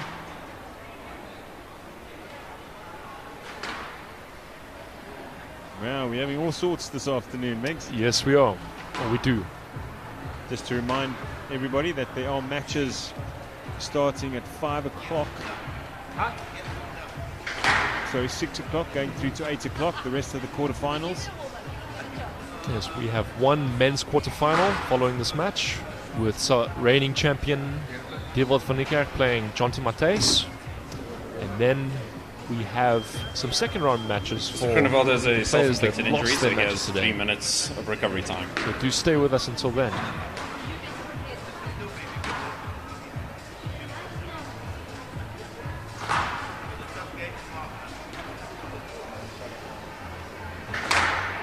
So after this is the last quarterfinal, Dewald van Niekerk against Jonty. And then we actually have the first round of the 5 to 8 playoffs, Megs. That's right. It'll be interesting to see how those matches go, because it's not often that players of this level play 2 matches in a day. No. And some of the players, there were some quite big upsets today, so some of those players will have to shrug off whatever disappointment they have and play again.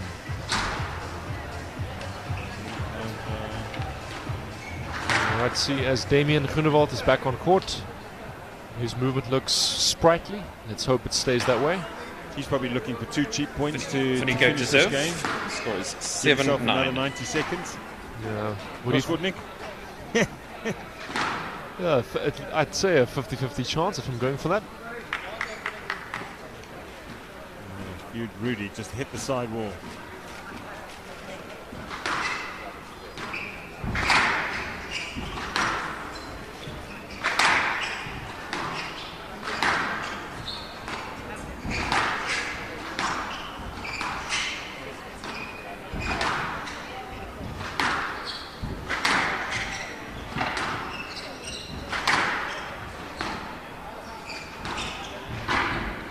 Chance for Rudy.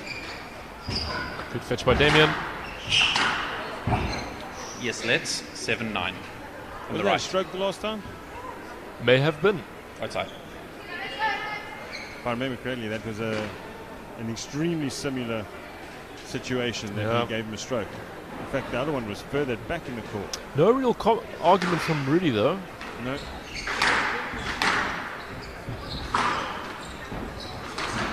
Oh, and he sent him again. Much to Rudy Finnegan's And out, frustration. 10-7. Game Wasn't ball. a great boast. No, that's the risk you take when you play. Which brings up game ball for Damien. Damien's movement does look okay. Yep. Don't have and he's done well. 11-7. Game 2 games to 1 to the youngster. Groenewald leads 2 games to 1.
Play will resume in 30 seconds.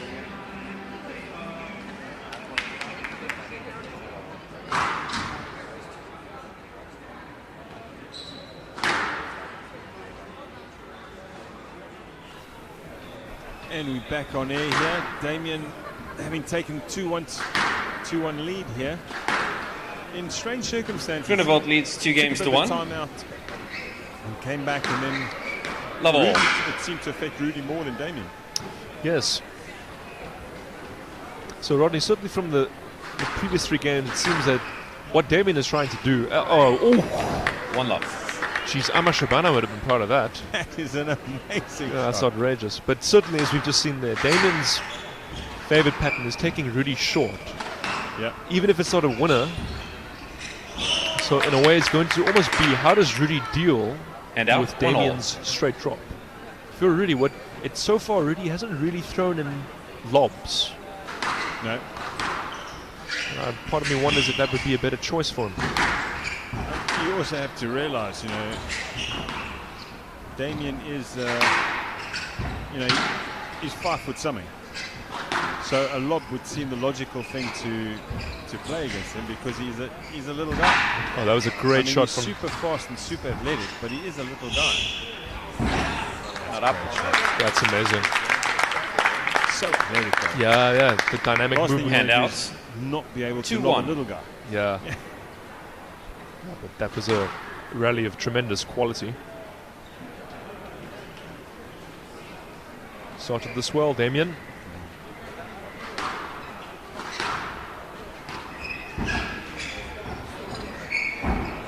Good trick. It seems both players are 3-1 strong left. and physical. Yes. Yeah. But Damien just seems to have the upper hand on the skill side. Definitely, yeah. He can do a little bit more with the ball. Not quite as predictable as Rudy. Indeed, and he's playing the match in a way that will make that apparent. Yes. Again, and it's the court, you know. Oh, this great on width. This on an all-war court would prove a lot more difficult for Damien. That's correct. He's able to exploit not only the low tin, but the speed on the glass. You know, it makes for an interesting combination. Down. He's made it. And out. There. 2-4.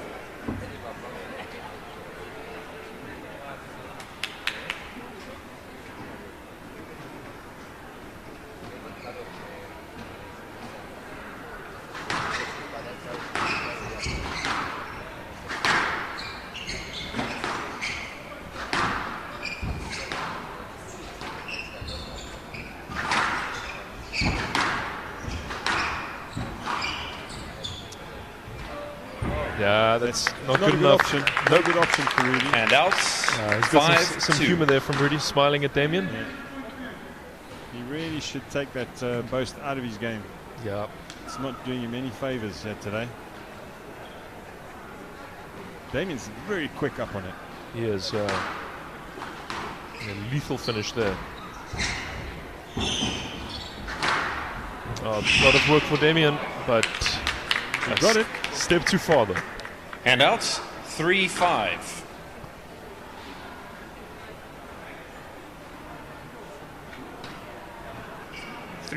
Good work from Rudy, staying within touching distance.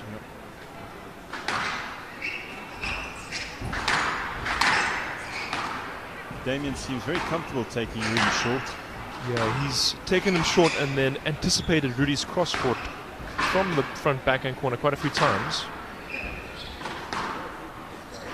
Oh. I think that shot was on, but perhaps didn't have to be quite so low. Yeah.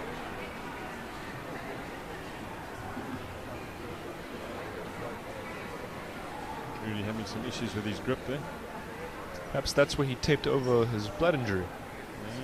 Hard to see from here, but simply guessing one possibility.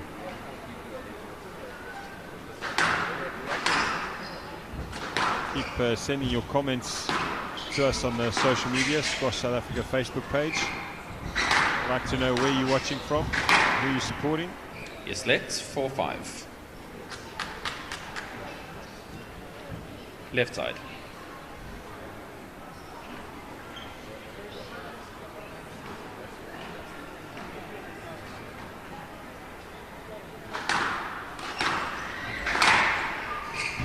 No, he's hit the back corner neck by the 5-all.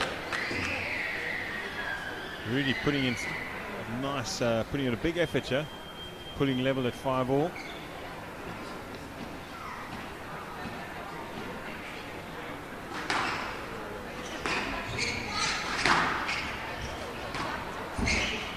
Oh, it's a great trickle. He hasn't used that option yet in this match. 6-5. He's finally starting to read Damien's when he's going to take him short. Getting on it nice and quick. Yes, let 6-5.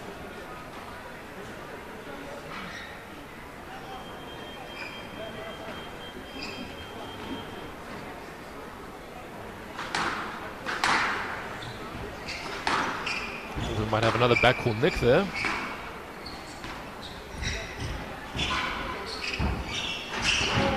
Oh, and he's stroke to Faniko. Unfortunately, if you dive and your opponent reads your shot, there's only really one call.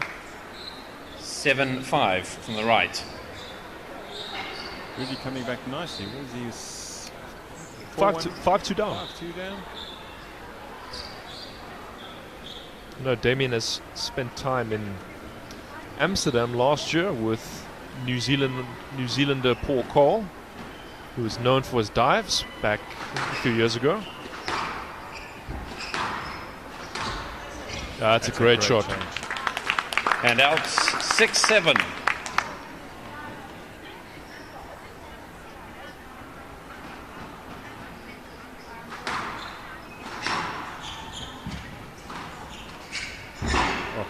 Took a lot of pace off of that boast. 7-all.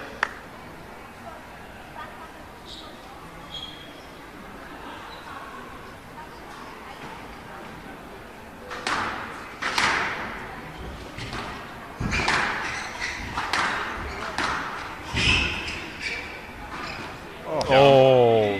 8-7 right. From, Yes. Damien there. Pulled it back onto the side wall. Very tight. Rudy van Niekerk will rue that mistake. It's 3 points in a row. Damien taking the lead again. On the right.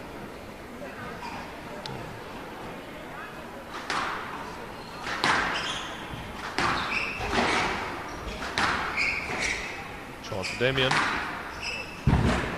Good length. Yes, let's. 8-7. No, I think Rudy will be happy with that outcome there. He was on really on the back foot in that rally.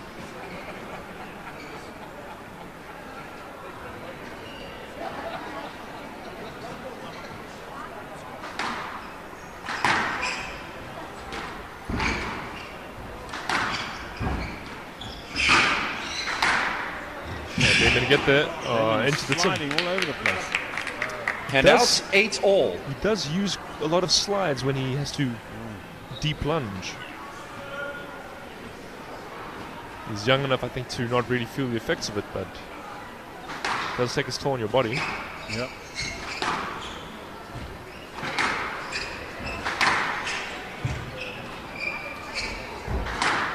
Oh, what a great hold by Rudy there. 9-8. Held it just long enough to get Damien to commit to the front of the court.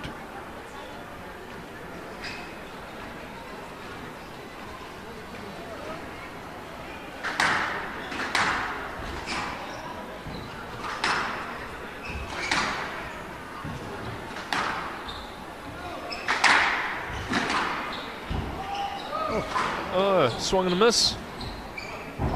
You got there. It did. Handouts 9-all. 9-all. Big point here. Yeah, at risk of falling into cliche, but this is massive. 9-all.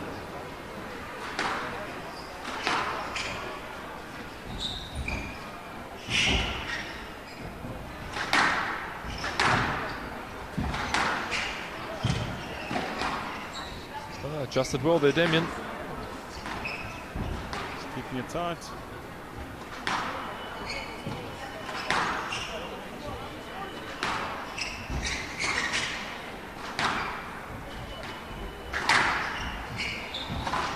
Good Chance for work. Damien.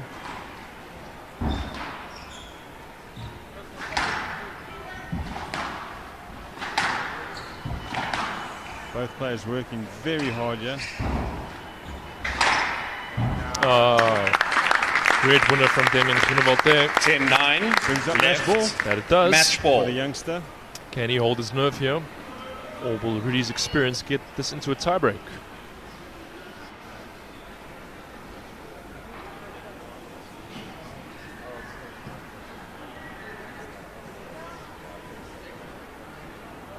Just composing himself with a towel wipe there.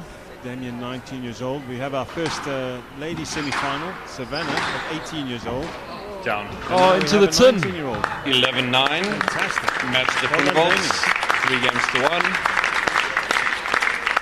9-11. We'll have our final men's quarterfinal coming up shortly. 11-9.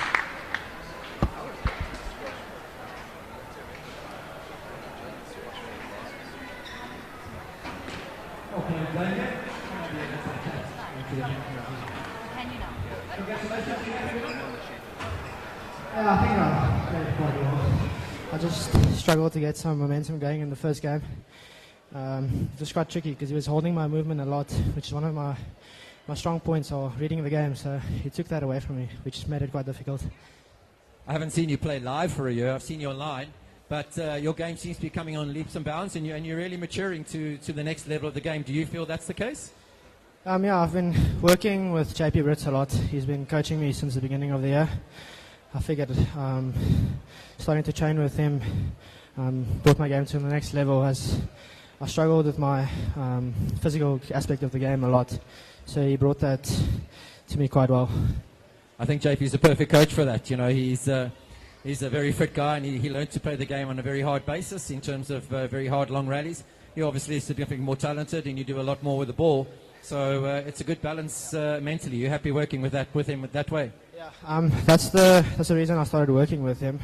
It's just I've always been quite good playing with the ball. But yeah, it's just finding the balance between the two. So I think that's working quite well with him at the moment. Semi-finals, Growth Point SA Nationals 2023. That's not too bad. Was that a goal at the beginning of the year, or something you haven't really set too many goals and you've just let it come as it goes? How does the mind of Damien work? I mean, it's already a privilege that I'm able to play here. It's my first time playing here, so I was just glad enough that I could be here. Making it to the semis is obviously a bonus, but yeah, I'm very happy with that. Well, it was awesome to watch you play. I thought you played incredibly well, and all the best for tomorrow's semi-final. Thank you. Damien Schrineveld, give him a hand.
Good afternoon and welcome to the Growth Point South African Men's National Squash Championship.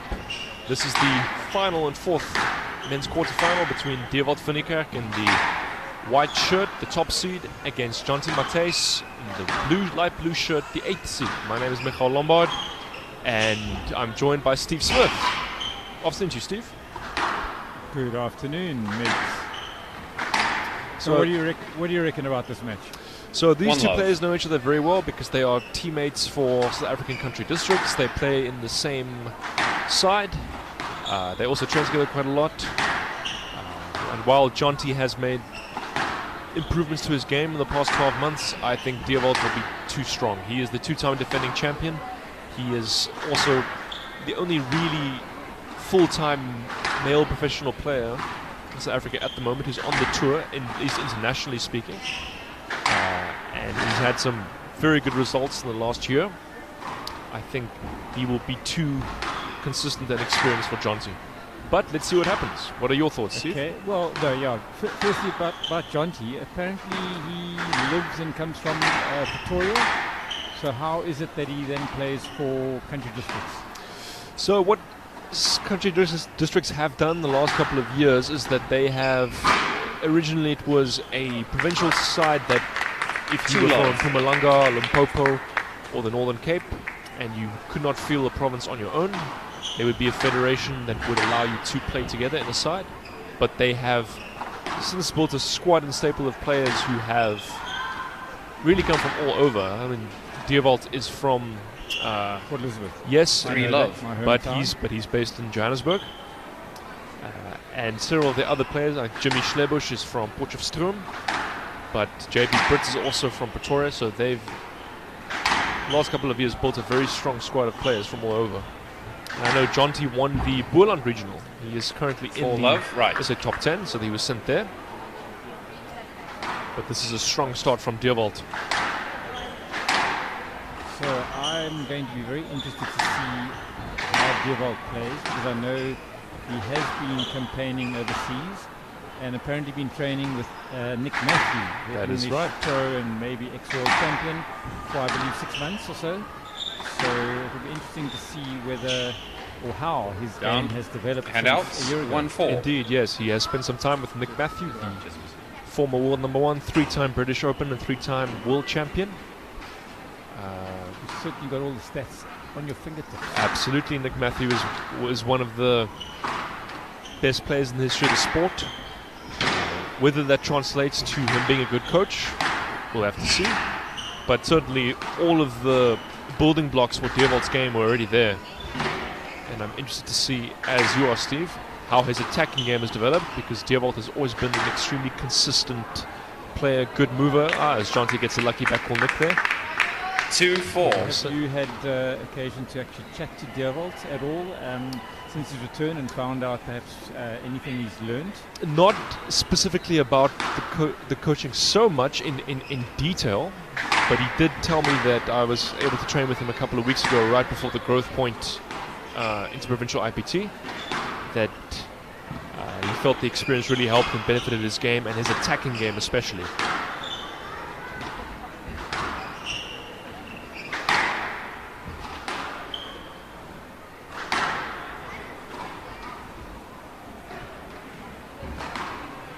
Big opening for Dewald, and it is gone out of court. Handout, 5-2.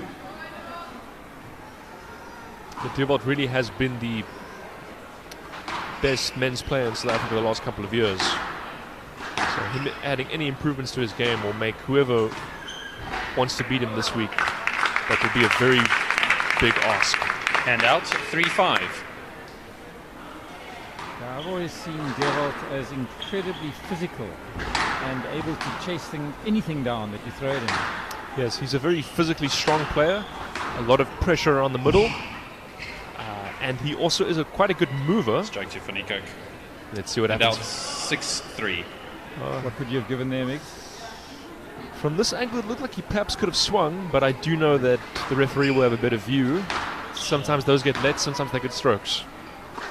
I thought maybe he held it for safety reasons. I'm not actually sure what the ref gave there. Okay, he had a stroke. Was it a stroke? Yes, it seems so.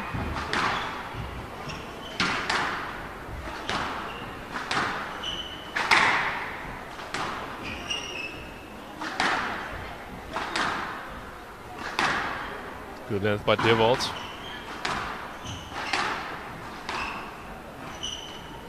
Jonty does like using that working boast. Oh, what a great kill. Into the neck. 7-3. There's a 7-3 lead to Devold. And out 4-7. Devold. Fairly uncharacteristic as far as I'm concerned. No, he does not make many errors, having played him a few times.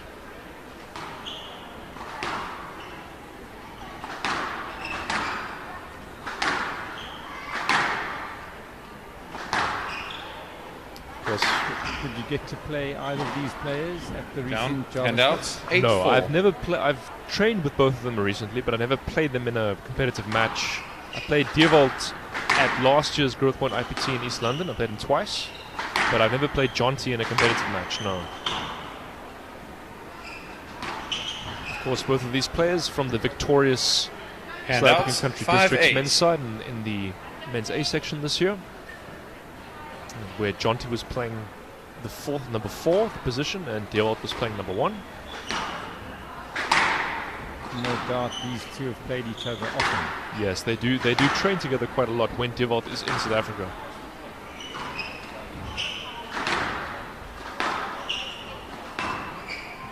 That's a great shot from Devold. Nice flick. And stroke to Van Niekerk. Hand out. Yeah, definitely 9-5. maneuvered him well there. Yep. It's the first time I'm actually watching Jonty play, and as you pointed out earlier, he does tend to play a lot of boasts, which is unusual in the men's game these days. Yeah, certainly from the mid-court position where a lot of players might take the straight drop in. If Jonty's feeling confident, then he does take the drop in as well, but he does play the boast from the mid-court a bit more than most other players.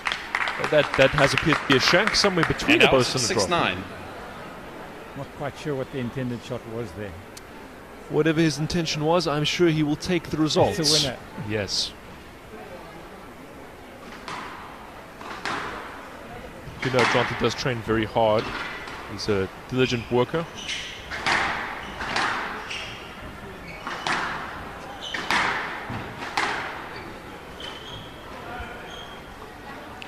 And out 10-6, game ball. You won't want to see a replay of that.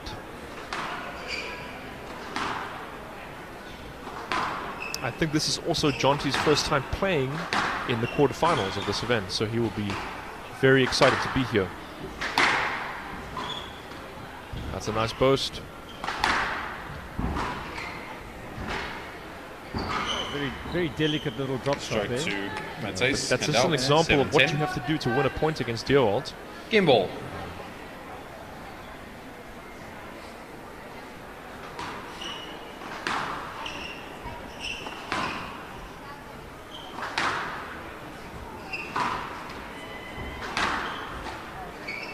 That is the first game. 11-7. Devold. To Van Niekerk.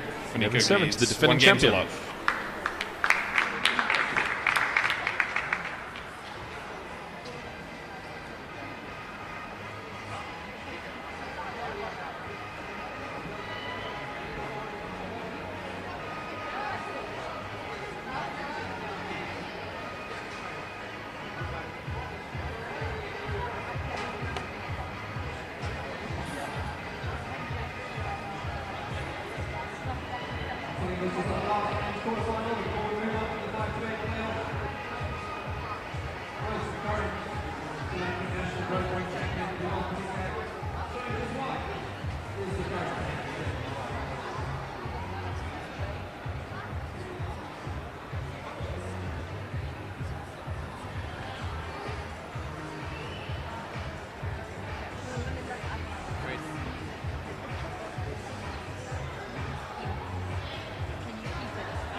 Van Niekerk leads 1-0. Welcome Love all. back to this final men's quarterfinal. South African champion Dewald van Niekerk has a 1-0 lead against Jonty Matthys. Let's see how the second game unfolds, Steve. Yeah, I just get the impression Dewald definitely has got the upper hand. He plays with such confidence, as if he knows he's going to win.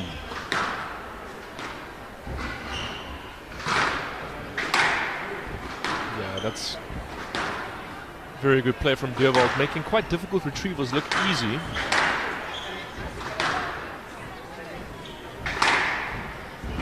And yet, whatever Jonty throws at Dewald, it comes back often with interest.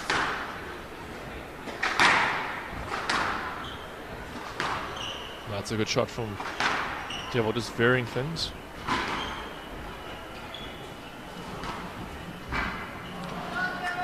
Could maybe have stopped to ask for a lift there, Jonty, but he didn't. But enjoyed that little backhand drop from Dewald. Yeah, there was taking the pace off. Yeah, he played it with a bit of topspin.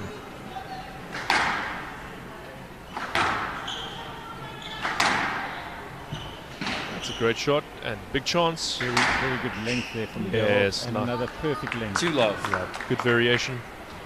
If you're Jonty there, you have to cover the front of the court.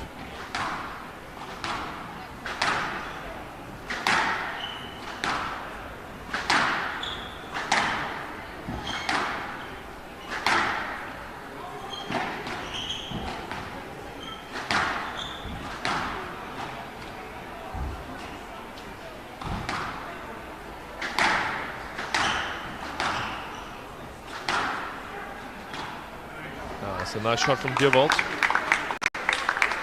Steve, he seems to be controlling the middle of the court very well. It's not really getting moved behind the tee at any stage. Isn't that what squash is all about? Indeed, he or she who controls the center of the court usually has the advantage. Absolutely. A lot of work for Jonty, but that's working hard here. Winning length.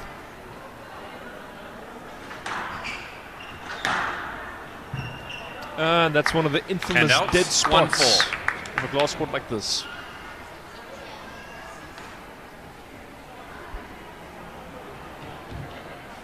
Dewald seeming to say, okay, I put that into my brain and maybe I'm going to aim for it next time myself. Oh dear, Dewald hitting the floor. 2-4. Yes, yes.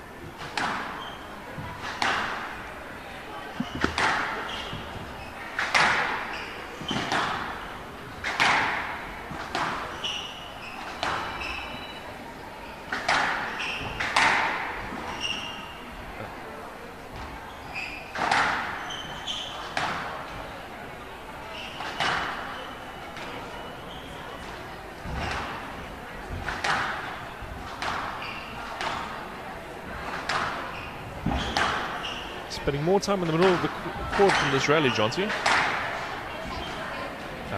Down, really hand out. That error. 5-2.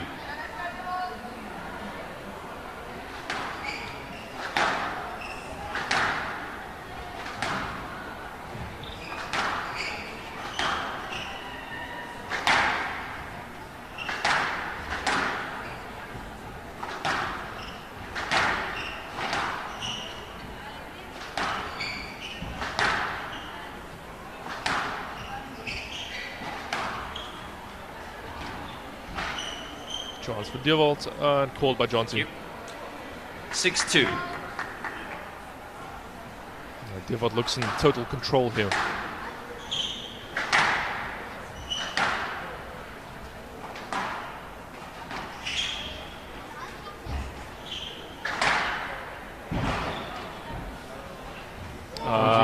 Great time to play that shot. 7-2. Completely dominating from the tee is Dewald.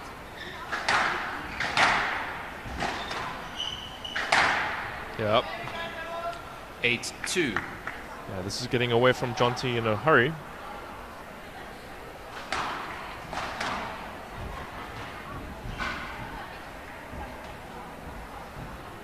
What a lovely shot that was. And oh dear, Jonty overran that. He actually read it. Devold has definitely taken the pace off a lot of his shots in this particular game, and it certainly seems to be paying off for him. What a great post that was. Game ball. Reminiscent of a little bit of Peruvian #1 Diego Elias. Loves that shot. What can Jonty do here?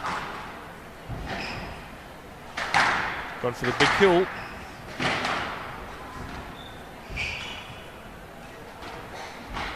A lot of work for Jonty.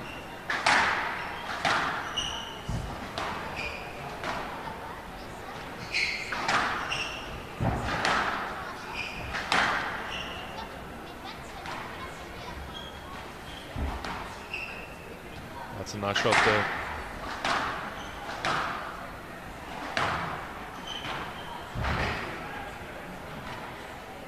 That's a good point. Handouts. 3-10. Jonty Matthys earned that rally, that's for sure. But it's a bit disheartening if you play somebody and that's what you have to do to win a point, isn't it, Steve? Yes, I'm sure we've both been on the receiving end as well in our careers, a point like that. But I think Devold, playing with a lot of confidence, feels that he's got this game. Out. Although one should never 11-3, game to and there you have Finico. it. Finico There it leads is. 2 games Two to love. games to love to Devold Finico.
Level.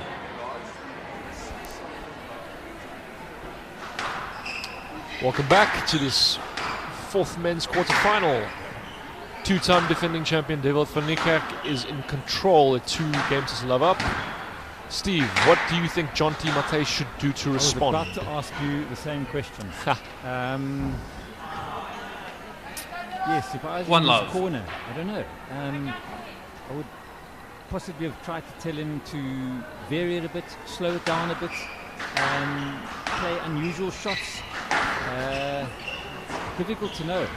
And out, 1-all. Player of Devold's caliber, yes. Yeah. It is a tough ask, for Jonty as well, because Jonty's natural game is not to be incredibly attacking in the front of the court. He has worked a lot on that, I know, but it's not what he's most comfortable at. But when you play a player who moves as well as Devold, it's going to be hard to out-rally him. So perhaps your point about mixing the paces up, throwing in some strange angles, trying to upset Devold's rhythm, would be the way to go, but with shots like that... And out, 2-1. Devold's trademark game. Hard and low, I get the feeling. Oh, there's a nice shot from Jonty Matthys, cross-court. And out, 2-all. He's perhaps going to have to just swing. Maybe take a few chances. Yeah, I mean, he's getting out-rallied, so you may as well take a couple of chances. It's a tough balance always, but... Okay, and if you were in Devold's corner, what would your advice of the second game be? I don't think you need to change anything. And Keep out, doing what 3-2. you're doing. Absolutely. again, at the risk of sounding like a cliche, but it sounds a bit like that, the old saying in squash, win the last point. That's the most important point in a squash match, isn't it? The last point. 4-2. So they say.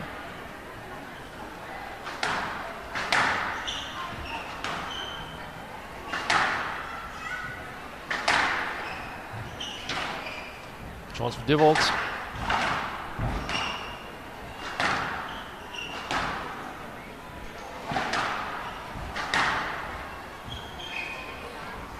Down. I've just had a 5-2, thought. right. I don't think Deerwold has been beaten on this court, has he? Because he is the twice defending champion. Yes, he He's is. probably played it only twice. Yes, This that's is the right. Third year. That's correct. Little half volley shot there from Deerwold. Chance going for the big kill.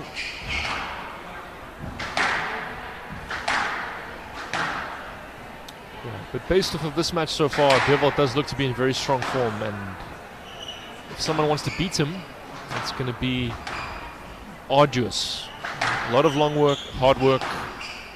It's not going to come easy. Oh, nice flick, but Jonty recovered.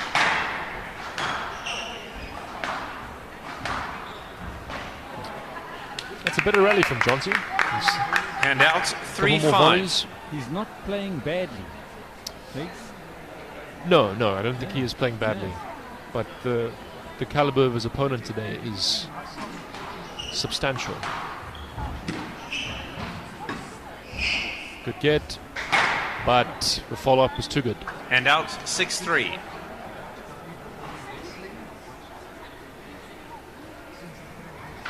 Well, let's see, what does Jonty have left here?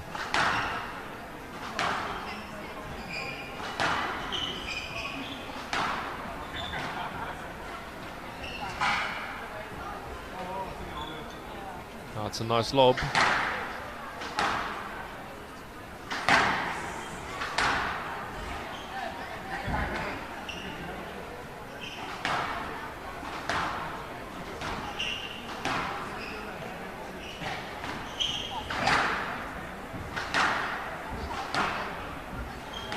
Oh, and yeah, a bad bounce there from the court.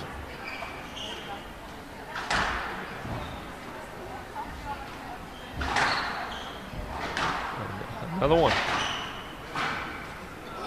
That's a great rally. Excellent. Yep, 7-3 well reported there left. by Jonty. Long point, but the finish was just too strong.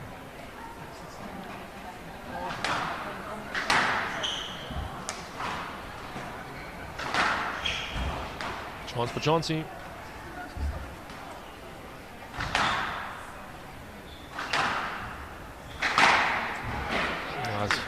Good injection of power there. You hit that with intent. Yeah, And out, struck with venom.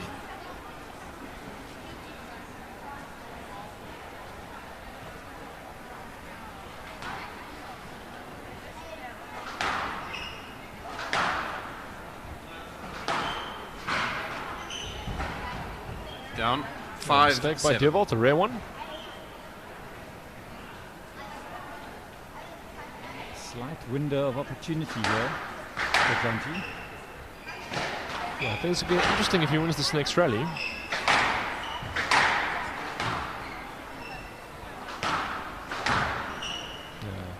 Getting onto the volley a bit more.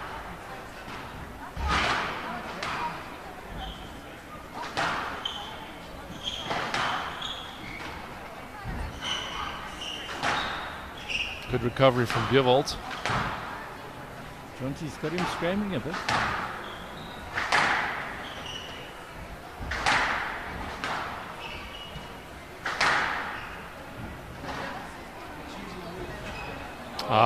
Clever. That's and out, the Egyptian 8-5. legend Amar Shabana was well known for that shot. Show the trickle post and the last. Show the drop and adjust to trickle post at the last moment. Similarly done by Devold there.